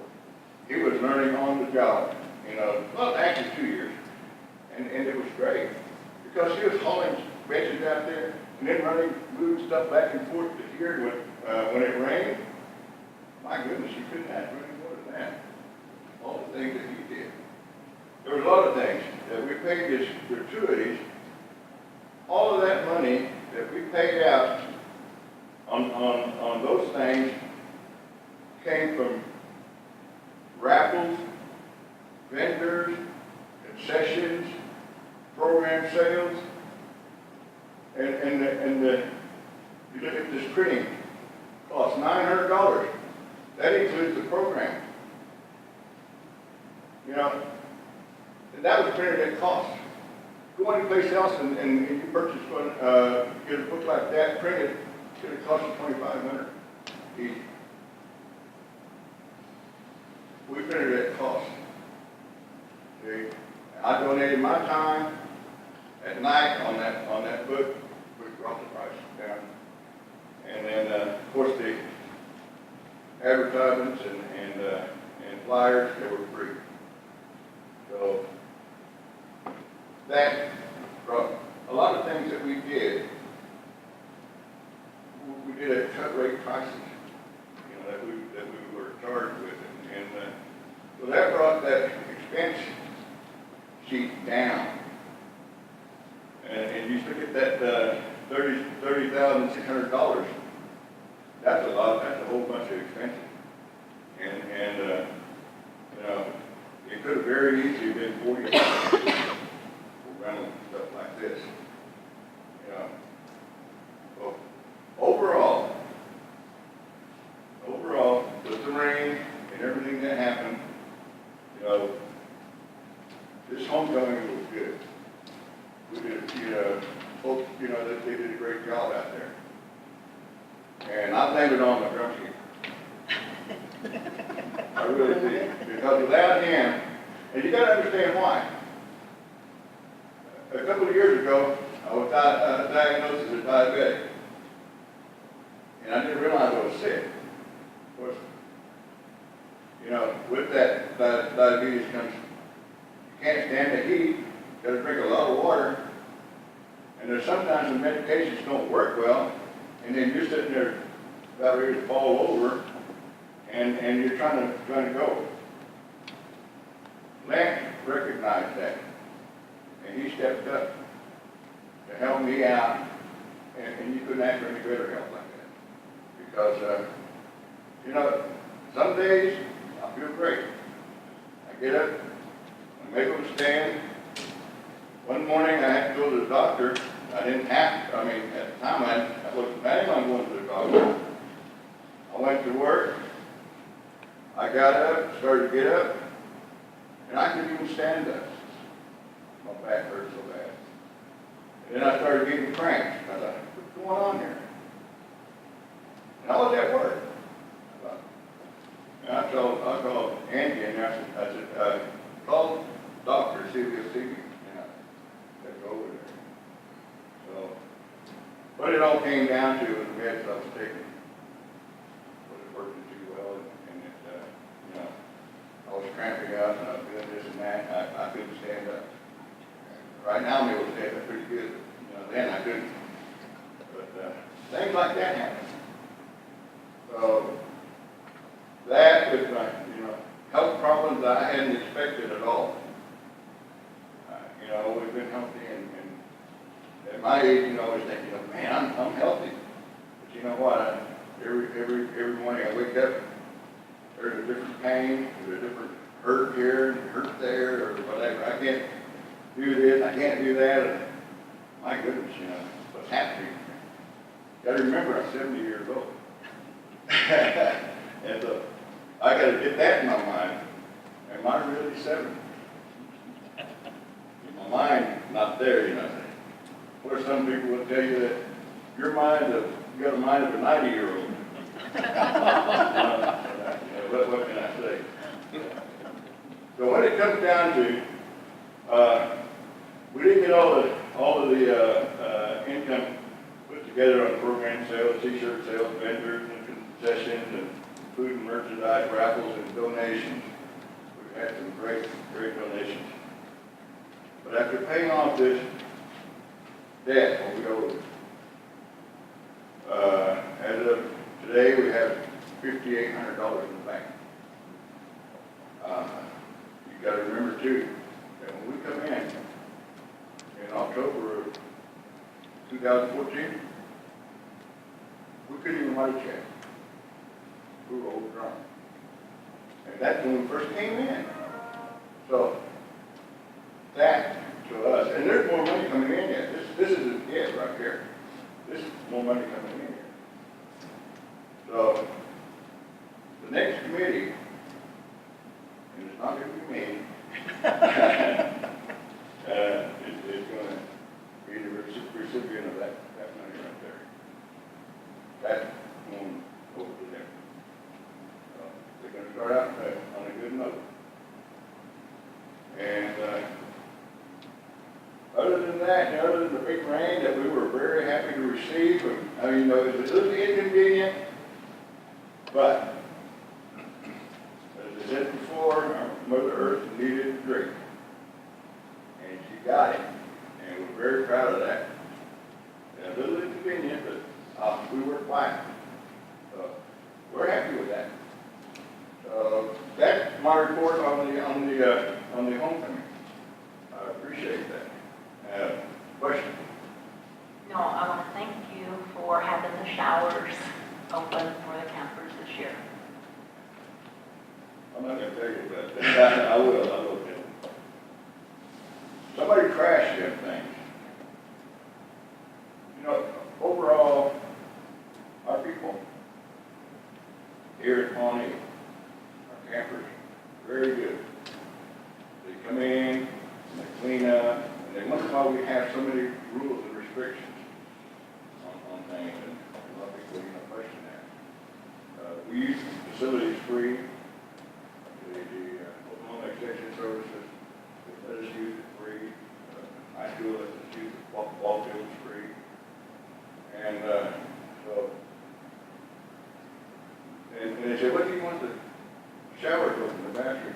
Yeah, we'll go ahead and do that. Okay, no problem. We'll open it. Unfortunately, somebody went in and trashed that place. And so we had to wait and pay the extra money to do that. And it was frustrating having to do that, because I would say it was people from out of town, simply because in our camping area down there, in that whole camping area, the places that were trashed where people moved out, they just left their broken tents and shades, left them their trash bags there, left them on the ground, as compared to where the areas where our people who normally camp spotless. And then Lance, he makes a run through on Monday, during the 4th of July, and of course there's still some camps up. He picks up all the trash, and so by the time he goes back through again, and folks come in and remove their tents and leave their trash out there. Well, these trash people, haulers, they don't pick up trash that's on the ground. You have to put it in the dumpsters. If it's not in the dumpster, they just leave it. And so their trash bags, they're laying out there and the animals get into it, tear them up, scatter the trash all over the place, and go out and clean it up again. And that's unfortunate. And I can really actually blame it on out-of-towners who can't be in there. Because our people, I think we know how to take care of our camping area. We got that idea of saying, you know, when we leave this place, we're going to leave it in better condition than it was when we first came the way our people, older ones taught us, take care of things like that. And our younger generation and some of the people out of town, they don't believe in that. But that's the only downside of that. And it was kind of frustrating at times. Of course, we see it all the time here, in our own facilities. And when visitation starts, it's, me and the girls, I hadn't got any boys, me and the girls, we make a run through the camp in the morning, picking up trash from all the camps. They would go through and dust. When visitation is over, we'll run through the camp, make sure everything's clean, pick up all the trash bags, trash cans, empty them, turn them over, and make sure that everything's clean when we leave there. And this is the way it's always been. We believe in keeping that campground clean. There's been times when I've gone out there and somebody else used it. I'm not going to say who, but none of our tribal organizations, but when they trashed, it was all over the place. And it was frustrating to have to clean it up. But I don't know, our people always, believe in taking care of our land and everything that we got. And we try to keep it. So that got me off on this one. I got frustrated down there. And, but anyway, any questions on this homecoming?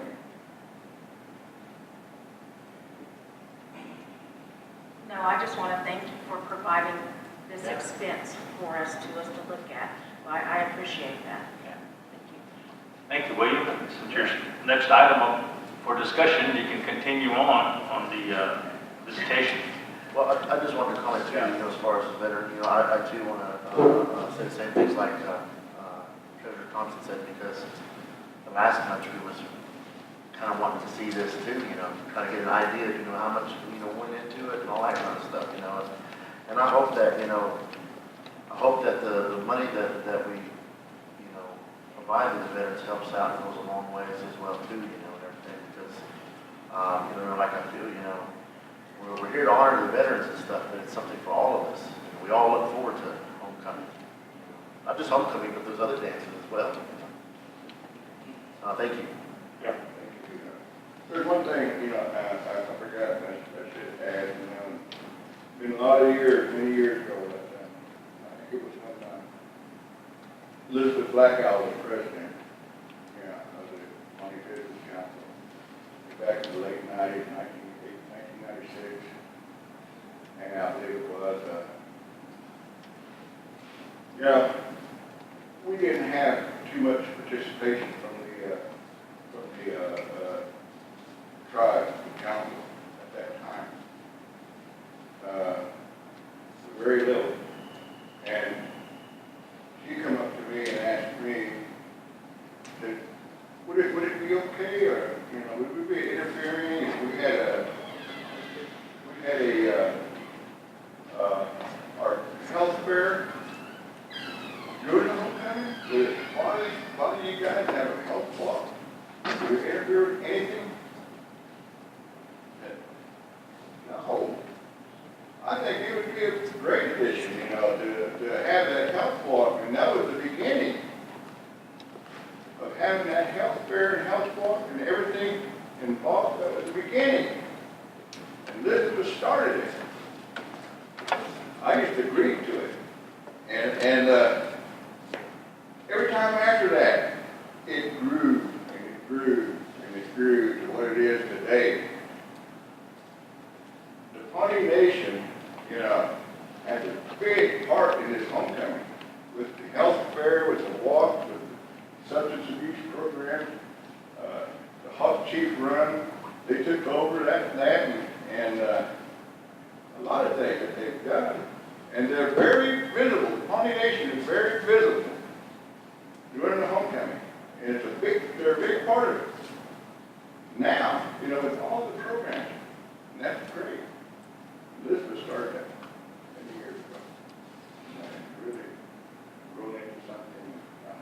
something that we need to keep going.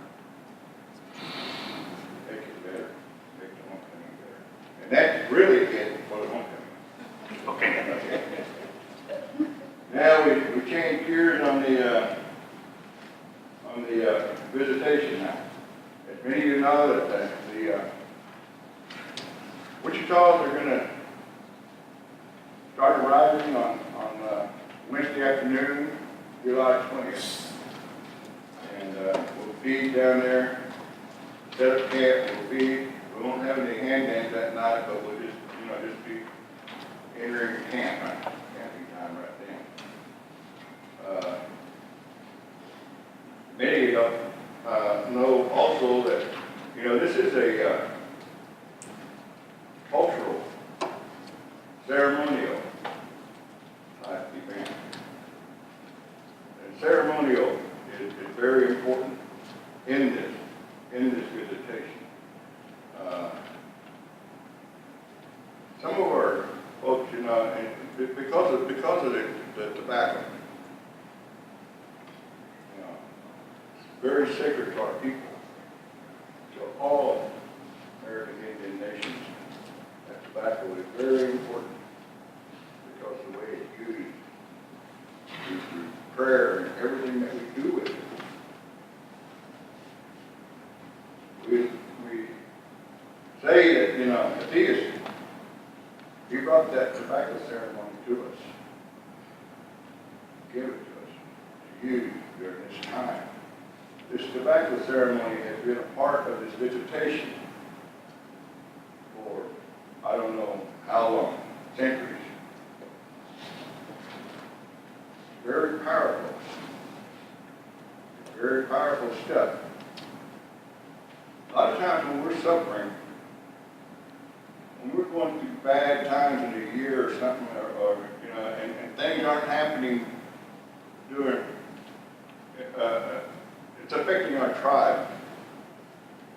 People are being called home. Tribes in the morning. There are times when we have 2 or 3 or 4 tribal members called home. When this starts happening, a lot of times I'll take that tobacco and I'll go back down here to the campground again. And I'll open it and I'll pray. It's for the people. That's what this tobacco is for. Our Wichita relatives, they'll bring it up to us. We'll open it. We'll smoke and all in prayers come out. And that tobacco is given to me after we use it. And then I use it at different times, whenever we're going through some rough times. And this is what happens with that. It's very powerful. And a lot of people don't want to. They're afraid of it, like a lot of things. Because if you do something wrong, that you're going to come back on you. Well, I kind of believe that in a way, but I still believe in a positive that tobacco is going to help you. It's going to help our people. And that's why we use it.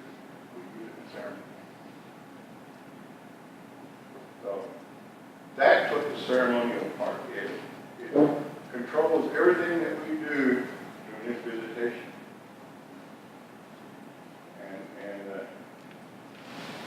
There's not much more I can say than that. When it comes, when they bring it to me,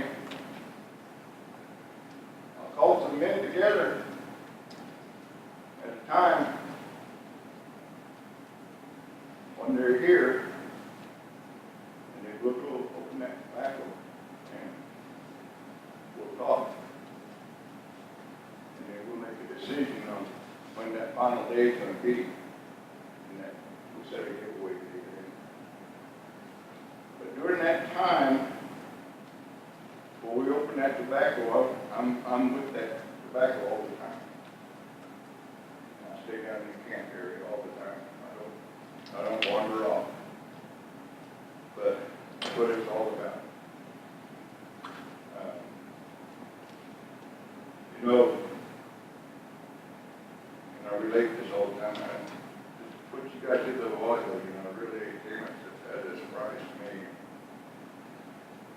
because I've been part of this leadership since 1987 on this visitation. And it's been a long road. Part of the leadership, lies with the partner, your wife. She has a very important role in that leadership. She takes care of a lot of things that I'm unable to do. During that time, since 1987, I accumulated a debt of over $7,000. Been paying that thing off every day on it. Just seemed to grow. I started, I need to borrow a little money so we can have a meal for this final day. I need to borrow a little money so I can buy some blankets for my little kids. And just kept them on. And then trying to pay it off. And it just never seemed to go down. But you know what? I had to get sick. I had to get sick to get that taken care of. I didn't realize that. When I was diagnosed as a diabetic, then they told me, they said, well, that diabetes is related to Agent Orange. And you served in Vietnam. And you contacted that Agent Orange, that diabetes is related to that. You're eligible for compensation now.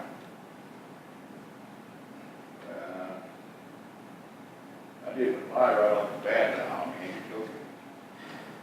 But I did, and when I did, they approved me right off the bat and gave me some back pay and stuff like that. Compensation. So when I got that money last year, I paid that off. I had to get sick to do it though. It was really, so me and my wife come like, man, just so we feel like we're going down and, we're going down financially and everything. Everything comes up. And we're great. And now you turn around and do what you did today.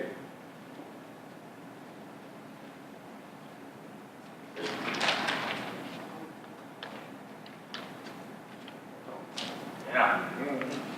I just wanted to say,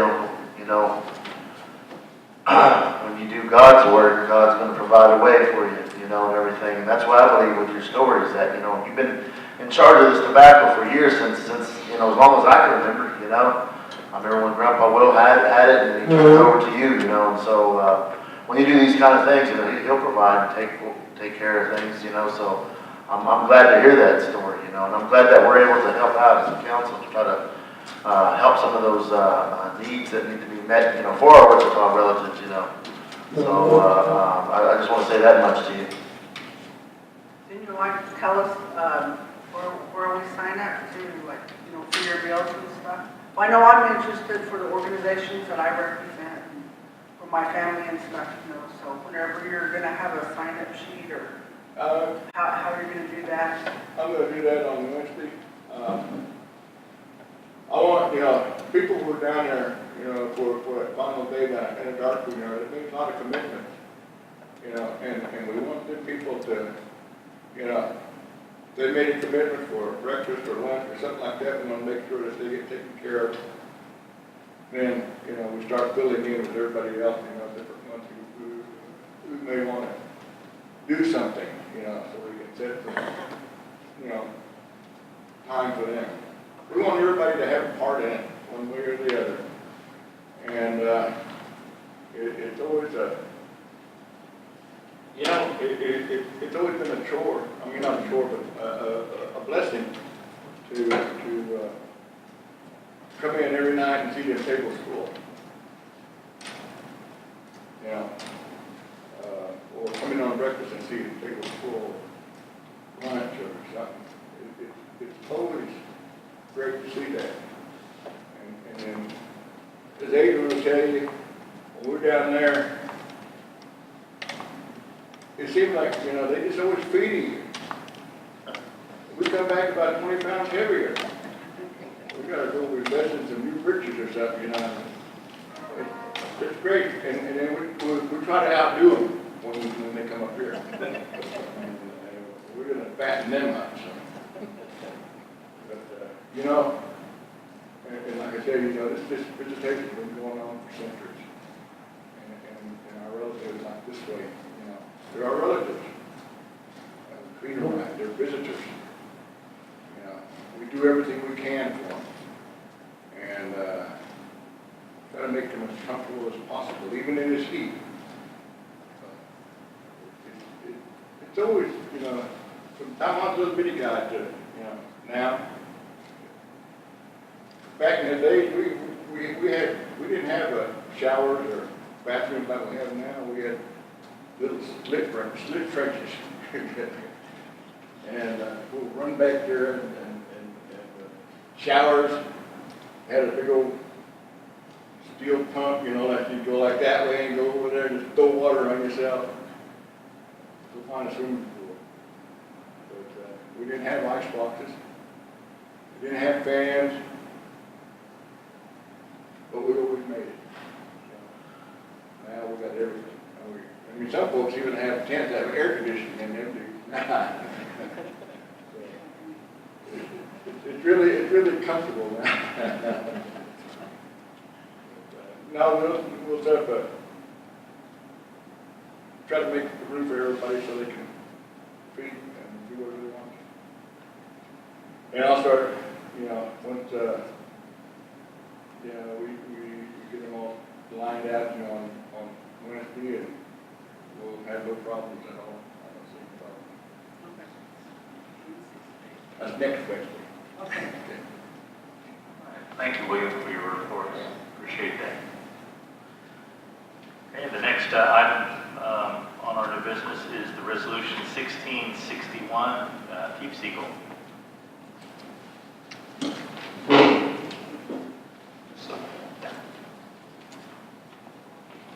Good afternoon, Council.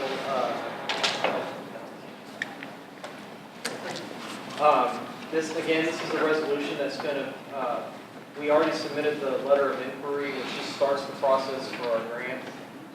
Because what they'll do is they will,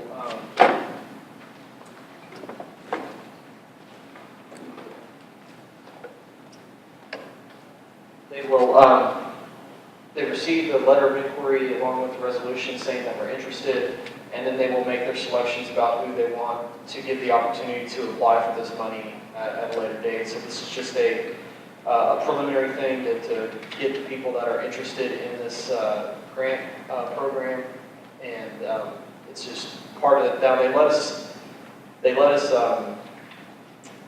submit the LOI without the resolution, but they need the resolutions by July 22nd, and since we won't have another council meeting until the 23rd, and this is just kind of the only time that we have to do it. So if it's approved, then we'll go ahead and upload it and attach it to our letter of inquiry.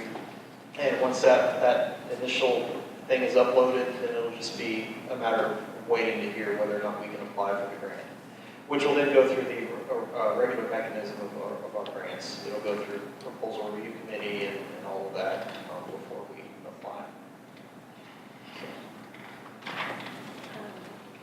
Can you explain what section 170C2B of IRS code is?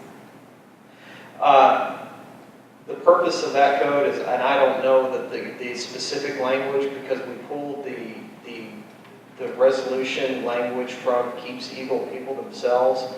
But what I guess the general gist of that section is saying that is we will adhere to 501(c) standards that if we receive money for a specific purpose, then that money will go for that purpose.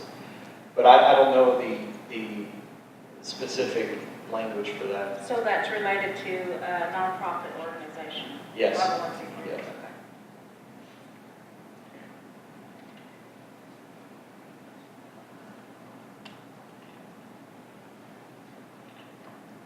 Okay.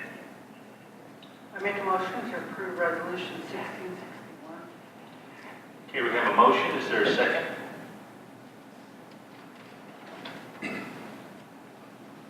I'll second. Okay, we have a motion and a second. Any more discussion? Yes, Donna? Yes, there's a correction that needs to be made in the now there be it resolved.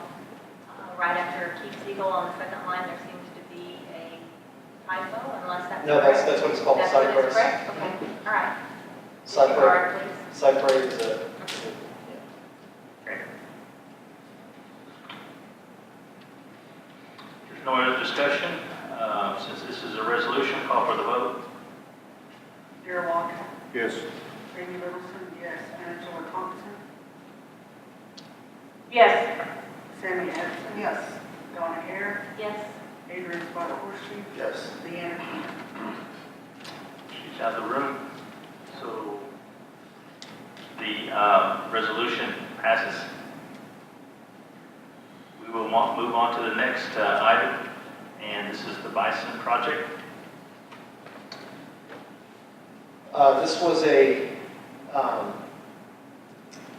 This was another thing that we discussed at the previous council meeting. And what this is an agreement in principle. It doesn't bind us to anything. But I would ask the council to look over it to see what, if there's anything that I didn't add into what we kind of expect from Campbell Burgess's end by us giving the dividend payments of or not the dividend, but our capital investment of the Bison. If I may be missing one, I don't know. I checked all my notes, and the ones I got up with was, he's offered to buy cash, he's offered to pay for real property for us, Bison for show herd, meat or other animal parts to be used for our ceremonies, meat for food distribution. He's offered to do the bison handling, care, and training at his ranch for people that we designate. He's offered to build fencing, pens, and corrals. With all this initial costs being incurred by him and eventually taken out of our dividend payments to reimburse the investment, and then the beef jerky. Again, this is a preliminary thing to let him know that we're seriously interested, and if he wants to start working with us to draft some kind of a definitive agreement, we can start working on that process. But it also allows us in the meantime to solicit the National Park Service and let them know that we're interested in receiving bison, and it just gets the process started. Again, this is not a contract. This is not enforceable. What this is a good faith document that says to both parties that yes, we agree to kind of work something out. But this allows the process to keep moving forward in a serious manner, rather than just talking about it. So This is all stuff that's going to have to take place. If you want to continue on doing this project, this is stuff that's going to have to come about. With this Keep Siegel, this is what I was talking about the last time, is that it gives us an opportunity to try to obtain some of that money that they have that's just sitting there. I think we're fortunate in the fact that I believe it's John Eckerhawk and Crystal Eckerhawk. They are a big part of this Keep Siegel. And if I am correct, I believe that Crystal Eckerhawk is the final say-so. So that kind of bodes well in our favor a little bit. But if we can obtain that money, that's going to help us substantially, even better than, even more so with this project that this business we're looking at it with Campbell Burgess. We have already kind of established a plan. Myself, it's been myself, Andrew, Jimmy Justice, Monty Matlock, and am I leaving somebody out? no, I think that's it. Okay. At this point right now, we've discussed about this land, and especially now since this Bledsoe lease is out, I can't think of the number of the total say it's around 400, right? 422. 422. So what our plan is, we have a short term and a long term. And, of course, things can change, with time, but as of right now, with nothing else in the works, we've decided this land, what we're trying to do is that backside where there was a fence that goes in there, I believe that was, what did we say that was, 220-ish acres? About 200, yeah, it's about half the property size. Yeah, so it was around 220 some odd acres over there. We are going to, the 1st of December, we're going to burn this grass off so they could start replenishing itself. And at the same time, Jimmy is looking at clearing brush out. We've got some trees that have grown up that we need to clear out. So he's looking at stuff at that right now. And if everything goes as planned like we think, then in 2 years we'll be able to have bison out here. And it'll be a small herd, I think we said maybe around 20.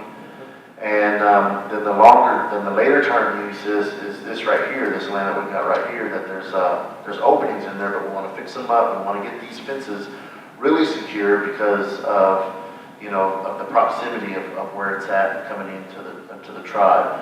That over there is more kind of away, but we want to make sure we have good sound fencing that's here. And at some point later on, we'll be able to allow them to extend into this range. And then we could also get a larger herd. So that's something that we're working on, that we have worked on. And maybe we'll have, maybe by next council meeting, we could have a little more info. But we are working on this, and this is some of the things that we have to get addressed. Okay. So, anyone want to make a motion?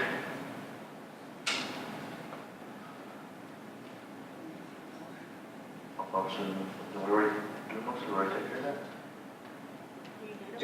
I don't need a motion. Oh, you don't need a motion? I just wanted to make sure that we had the discussion because we made the motion last time, Okay. last council meeting. All right. But before we send any documents off to Mr. Burgess, I wanted to make sure that you guys were okay with, kind of the terms of what we had talked about, if I included everything in it or if I was missing something from it. Okay. And just to make sure. But again, this isn't a contract, but still we have to be able to, our contract is going to be based off this. And so we don't want him to go back and say, oh, well, you didn't ask for that, so we're not going to give it to you. No, this is kind of what I understood, I took away from the meetings. And if you took something else away from the meetings, then that's fine too. We'll add it and, we'll make those appropriate changes before we send it to him. Also, too, at the same time, along with this is not, prohibiting us from looking into USDA, looking at other funding entities that can help the tribe as well. So, by all means, that's something we still need to look at too as well. Okay. All right. Well, thank you. Thank you for that. Andrew. All right, we'll move on to the next item, which is approval of Resolution 1662, the BIA project. Carol.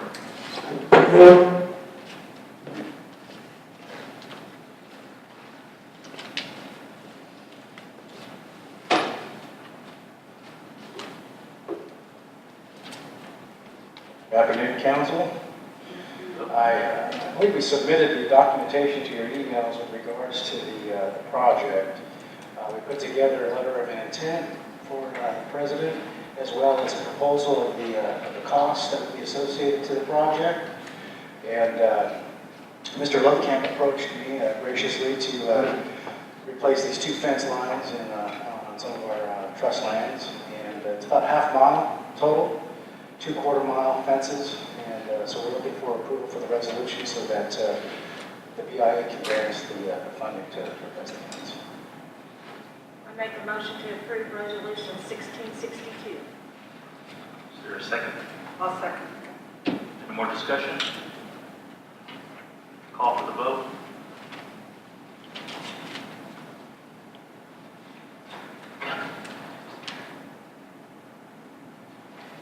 Darrell Walcott, Yes.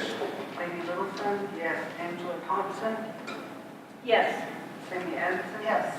Donna Hare, Yes. Adrian Sparta Bushchi, Leanna Key. Yes. All right, that resolution passes 1662. Thank you, Council. All right. And the last item on the business is the letter to the BIA appraisal, et cetera, for Stonewall.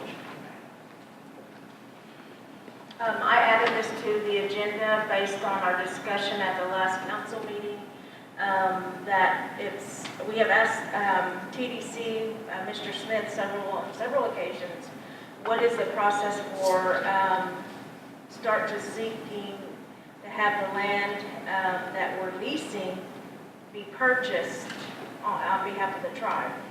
And he says it's in our court that we need to submit a letter to the BIA to start that process rolling. So that's why I added it to this agenda so that we could authorize President Pratt to have that letter written to the BIA to start that process so that we can start purchasing or looking into purchasing that land instead of leasing it. Whatever needs to be done, whether it's appraisal process and what else is, whatever's involved. I'm not too sure what all is involved in regard of that process. Okay. So I make a motion to authorize President Pratt to send a letter to the BIA to begin the process in looking to purchasing that land. I'll second. Okay, we have a motion, a second. Any more discussion? All those in favor of this letter to the BIA, say yes. Yes. Yes. You know what, I have a question. Why are we all of a sudden just saying yes all the time? Well, it's just faster. Okay. And all of the, and then when there's a record that needs to be kept on the resolutions, then you know that goes for the vote. Okay. Yeah. I just think it's wrong, professional. I'm sorry, I just think. Any opposed, no? Okay, we'll send a letter to the BIA on this appraisal for Stonewall. Okay, next on item number 13 is the open forum. Yes? We made $65 today on our raffle. And the big winner was Angela with the cake. And I'm willing to share. Yes, it's cut, and you might have to share a fork or something, but it's cut on the table. Please take some, please take some. And what else do I want to tell you? Oh, Title VI had made enough money to pay 11 of the Title VI participants their membership in the registration dues to NICOLA. So 11 of us are registered. And that took about all the money that we have, so you'll see me next time with a different cake. And thank you. Yeah. Well, you're sneaky about ways of raising money, huh? So what are you going to do next time? I think about asking Joe to make a pie. There you go. All right. Okay. All right. You make sure it's a live in meringue and I'll buy a lot. 2 little meringues. And I want to donate a Pendleton, a summer weight, a spot Pendleton to your group so you can raffle that. I can bring it down, I can bring it down to you Friday. If that works. Yeah, you'll have it here. I can bring it to you wherever we're at, yes. Well, let's share numbers and then I'll get that. Okay. Then you can have a fundraiser with that. Thank you. You're welcome. I want to do that for you. Okay, thank you. Deal, Sammy. All right. Anything else for open forum?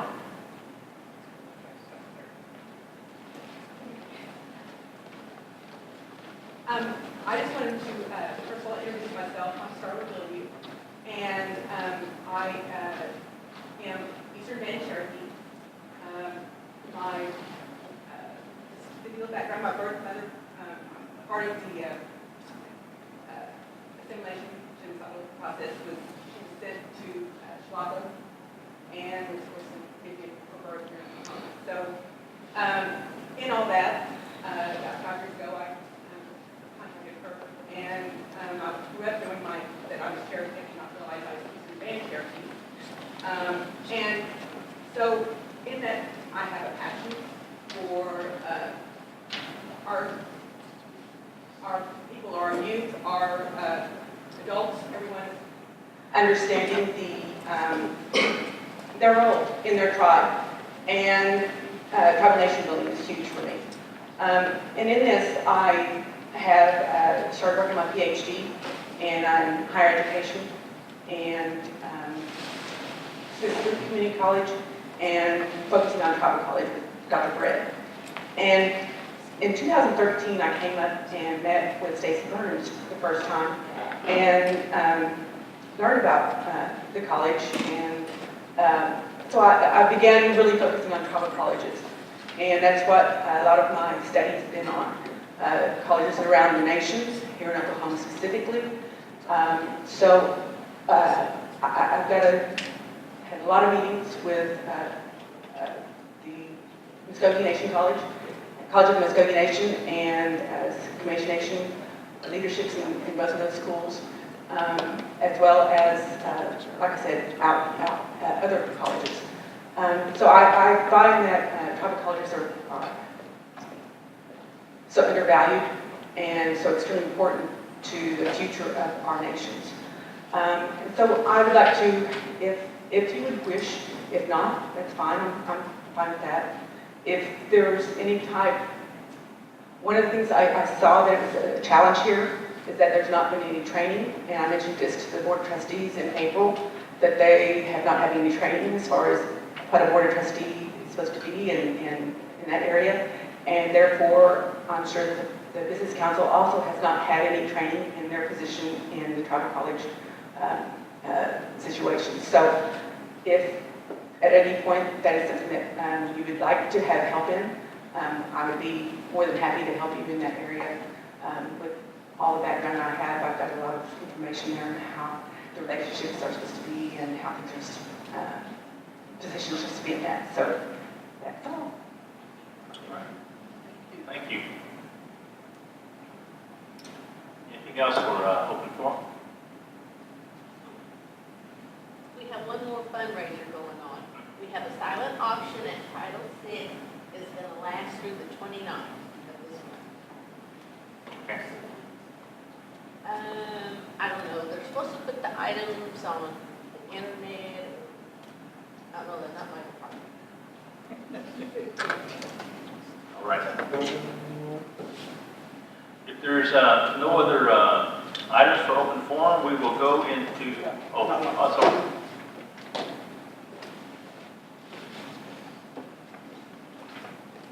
Okay.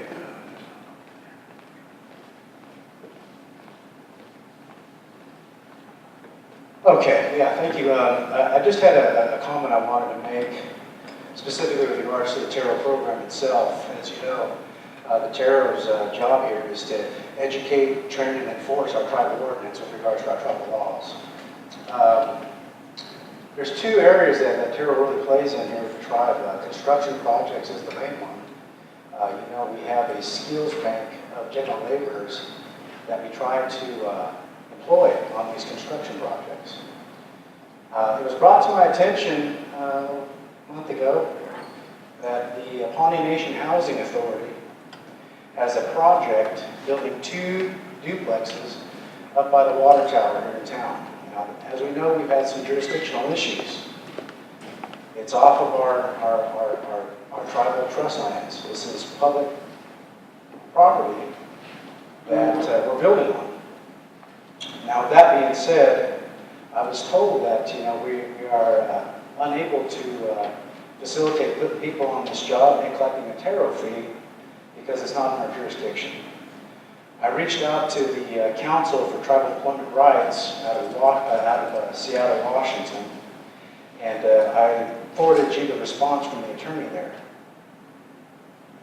And he feels that we do have a play in that, in these construction projects. And my own personal opinion is that if we don't want to hit a tariff fee on the project itself, that's fine, but let's put our Pawnee people to work. I noticed that last week there was some masonry going on, and there was 8 employees up there that were non-native. And these are my issues. We have people here in our tribe that are willing to work, are ready to work, but yet we can't put them on these projects. So there's got to be some way, some form, or some type of resolution that we can pass to enforce the tariff to be able to work on these projects that are here locally. And if you really look at the EEOC laws, Indian preference is in and around the tribal reservation, in and around. And you can look at that law, and I posted it up in your emails. And so I really feel that we need to have a conversation with the Pawnee Nation Housing Authority and enforce at least the labor part on these contractors. The contractor needs to hire Pawnee general labor. He's not doing that. He might have 1 or 2 token Pawnees up there, but he's not coming through Terra to get them. And I would question who those employees are, because they should come off my Terra list, because we have an order. We have people that have come in already and have already signed up. Those people, it's kind of like a union hall. Those people get first dibs when those opportunities come up. So, at some point, there needs to be a meeting between the Housing Authority, the Pawnee Nation, and Terra. And so I want you to think about that and read that email that we got from Dan Press, and look what it states. And if we have to sue the Housing Authority, then we sue them, and then we take it to the state court. But that's what he recommended. So, we need to be involved in those projects. Thank you. You know, if I can speak, this whole housing thing, I almost feel like, from the way I read it, we really don't have any rights to say anything about it, because although it says Pawnee Nation, it's really a state, it's driven through the state. Yep. And we have somebody that's sitting there on the Terra commissioner, who also is a very high-level person within housing, without mentioning any names. And it seems a very big disservice to our own folks that there's a complete slight of our Terra ordinance. My opinion. And nobody seems to want to say anything about it, and it just aggravates me. It's the same old rhetoric, you know, it's the same people getting housing, it's the same people getting home improvements, it's the same people.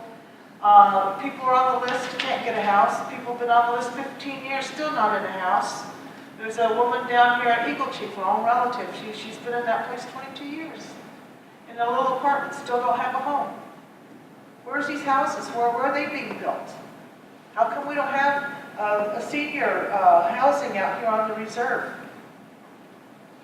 $800,000 a year, folks, and nothing to show for it. I don't get it. That's just my opinion, and I stay very strong to it, and I want to know what we're going to do about it. If you look on the June 4th minutes, let's see, it's during open forum, I asked for a meeting with the Housing Authority Board. I know this has been going on quite a while, so. You did. Well, it's here in the minutes, so I would appreciate it too. Can we schedule something, please?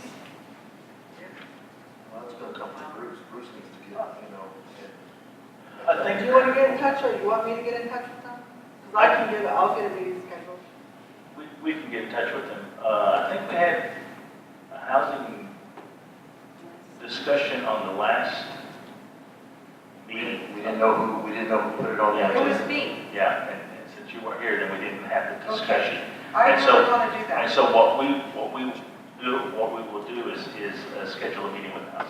And it has to be those commissioners. Okay. You know, I want to talk to the commissioners. They're responsible. They're in charge. And it's, you know, it's just sweeping under the rug, and it's beyond reproach. I mean, we've got young people, young families here, our own children, and they don't have places to live. And consequently, they're going to be leaving. They're going to go to Tulsa. They're going to be going to all those places rather than contributing right here where they add value. I support that meeting too. This has been a topic since I came on council, and we keep planning to address it, but then it falls by the wayside, so I think we just get it on either on the next agenda or a separate meeting set up on the side. Thank you.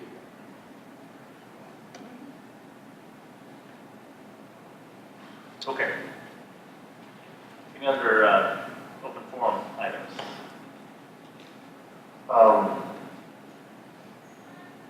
What is the, did we ever come to a conclusion on what's gonna happen with that police vehicle down there on that, Gone. It's It's gone? gone. Okay. I'm shocked that the FBI actually came through. The FBI did? I'm shocked, Okay. but they did. So do we have anything in place in case they come back, or? That's the thing is, though, is just because that car's gone doesn't mean that problem's gone. That is, if they can come back again, they can come back on adjacent property. I think I may still go ahead and have that meeting with the U.S. Attorney and talk to him about what happened and how we don't want this to happen again. You know, I don't know if this comes down to, the landowners or not, but maybe there's a, you know, whatever your conversations you've had with them, maybe there's something like a sign you put up that says this is federal trust property, any vehicle found, you know, here or anything on this property can be removed. If it happens again, I think I'm gonna still pursue towing. I wanted to do that yesterday, but like I said, other things apparently got in the way. But I did again.